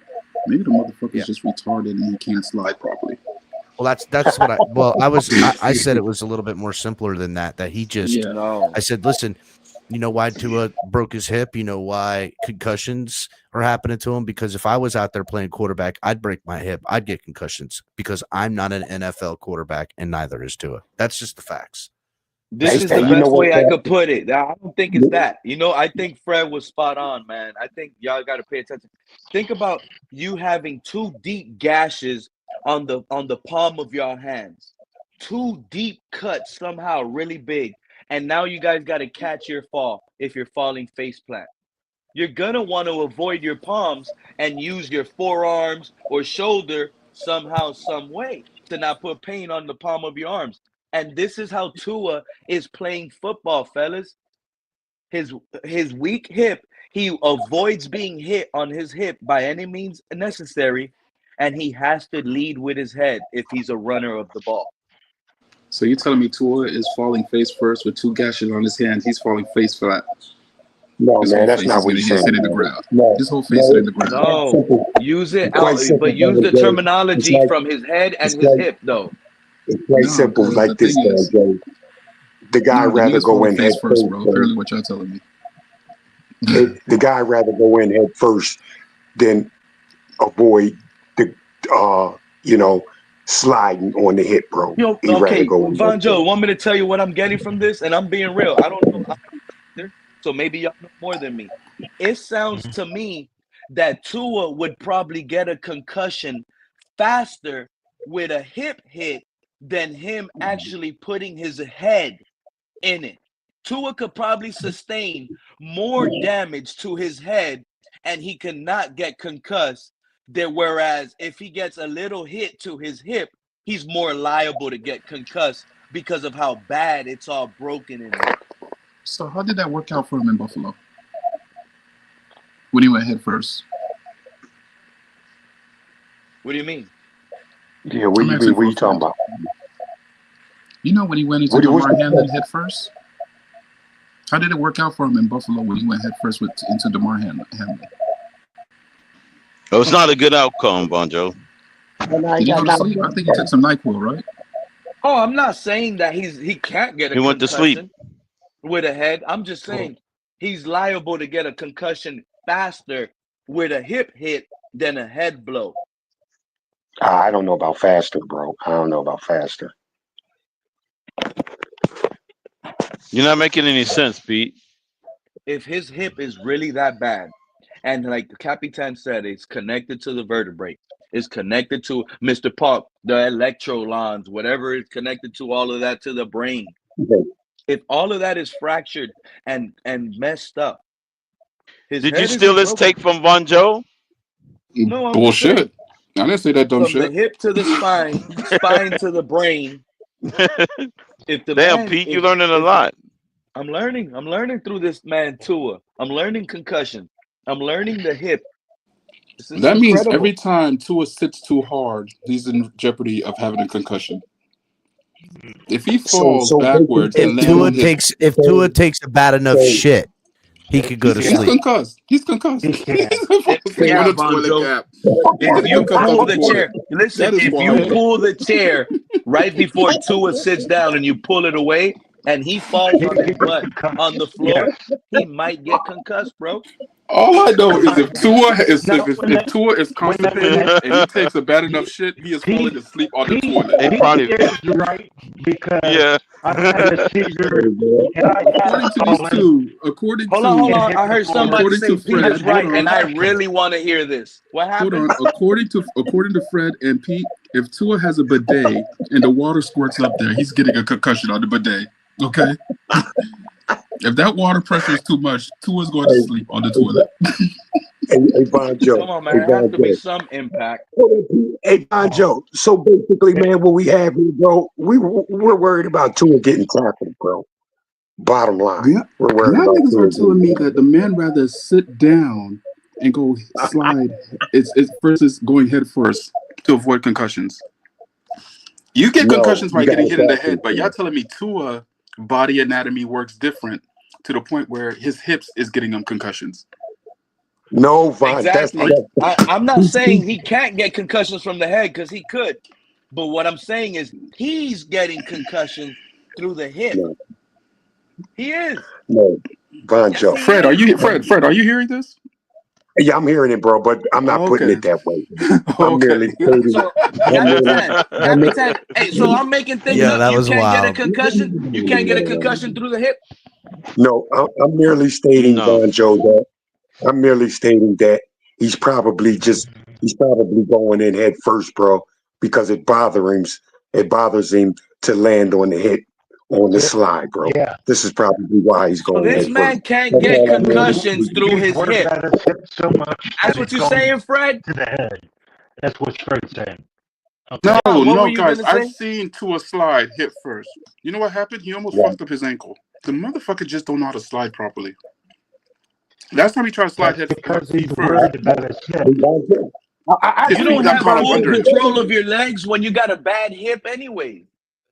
They're like limp. I agree with you, Bonjo, but I'm just saying, man, you know, I think it hurts for him to land on that hip in the slide, bro. You know, this is probably why he's going head first. He doesn't want to land on that hip so much, bro. No, I just think the man is retarded. He don't know how to take care of himself. So y'all don't think he's getting concussions off of those hip hits? No, I don't think about the concussion on the hip hit. No. He just wants to stay off the hip as much as possible, bro. This may be why he goes in head first a lot of the times, bro. Yeah, and you get hit in the head so many times, and you can get concussed like he does. Exactly. So it Listen, hurts him El inside Cap, on the hip. Cap. I It know. hurts him I've been in the inside on the cabinet. hip. I know. Yep. I was in the cabinet. You know, it's Taco Tuesday. Had some tequila. Had a few glasses. I ain't gonna lie. But Mhm. clearly, Pete was in the glasses. It was in the cabinet with me. Oh yeah. Because goddamn, Wow. So you this can't shit get is a wild. concussion through Tua's not sustaining concussion through the hip. Pete, I guarantee you failed every bit of anatomy physiology. Real Or you quick did that, or you for skipped Pete that class altogether. Watch to Capitan. Listen to okay. Capitan. So real quick, you can get concussed with a hit in the back. The only Thank time I've you. ever been knocked Nope, out nope, nope, cold. nope. The hip, Thank the you. hip, Cap, the hip. The hip. Listen, We talking about I got hips. speared. I got speared in my hip. It displaced my hip, and it knocked me out unconscious. Only time I've ever been unconscious my whole life. Oh, you I had to went get to a smelling week, salts. man. Huh? You went to a week, Cap. No, I got literally it was a I dirty know what hit you mean, bro. on the I kickoff. know The what you kid mean, bro. speared me in the back at the end of the play, and knocked me out. But it did knock me out. And like again, I've been concussed and didn't get knocked out. I don't remember what happened. People had to tell me what happened afterwards, but that was the only time I was on the ground like fucking dead. And Again, they Cap, had to I smell feel it you all about again. getting hit in the back. I played wide Yeah. receiver. You know, I went across the Yeah. middle. I caught the ball. Somehow the dude's face mask went underneath my pads and hit me in the back, and I Yeah. was That asleep. man's hip is probably But so weak again, that any but you telling me a impact hip? Nah. No. Yeah, it vibrates hit, his he hit me spine. right at my hip and back, dude. Right in the small of my back. I Put mean, me to sleep. So but you do have to check it out, bro. You do have to check it out. If you don't see a hit coming, whether you're hitting yeah, the the back, one you don't see, you're the one hitting you the don't see hip, coming's the got one you, you dog. don't exactly the one you don't see coming, bro. It can jar. It can jar you, bro, when it affects, nerve shit, which could Listen, lead to the end. according to Pete, I need Tua to walk around with Pampers. If you don't see the hit coming, I think it could shake you up in the head. Yes. If that's I'm the case, sorry, man. I need Tua to walk Real around with talk. Pampers. If y'all see that Dan Marino Well, and Pat McAfee Lou clip or again, the Von way Joe, he puts his little eyes. To Pete's point, I feel like him landing on his head the way he did was because he was trying to protect his fucking hip when he would land on his back. Yeah. I'm dead serious. Like he would fall awkward because he was trying not to land on his hip. I give you that, Cap, but don't tell me it's because of concussions. He knows he's getting concussions with hips, bro. He knows it. He just doesn't want to get it. And he knows he's hip concussion-y hip to a dog. This man is getting I said the concussions hip with hip. hop, the hippie to the concussion to the tour, boy. Again, He if you got the tell me hip that he's hop, protecting his hip, go to sleep. We're gonna go sleep now. Gonna if hit you his tell me app he's and then a protecting his hip. hip from concussion, from getting injured, I'm with you all day. I'm with that. But if you're telling me he's protecting his hip to not go to sleep, that hip is the NyQuil? Nah. You say it like that, it sounds funny, Von Joe, but in reality, it's That serious, fucking hip, dude. hey, that Tua got a snooze button on his hip, dog. Go right back to sleep. Bitch got the snooze button right on that motherfucker. Can you imagine a safety It's all blitz map, coming map, from his map, blind map. side, hitting him on that hip hard? Yo, could you imagine Tua getting out of bed and hitting a doorknob on that hip and just falling asleep right there in the middle of the hallway? Yep. Tua wife gets out of bed and like, nigga, why you are face first on the middle of the hallway? What happened? Hey, Von Joe. It's probably happened He so many said- times, Von Joe, she already knows what to do. Yo, Hey, so she Von walks Joe, around with he smelling said- sauce? Hold on. Would Tua's wife walk around with smelling sauce to wake him back up? Already. Oh yeah, Like You a know, little he might hit that asthma, hip. like a little asthma. You know those bracelets they got for when you got like all kinds of allergies and shit like that. They got fucking just smelling salts in one of them bracelets for them. Hey, Cat P said Tua goes to sit down. Somebody pulled the chair out from under him, bro. Yo, that's it. It's over for Tua. It's over. You can't Anybody even play pull that that prank? seat game with Tua. Dude, somebody kick the chair out from underneath Tua before he sits down. He go to sleep. He's God, ain't that about a bitch, boy? Ain't that about a bitch? But John, what were you gonna say after I said that, John? According to Pete, a whoopee cushion could put Tua to sleep. You said I had a point after I said that could be career ending. What were That you is gonna say, crazy. John? The vibration of a whoopee cushion could take Tua out. That's nasty, dude. You can't even pull hijinks on his ass without putting him to sleep. That's crazy. Can't even pull a 4th grade hijinks bullshit on his ass. El Cap. So I just happened to research hip injuries and going to sleep, right? And the first thing that comes up, I kid you not, the first thing that comes up, it says, yes, hip pain can significantly contribute to fatigue, as the discomfort and limited mobility can cause hip pains and can even simply cause daily activities to be more taxing, leading to feelings of tiredness and exhaustion, which also... Real quick. Go ahead. Real quick. Go ahead. Just on that first part, that's why Tua falls apart at the end of the year from hip pain fatigue. Continue. Wow. There you go. Wow. What were we just saying, Fred? After week 7, Tua doesn't have none of those strength in him because he's not able to work out like regular football players. Imagine Tua with this bad hip. He's not on a treadmill for hours staying in shape. That Listen, hurts I would him. say his arm starts to fade. Yeah. I don't know about his hip fading, but I know his arm starts That to fade man at the ain't end of the working year. out, doing squats. Y'all picture Tua doing squats with a bad hip? Oh, dude. Ali, you didn't finish your sentence. Listen, I broke my femur a couple years ago. I never got my squatting back. I'm still fighting back. That was 7 years ago, something like that, and longer than that. Yeah. I'm Bro, still I trying messed to up my get back. back. I messed up my back. I never did No. squats again after that. I stopped doing squats altogether. I worked out my legs other ways. Essentially, what I was trying to finish with, El Cap, was the fact that I think there's a lot more to the nerval injuries that he has because of his hip injury than what people want to give it credit for. And I know we're laughing about it, but We're it's not. some serious shit. That's all I'm saying. Thank you, Ali. It's And Ali, absolutely is it serious, crazy to think but that listen- he's sustaining concussions off of hip hits? I mean, Pete, let's, we're not to make a joke, but you can just straight go get the old operation game and find out that the hip bone connected to the head bone, dog. Make a joke, That's it. bro. Make a joke, bro. I mean, Make a you joke. know what happens? I If fucking you hate touch you, the Cap. fucking hip Cap, I bone fucking on hate fucking you. Tua, I fucking it's gonna hate you. he go night, dog. That nose light up red and the bitch go to sleep. I Oh fucking man, hate that you. guy. And that even guy if shouldn't be in even the if he NFL, didn't bro. go to sleep, even if Guy he doesn't shouldn't go be to in the sleep NFL or after finding this re-aggravate out. the hip, he suffers Hey, from Cap. late season hip fatigue. When Witchcom goes to kick a field goal, Witchcom's going to snatch the ball from him before he goes to kick it, bro. Oh shit, they're gonna peanuts gang him. Yeah, bro.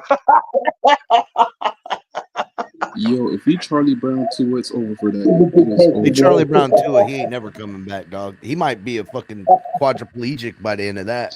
That hip is definitely going around doing the 360. That hip's gonna be shattered, bro. El Cap, weren't you the one telling me that because of his hip injury, basically you can get arthritis in the hip or something to No, that effect? he will get advanced. Listen, there's no doubt about it.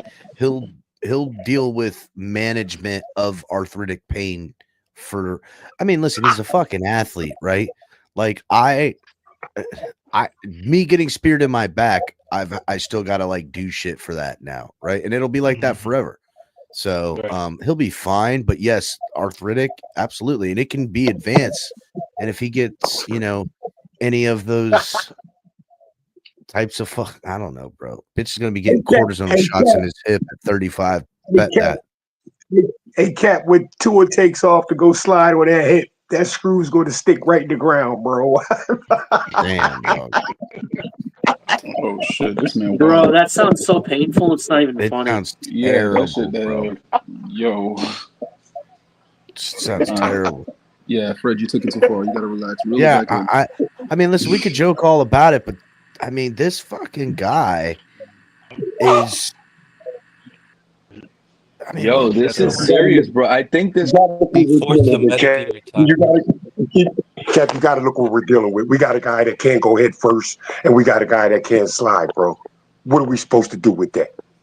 What is any team supposed to do with that, bro? Just like Brady, except he's not Brady. Listen, I don't know about other teams, but I know what the Dolphins did. We gave him a contract.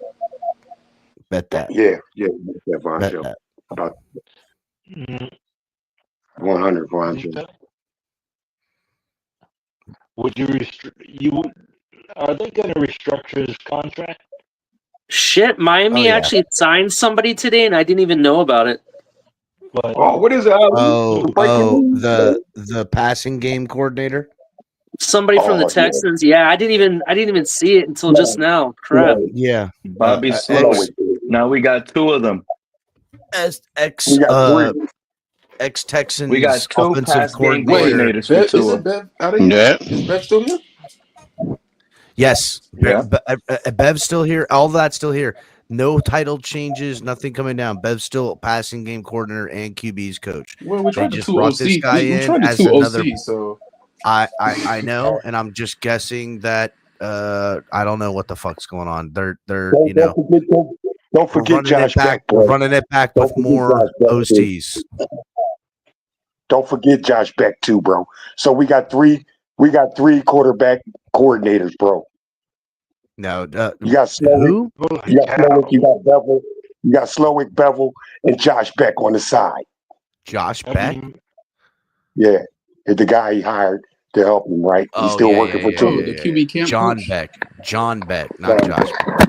Yeah, but John Beck isn't hired by the team. He's hired by Tua. Hey, listen, I don't know if you know this, but I like my football teams like I like my quarterbacks, decided by the collective. We need this NFL draft to be decided by the collective. Okay, you guys were talking about this earlier, right? About what we're gonna do, making money space and everything. And I put in the chat, I was praying and hoping and wishing that the best thing the team could do, I'm not even the best thing the team could do, Ross could do as an owner, is stand pat this year and say, no, I'm not giving you guys any more money. You guys gonna have to do with what you guys got to do. And when I say that, people's like, well, you know what you mean giving money. When I say giving the team more money is as far as signing that check and restructuring the contract and giving them that money up front. When you restructure, that's what they're really doing. I'm hoping and praying that Ross says, listen, I'm not signing no more checks. He's signing all the checks in the world, buddy. And he's signing every single check he can, because all that money, that salary cap money, is already made back, and he can't use it. The only thing he can do now is try to cash in more. And he just cashed in on the product. He's going to cash in more. What I see is us actually mortgaging the future on bad goods, bro. It's a bad investment. We're investing our future badly. Tua's a bad investment, guy. What happened if this man doesn't pass his physical in a month and a half from now when the new league? He's going to pass the physical. He's going to pass. Yeah, he's fine. To me, Von Joe, I said it at the hour and 24-minute mark.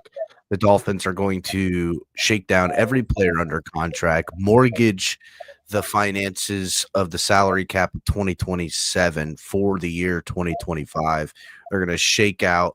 And they're gonna dead cap all that stuff. They're gonna shake out every dime that they can to fill every hole on this team, draft, and then run it back. That's it. That's exactly. Can you pass a physical with a bad hit? That's a bad investment. It is. That's a bad investment. Is, but that's the investment plan. That unless they were already doing what you're saying, they would have already done what you're saying. They wouldn't wait till now and say, no, I'm just going to fuck you guys. That's not what happened. They would have already done something and they haven't. So because they did and that time is coming and gone, then the only other logical decision is to do the opposite, which is quadruple down. And that's what they decided to do, because that's what they're doing. Because it's going to be painful, bro. This is painful. I'm wondering about that, bro. Can you pass the physical? With Fred, the physical's Fred, not. You're in the submarine right now. Yeah, Fred. First of all, get out from the fucking pool under the water. Nah, man. I'm asking, bro. I mean, He's we're taking talking about snorkeling lessons from Tony. We're talking about passing physical. He said, Can "Nah, he ever man." pass a physical? Yes, Can he ever he'll pass a pass a physical physical? today. He would pass a physical today. All right, so Fred, this is what I want you to do. Okay, every time you talk, make sure the mic is not in your mouth. Cause Yeah. goddamn. Oh, hey, man, sorry, I got a good phone, bro. What you want me to do, You bro? gotta do it up. You gotta do it above water, Fred. Bro, I sit it down and talk to it. I sit it down and talk, bro. Maybe that's it, bro. But yeah, can you pass a physical with Just asked me a while ago. And here's another thing that I'm tired that's I'm going catching around the every other community, word Fred and is not even saying. in the I'm community. sorry, Fred. It's going around on everybody's mock draft on NFL Network. They got us all drafting a guard, right, or whatever in the first round. Oh no, tackle. I saw a draft. I saw a Listen to mock me. draft where the Dolphins moved up to number one. and Listen got to this. Cam Ward. How Dade bad was do we talking need about it. Yeah, I offensive did see linemen? that too. Listen to this. How bad do we need offensive linemen when I'm I about heard to about name you guys the starters? Teron Armstead, left tackle. Patrick Paul, left guard. Aaron Brewer, center. Right guard, we don't have one. Wait, Patrick Paul got moved to Austin left guard? Jackson, right tackle. Did Patrick Paul get moved to guard? He's too big. He played guard. Didn't First he of all, play he's some not too guard big. snaps? That got proven wrong that he's too big when you took a look at He the played Eagles guard O snaps. line. They moved him to Yeah. guard. But hold on. Why do you have a problem moving Patrick Paul to left guard? Yeah, because it's not his natural. It's not his natural position, and they've actually tried that, and it didn't really work out. It's working out in Philadelphia. It's working out in Philadelphia. Beckham, bro. It's working out in Philadelphia with Mekhi Beckham. Look. I'm gonna be frank and honest with you. The Dolphins need to do something they've never fucking done before, and that's when they draft a freaking player, draft him for the freaking position that he was meant for. So if he's a goddamn tackle, he's a goddamn tackle. If he's a guard, he's a goddamn guard. Right? I'm sick and tired of trying to put a fucking square in a fucking circle every freaking time. I'm sick and tired of it. It doesn't fucking work. It doesn't work ever. I don't know why they even try it. Just like freaking Mike Gesicki. Mike Gesicki was this tight end that was supposed to be so goddamn good. It didn't work out. They put him at receiver, and he was still shit. I'm sorry. I'm done and over with it. Fucking draft the position for the goddamn position. Talk to him, Ali. Let him know, goddammit. Fred, get out from underneath the water before you ask Ali a goddamn question. Look, you hear me good Fred's now? in the fucking Can you hear me bathtub, good? dog. Can't Fred up here like this with the mic. Look, and that's the other thing. That's the other thing. Real quick. No. Hold on, real quick, for a second. Hold on 1 second. I in the spaces and on here, I keep hearing the same thing. When people talk about our offensive line for next year, they keep bringing up Teron Armstead and Lamb. Both those fools are going to end up retiring this year. They're done. Nope, they're coming back.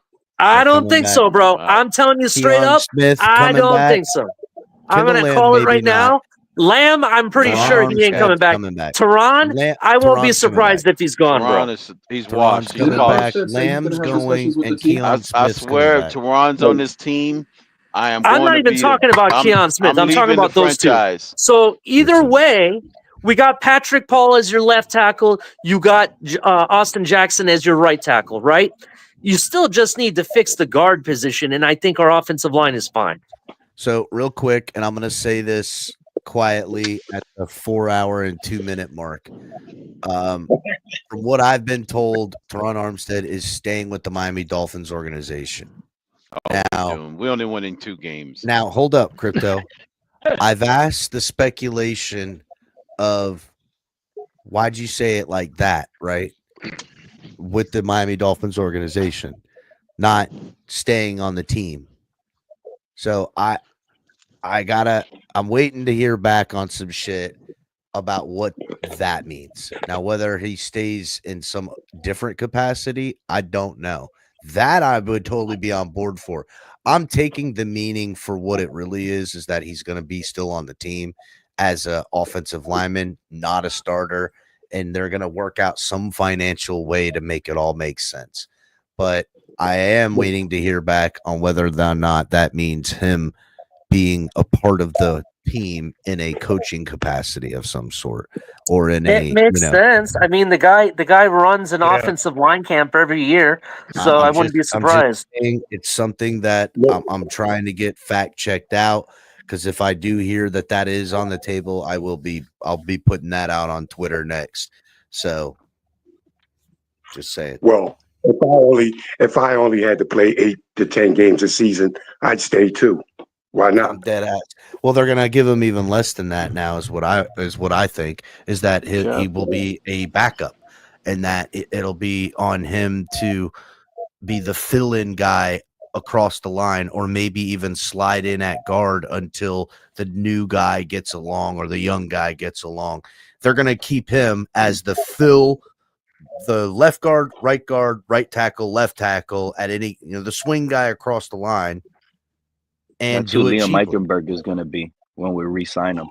Oh, Pete, dead serious. I said don't be surprised if Dolphins re-sign Liam Eichenberg to some like $4 million deal with like 1.9 or 2.1 million guaranteed or something like that. Do not be surprised. Don't be surprised. He's coming back. For sure. Dolphins fans are going to be collectively crying when they see that. Listen, people getting mad about that, but here's the thing. When you think about it, okay, we don't have much salary cap. He's been in the system for how long now? Mm-hmm. So he plays all across the line.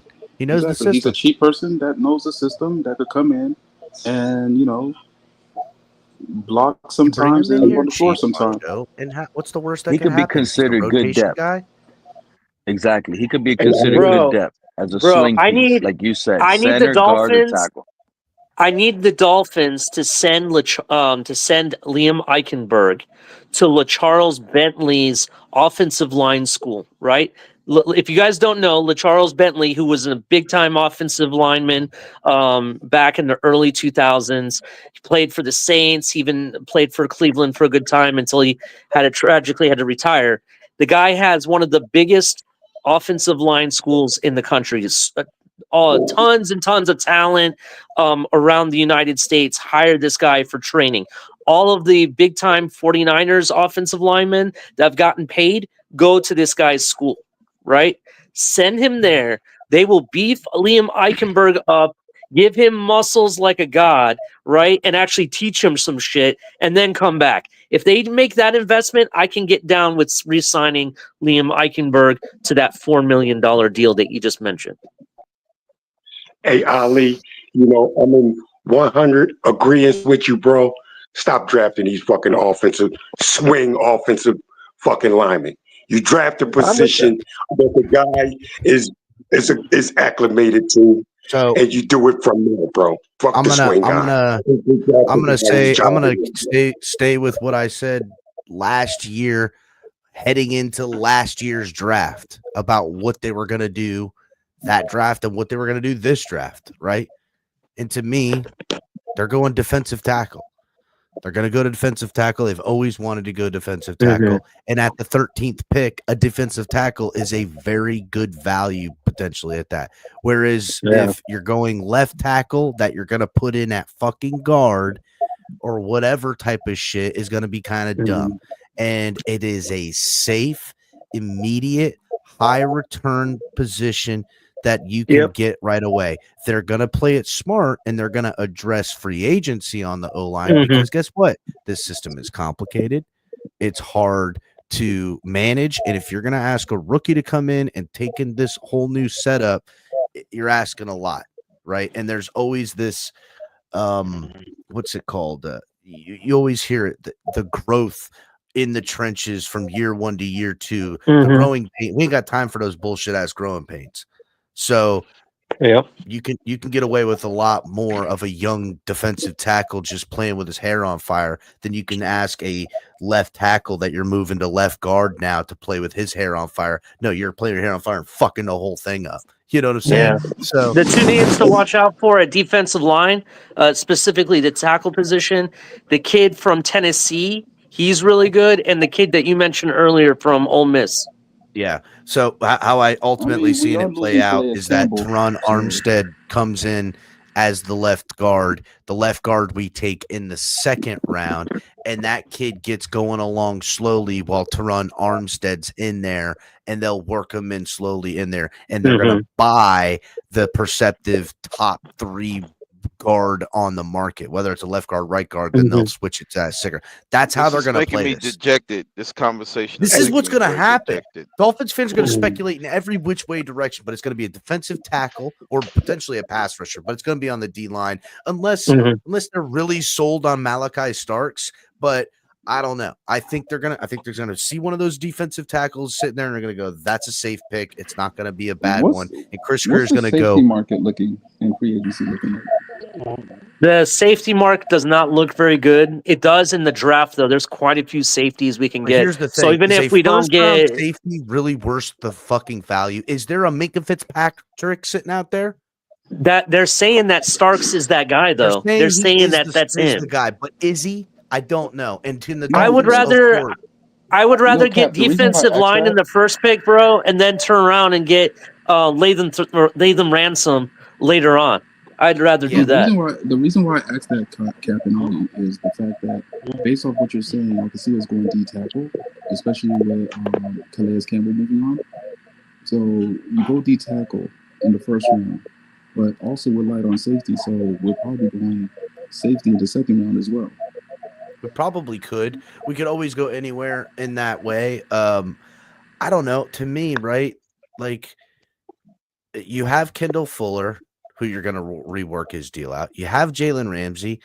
Yes, it would be nice to have a surefire talent in your secondary at safety. I think they're going to go, I don't even know if they'd end up drafting a safety the entire draft, to be honest with you. Well, hey, you know what? Safety this draft. It's just literally that's just. I'm serious. Like maybe somebody in the later rounds. I think they like Patrick McMorris. I think they're going to go and find a couple of agents. They're going to re-sign Campbell, who I like. I like Campbell, and they're going to re-sign Campbell. They have Patrick McMorris, and they're going to go sign a couple of just dudes back there, and they have Ramsey to clean up, and we still have Kader Kohu. To me, there's a more likelihood that in the second round after drafting a D tackle that they draft a cornerback, because that's the high premium value positions that Chris Greer is prioritizing always: pass rusher, cornerback, and then other premium positions. He'll then go defensive tackle. He'll go left tackle. The only way I see this draft going that way is if he got Aaron Rodgers in free agency. Oh my God! We're talking about defense. He's talking about a cornerback. If this quarterback that we have, Tua, is getting concussions, if Tua's getting concussions off of hip tackles, bro. I'm just saying this. Quarterback in the first round. Just listen to this, Pete, and tell me what you think, Pete. Tell me what you think, Pete. Jalen Hurts is better than Tua. Job. If Tua goes down week 2 and he didn't draft a quarterback in the first round, don't you think his career is over? He's done. McDaniel's done. They're fired. Pete, tell me what you think of this healthy defensive line. Okay, Zach Sealer, one of these top rookies, like we'll say the number 2 defensive tackle in the draft, surefire, added with Zach Sealer, and then we have Chop Robinson, Bradley Chubb, Jalen Phillips, all healthy, right? And then also we bring in aging free agent kind of Calais Campbell-esque type of guy, maybe a John Jenkins or something like that, rotational piece in the D line, solid piece, and bring back some of the other guys we were accustomed around here, like Deshaun Hand. That's a damn good defensive front, right? And if the young kid, along with the pass rushers, injury-prone front, but go ahead. Such life, right? Like I would even bring back Agba as a rotational piece. I'll tell you why, Cap. That ain't sufficient enough. One reason you got Nick Chubb coming off the 2 knee surgeries now, bro. You know what I'm saying? That don't mean shit, dude. But he didn't play a single snap. This will be the healthiest Nick Chubb we've seen in 3 years. Bradley Chubb is going to be ready to go. Bradley Chubb. Bradley Chubb. It's going to be the best Bradley Chubb we've seen in 3 years. And then you got Phillips. He's coming up off of Achilles and a knee He'll injury, be bro. good too. He'll be good too, and we can slow roll him out because Chop Robinson's pretty good. I like Chop. Actually, isn't Jalen Phillips an injury, not the Achilles? It's something else now, right? It's something else he's coming off of. Yeah, it doesn't really matter because he's going to be whether he plays week 1 or not. I'm just talking about as far as a defensive front that we can have to field in some capacity, like register. Whether they'll last all the games, all this stuff, I'm not willing to talk. I'm just talking about paper here, guys. We could talk about how it's going to fail at a different juncture. I'm just saying with that defensive line, Cap. Honestly, it's a regress because the I don't rookie see that how comes so. in, If you're that taking comes that in, defensive not line, gonna be better adding than a Calais rookie, guy, like, okay, look. Say what you want about Christian Wilkins, but he's a good player. I don't think he was ever great, but he definitely had a very high floor. His floor was extremely high, and his ceiling was never as high as we'd liked it to be. But I'm saying, what if we get a defensive tackle that is that and more right away? It could really help out a lot of things, and it's a No, it could surefire help. definitely help out. But it's Do we almost know like if Calais Campbell's retiring or no? Yeah. What about that? I don't know. We don't know I yet. know one thing. So I'll tell you could one very thing well I know. re-sign He ain't Calais coming to the Campbell on Dolphins. top of bringing in I gotta somebody. be honest, Ali. Calais The man ain't Campbell's going to coming do back one of to the those things Dolphins. where he doesn't resign till late in the fucking year. That's what But he's gonna do. but still, maybe even if he comes to the Dolphins, all I'm saying is the possibility is that he could still sign with us, and we brought in somebody young, and you could still have your Calais Campbell. You just said, Pete, verbatim, that would be regress without Calais Campbell. Well, who says we can't get Calais Campbell back? That's all I'm saying. Well, Capitan did say maybe, and it made me think, and there is a possibility. Why? Because Calais Campbell already has an out with this regime. He knows if the team starts 2-6, he's able to get released and go to another team. So that does work in Calais Campbell's favor in coming back to the Dolphins. Mhm. But I don't think, but that alone, him requesting his release last year and saying if there's no playoff chance, I want out, that right there alone tells me he's not coming back to this team. But using that can actually help. There's another angle where on the opposite, since he has that avenue, he can do what Capitan said. Sign late in practice, late in the training camp. And if it goes bad, he's able to leave the team. I think sign late in the year, like after the trade deadline, when teams don't get things and stuff like that, and teams are gearing up for their postseason march, and they're taking injuries down, and Calais Campbell's like, yeah, I'm willing to play defensive end for you in a pinch. And they're like, fuck yeah, Yeah, Calais that's Campbell. even better. That's what he's gonna That's do. even better. And he should do Yeah, that 100%. because he's fucking good. And I think he'll probably end up doing that with the fucking to make a bold prediction. He's going to do that. He's ring chasing. He's ring chasing. Of course, he's ring chasing like the rest of them. And I think he's going to do it with the Baltimore Ravens on their run. I think that's really up. All right, guys. Real quick. Spot on, Capitan. I got to close this bitch down. Hey, man, All right, Cap, that was a great show. Thanks, Vonjo. It's fucking almost 10 o'clock. I've been going for over 4 hours. It's early, yo, Cap. What are you doing? You got to be put to bed. You getting put to bed? I gotta go. I'm gonna go lay hard down on the bed on my hip and go right to sleep tonight. I can't wait. I was wondering if the doorknob hit you or something. Do you have the Tua pillow? Do you have the Tua pillow? Listen, I got hit in my back when I was young, so I've got hip fatigue, and I don't know how much I can't do it anymore. You sitting on that chair too long? That's it, dude. This chair sucks. I hate this chair. I gotta Well, get this chair. Listen, it was a pleasure being You got to get a massage chair. Thanks, Bonjo. I'll see you, brother. John, You guys Featherland, take take it easy. Crypto, I'll see you. Ali, take it easy. And Pete, thanks for coming through. Come back again, Pete. Come back again. Adios, Cholos. Everybody hit the like button on the way out. Yeah, hit the like button, everybody.